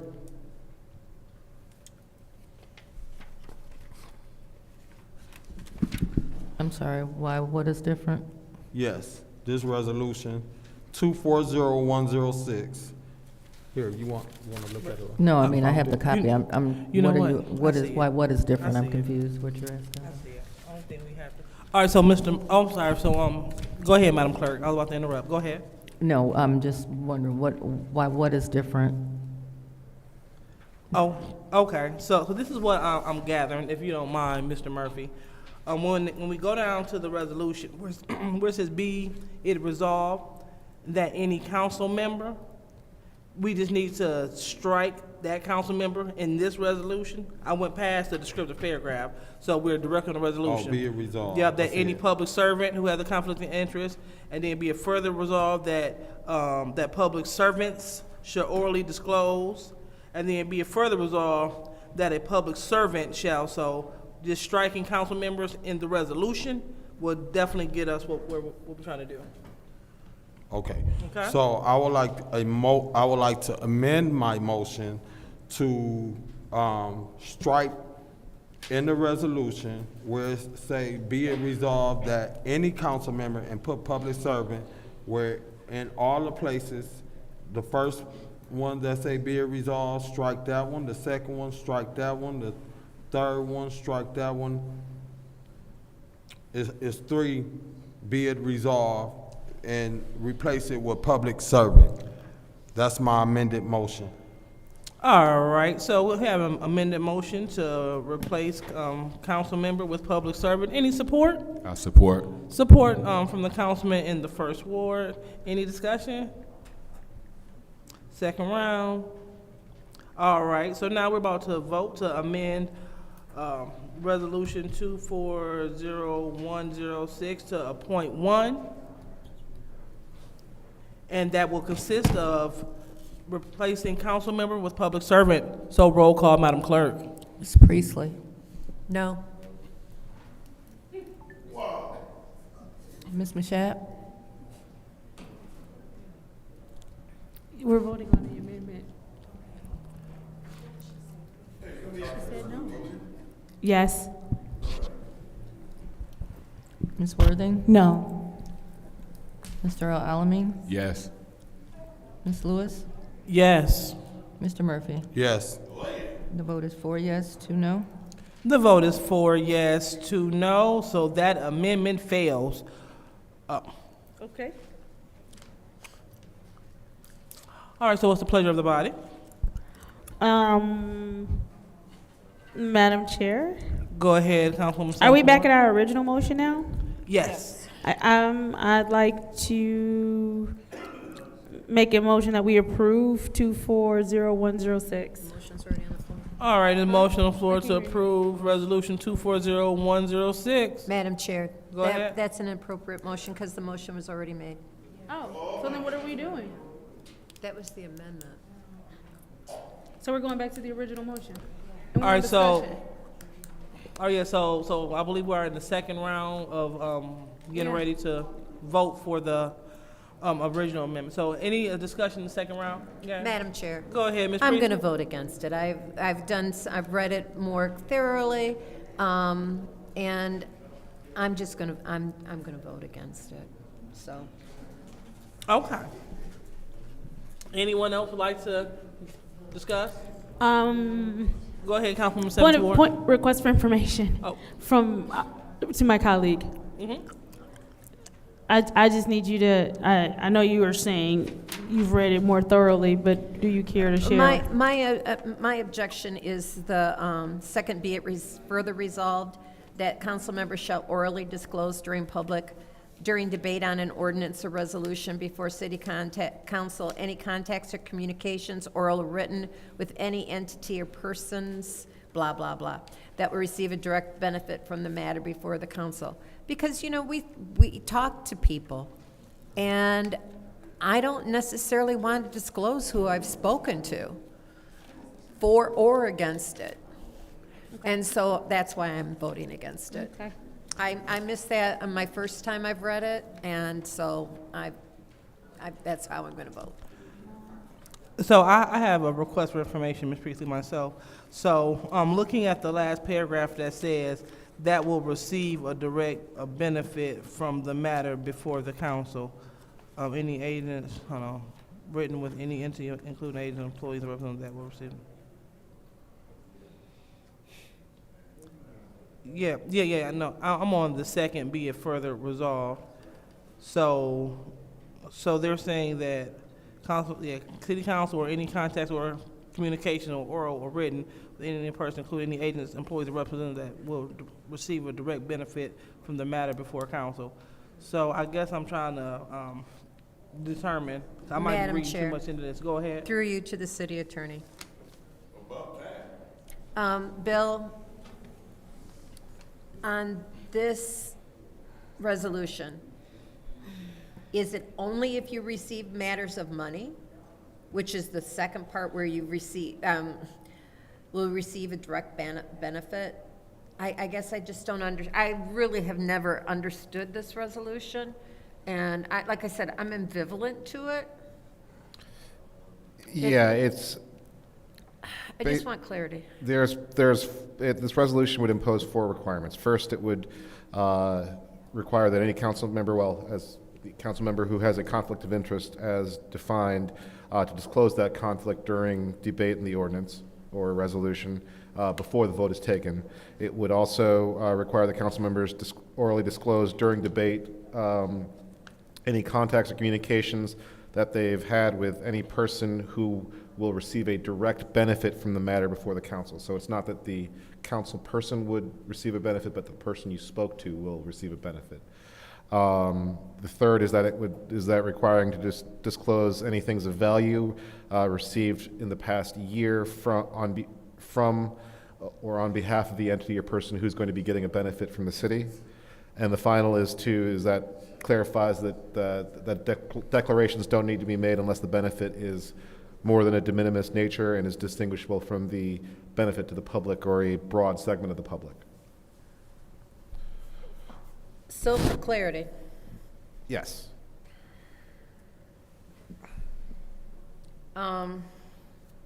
if I had, let's go back to a zoning issue that we had in my ward. I received no value from this individual that I spoke to in regards to a zoning, and I helped him get the zoning. I would not have to disclose that I communicated with that because I received no value, but he receive the value of being able to build his business on that property.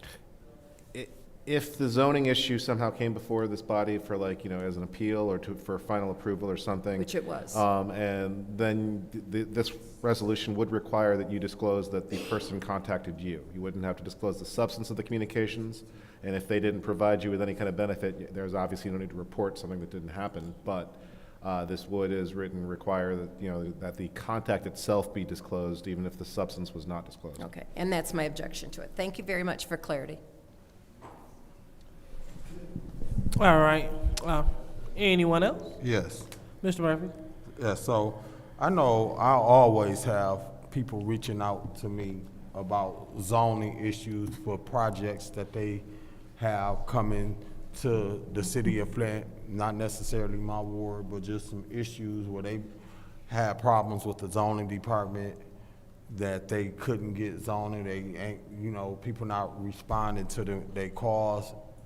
So I have helped maneuver them through, like sending emails out to try to see what's the problem, what's the holdup, what's going on. So in that case right there, even though I'm not personally benefiting from it, do I need to disclose that I had a communication with someone that has been having problems with a department, that they can't get a response from a department head or a phone call or an email back? Because I'm sure I'm not the only council member that has issues with we waiting on somebody to.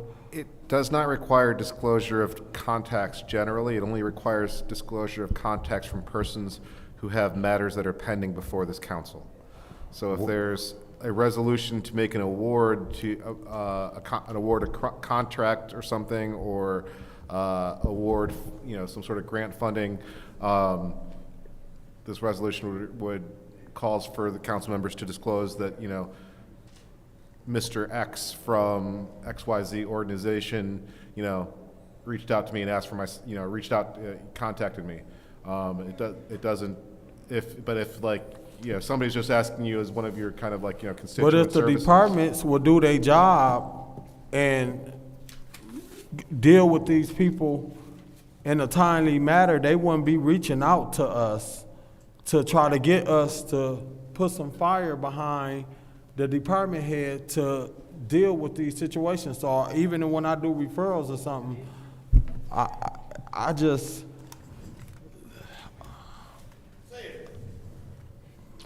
It's just, I just think, I don't know if they overwhelmed with work, even with some of the ARPA contracts or the awardees that receive ARPA dollars. They, be having problems with, they ain't got the contract signed. So, I'm not sure. I won't be supporting this as a form. Thank you. All right. Anyone else? Anyone else?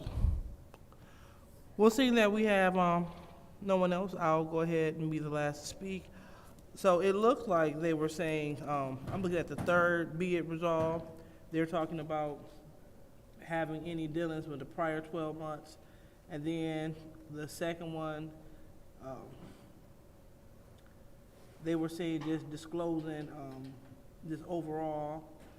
And then for the first, be it resolved, they were saying that disclosing before the vote is taken. I think that's definitely achievable.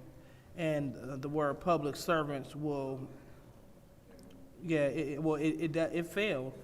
Yeah, and it shouldn't have failed, but that would have made this more, I'll say universal. So as is. Anyway, let's be going to call for the vote. So we are looking to approve resolution 240106. Roll call, Madam Clerk.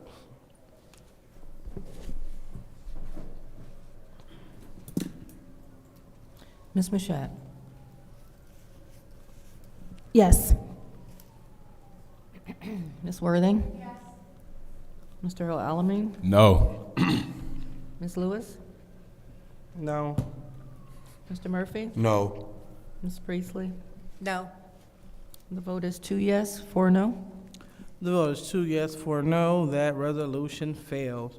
All right, so what's the pleasure of the body moving forward? Ms. Priestley? The motion to approve 240129, any support? I support. All right, support by the councilman in the first ward. Any debate? Yes, I don't recall talking about this climate project. Happy National Climate Change Day or Earth Day today. But is there someone in administration back there that can speak on the youth-led climate project? Yes, this is a grant acceptance from Bloomberg's Philanthropies to support for youth-led climate projects. Resolution that the appropriate city officials authorized to do all things necessary in the amount of $50,000. I'm not sure that we talked about this in committee. So I'm not sure how it came straight to city council and didn't get. No, I said, I don't know how. Let me repeat myself again, because maybe you didn't hear what I just said. I said, I don't know how resolution 240129, grant acceptance for the Bloomberg Philanthropy Support for Youth-Led Climate Projects, did not come through committee. If it did, could you just enlighten me? Yes, I followed the internal protocols in putting resolutions together, so I'm not sure. What's your name again? Seamus Bannon. I'm the grants management officer for the city of Flint. You the who? I write the grants for the city of Flint and Okay. manage a lot of the grants, not all the grants, but the grants that come through the mayor's office at the city of Flint. So I applied for this grant a number of months ago as an opportunity for us for youth-led projects. And then I followed the internal protocols that we have to follow as staff members within the administration to get this up before the meeting tonight. And what is this going to do? So this gives us an opportunity to receive dollars that we're going to award micro grants of between $1,000 and $5,000 to youth led organizations, youth groups, young people to do some sort of climate action work. So they might raise awareness. I have a few thoughts here. They raise awareness around the importance of tree planting, participating in mitigation planning, mobilizing public education campaigns, launching recycling or waste reduction initiatives. So anything around this sort of climate action.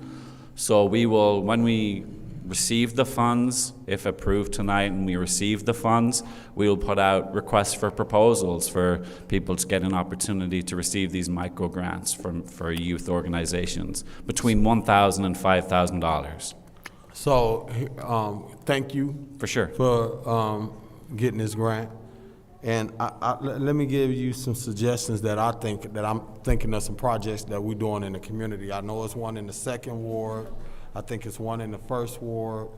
In my ward, we're doing a climate change cool lot project. I think Made Institute, where they receive $4,000 to convert vacant lots into plant trees with cool lots that, to cool down. I'm still learning. Right. I went to some of the training and I'm just learning about climate change and what it looks like. Sure. I would love to see you partner with Mona Eunice, I believe, Made Institute. They are, and I think Kettering University, through you to Leon, is it Kettering University, one of y'all, the partners? Yes, Kettering University is The one of the Neighborhood partners. Engagement Hub, they are doing some cool projects dealing around vacant land. I know one of the projects is on Austin and Saginaw at the old Catherine Price, and Dion Freeman is spearheading one. I think it's in the 2nd ward. I'm excited to see that project kicked off. I think it'll be a good partnership with them to work with them around these projects. Great.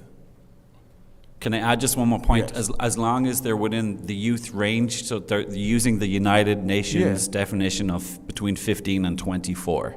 That's the age range. That'll be cool. Yeah. I think it'll be a great idea. Yeah. I'm Well, excited. With it being between $1,000 and $5,000, That's cool. there's Even if you opportunity gave them for $5, many groups. Even if you gave them $5, that's Right. something.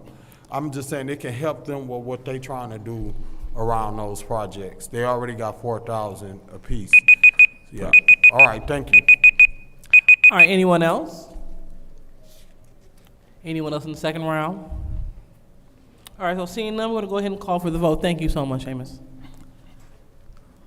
So we are on the vote to approve Resolution 240129. Roll call, Madam Clerk. Ms. Worthing. Mr. Alamin. Yes. Ms. Lewis. Yes. Mr. Murphy. Yes. Ms. Priestley. Yes. Ms. Mashat. Yes. The vote is 6 yes, 0 no. The vote is 6 yes, 0 no. That resolution passes. So now we're on the last resolution, 240144. What's the pleasure of the body?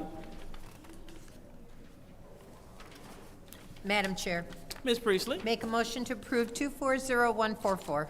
The motion on the floor is to approve 240144. Any support? I support. Supported by the councilman in the first ward. Any discussion? Yes. Go ahead, Mr. Murphy. Thank you very much. So this resolution is for, this is administrative consent order for the City of Flint, State of Michigan, Department of Environmental, Great Lakes, and Energy, Eagle, Drinking Water, and Environmental Health Division. I know I'm limited to what I can say because we went into executive meeting about this consent order. There was a request for a copy of the wind funds. We just received it, well, I just received it this evening at probably, let me see, I just received it today at 5:31. It's a lot of numbers, I'm trying to figure out what these numbers look like. I did do my own research on what's left in the wind funds. Here's the problem that I have. We received $100 million for the city of Flint up under the leadership of Karen Weaver. And she came to the podium tonight and told y'all when she got out of office, it was $23 million left.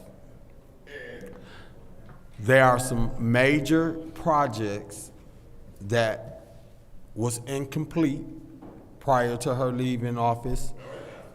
So it was Sheldon Neely responsibility as the mayor to complete them. Whether he had enough funds to do it or didn't, I'm not sure. I'm concerned about the consent agreement, and this consent agreement, thank you, Attorney Kim, for educating me on how long these consent agreements been in place. These consent agreements been in place ever since Karen Weaver was the mayor, and what has changed is you guys have just went to court to try to cover or deal with whatever. It's not that we've gone to court to try to challenge or get them lifted, it's that we've been working within the various orders to basically ensure that the city's residents have a water system that will basically satisfy their needs. Thank you. So this ain't just happened. This consent agreement ain't something new. It's been in place for a while. So when you look at the consent agreement and you look at some of the acts, and I don't want to get into detail, and stop me, attorney, if you think I'm going too far. I just want to be careful for nothing. I am concerned when I look at the other consent agreement that talks about the restoration and the service lines. I am concerned. So we got two that's coming before us that we need to do something with. And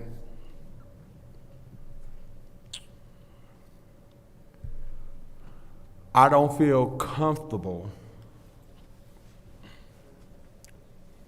signing on to something of the unknown or how we're going to pay for it. And I'm gonna leave it there. Thank you. All right, anyone else would like to respond in the first round? All right. Anyone else would like to respond in the second round? Yes. Go ahead, Mr. Murphy. And I will ask, I'm not sure what my council members are thinking on this vote. Those who, I think we need to have whatever happened with this, I think we need to have a serious conversation with our water and sewer funds, the 27.6 million that we losing because people not paying their water bills.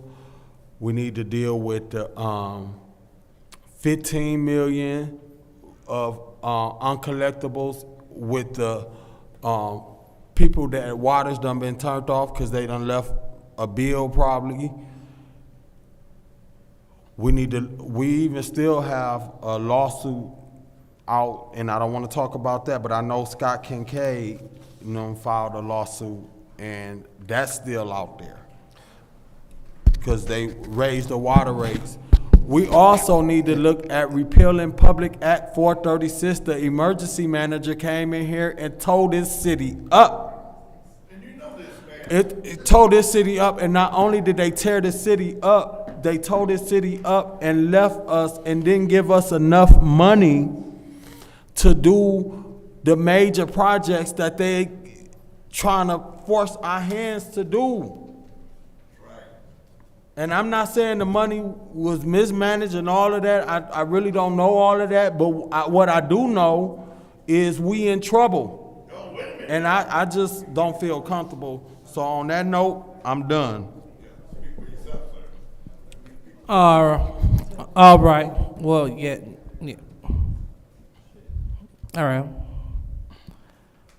So we are on the second round. Anyone else like to speak? All right, seeing no one else want to speak, I'll go ahead and just make a comment. I know that that we received this in closed session, and we definitely have to do all things possible to make sure that we are ensuring safe water for the community. And I know that a group, I can't remember, it was an email that we received, and the email stated that it was a water group. It was a water group, and they wanted to know more, and they felt that they should have been at the table. So with that being said, I just wanted to acknowledge that, and we will move on. So we are looking to call for the vote for resolution, is it 240144? All right, roll call, Madam Clerk, for approval. Mr. Alamin? Abstain. Ms. Lewis? Yes. Mr. Murphy? No. Ms. Priestley? Yes. Ms. Mashat? Yes. Ms. Worthing? Yes. And the vote is 4 yes, 1 no, 1 abstention. The vote is 4 yes, 1 no, 1 abstention, and that resolution fails. Madam Chair. Ms. Priestley? I make a motion to keep 240144 in council. To keep it in council? Yes. Okay, it's a resolution to keep that resolution in council. Any support? Supported by Ms. Worthing. Any discussion? Any discussion, second round? Yes. All right, go ahead, Only Mr. one Murphy. round. Only one round. Oh, thank you. So you missed it. So, go ahead, roll call, Madam Clerk.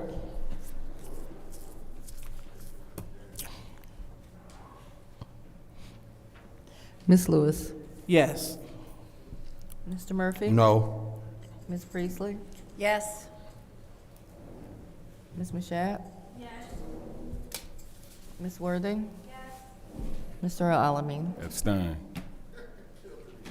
The vote is 4 yes, 1 no, 1 abstention. The vote is 4 yes, 1 no, 1 abstention. Madam Chair, Ms. Priestley? I make a motion to send 240144 back to finance. All right, the motion on the floor to send resolution 240144 back to finance. Any support? I support. Supported by Mr. Alamin. Any discussion? Yes. Mr. Murphy? Yes. So I would like to do a closed session, or I don't know if we need a closed session now that we have a copy of, through you to Attorney Kim. Now that we have the breakdown of the WIN funds, do you think we should go into closed session, or should we just be able to openly talk about this in finance about the WIN funds that we got a copy of? In terms of the any remaining WIN funds and how those are going to be allocated and spent, that is essentially disconnected from the administrative consent or the administrative consent order, and could largely be discussed in an open session. So the matters that were discussed in the closed session in terms of the contents of the consent order should remain confidential, but how money is to be spent would just be something that this council would discuss normally. Okay. Thank you. So through you to the finance chair, without objections, could you have someone from that can come and break down these numbers of the WIN funds so that we can understand the numbers in our next finance and do a special order to break down the budget of the WIN funds? Is the finance chair? No, city administrator. Clyde. Thank you. Okay, so would you like to call him Yes. up, Mr. Murphy? Yes. So let's do it. Yes. Okay, let's do it. Clyde, could you have someone here that can speak on the WIN funds? Because I'm looking at all of these numbers, and I know some of them are grants. And so I need to, could you have someone come and speak? You can go ahead and ask your questions. Say that again? You can ask your questions. I may be able to answer what questions you have about the document. I don't want to hear I don't know, and I need to get back with you. So I just want to make sure that the team that could come, and if Judy wouldn't mind doing a special order for like 15 minutes or something, 20 minutes. But he's saying he can answer the questions, but sometimes he don't have the answer, and I don't want to go through that. So I just want to make sure that we... through the chair to Mr. Murphy, with all due respect, you asked for that document. Yeah, I just got it at 5:30. That's not accurate, though. I'm going to tell you that right now. Okay. You asked for the document. Yeah. You were unsatisfied that you hadn't gotten the document, so I made sure you got the document. But that's not a correct document because there have been a lot of transactions since that document. So I just want to make sure you understand that. Okay. All right. Thank you, Mr. Edwards. Anyone else like to speak? Okay. All right. All right. So seeing that no one else would like to speak, we'll go ahead and call for the vote to send this back to finance. Roll call, Madam Clerk. Mr. Murphy? No. I'm sorry. No. Ms. Priestley? Yes. Ms. Mashat? Yes. Ms. Worthing? Yes. Mr. Alamin? Yes. Ms. Lewis? Yes. The vote is 5 yes, 1 no. The vote is 5 yes, 1 no. That resolution has been sent back to finance. Now the chair will entertain a motion to adjourn. Oh. No, we have a discussion item. So now we have the discussion item. Go ahead, Mr. Murphy. Thank you. And you said 10 minutes, right? Yep, you said 10 minutes. Go ahead and Yeah, put 10 minutes let on me, the clock. that's okay. I'll wait. We can wait. I'll wait. You wait? Yeah. Okay. Yeah. Oh. Okay. Okay. Go ahead, Ms. Mashat. I want to take this time to acknowledge our colleague, Councilwoman Eva Worthing, at what is her final city council meeting. I do want to take this opportunity to thank you for your service to our community. Thank you so much. Thank you for staying for 6 years and for all of the fun times and the laughs. So we are going to miss you. The city will soon know what they're missing with you leaving, but thank you for your service, because being up here is not easy for any amount of time, regardless to wherever you stand on an issue. A lot of times we have to make very tough decisions, and we are criticized one way or the other about said decisions. And so anybody that steps up and decides to serve and serves with a pure heart is always greatly appreciated. So thank you for your service to our city. Go ahead, Ms. Priestley. I too want to acknowledge Ms. Worthing's service to this community. The problem is that for 6 years you've put up with hell. It doesn't matter who you were going to be. It started from your very first meeting. And that wasn't fair to you. And it's not fair to anybody. And I do pray that whoever takes your place does not have to put up with the garbage that you have put up with, not only from the members of the audience. I'm not going to say your constituents, because not all of them have been there like that, but from the members of council and from the members in the audience. It's not fair to anyone. And also, I just want to say that and I've said this before, I don't care if you like me or not, just be respectful. I'm respectful of you. I expect respect in return. Thank you. All right, thank you, Ms. Priestley. Yes. Go ahead, Mr. Murphy. Thank you, and I too want to extend my gratitude to you, Eva, for serving with you. I've watched you over the years. I watched you have to go back and forth with the audience. I can't wait till one day when we can go out and have a drink and have some pizza and just enjoy life outside of no count. We don't want to talk about no city council, but just enjoy ourselves. And I know it has not been easy for you, and I wish you well in your career as a teacher and with you and your kids, and hopefully things is not as stressful as what you have had to put up with at council from the audience. So I just want to personally extend my gratitude to you. I watched you and try to learn, be like, how I want to be, and no, I don't want to do that, so it was on both sides, but I appreciate being your colleague on here. I know it was not an easy decision for you to just say, I don't even want to run for office again. It's over with. So thank you from the bottom of my heart. And I hate to see that you had to leave like this, and then to see the audience out with signs. I never think that this bad when it come down to the disgruntled that the council is having to take and sit here and keep it professional. And I'm sure it has not been easy for you to not pop off at the mouth and be like, say something back, because I'll be over here saying Jesus, Jesus, Jesus. So I understand, and I wish you well. All right, Mr. Alamin.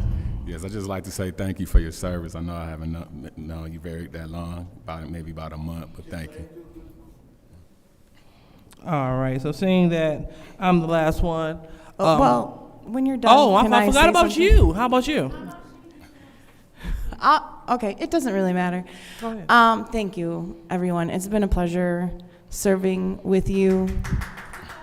And everyone deserves literally a medal. No, more than a medal. I don't know. Whatever the greatest prize is for putting up with this. This is not normal.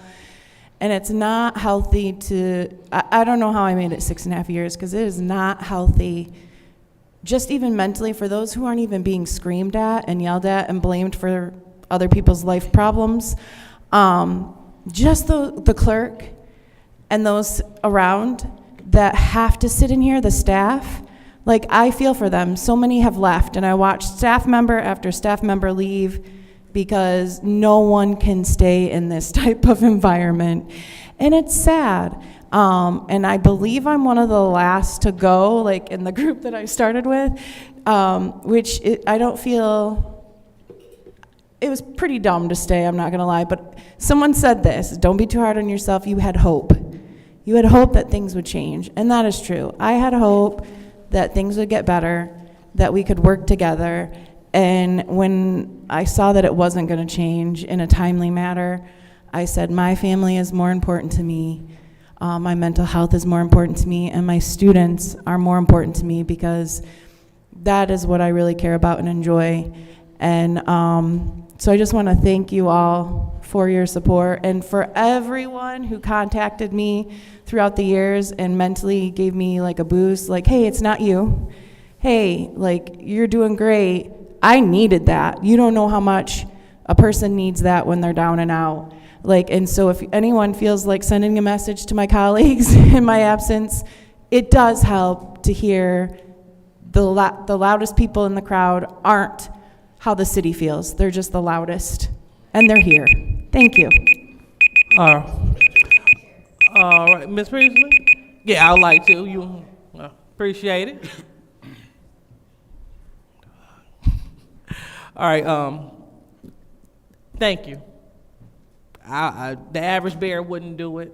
You know, people come just to make our life hell. People show up just to be disorderly. And we're talking about all the way from the everyday citizen all the way down to, I guess, people with prestige in the community. We are an equal opportunity attack group. We get attacked by everyone. But I would like to hang my hat on saying that we are definitely moving in a positive and in a new, fresh direction. And so our goal is to get the business of the city done, and I'm looking forward to doing just that. See, when we don't have a lot of distractions, we are able, sir, you are out of order, and you've been out of order all night, so let's stop. And that includes everyone from yelling out. We need to make sure that this is a thankless job with barely no pay. So you must love the city when you sit in this seat. People attack, don't even have facts straight, but we must sit here and take it. People talk about your mom, your dad, your children, and we must take it, all for the love of the city of Flint. I'm glad that I was brought up the way I was, because I'm going to stand because you stood. I'm going to stand unwaveringly, and I'm going to continue to lead. I'm going to continue to lead with the rules. So thank you so much for helping us implement those so we can continue to move this city forward. So with that being said, I please enjoy your time away. Job well done. And now we will entertain a motion to adjourn. All right, supported by the councilwoman in the 7th Ward. Roll call, Madam Clerk.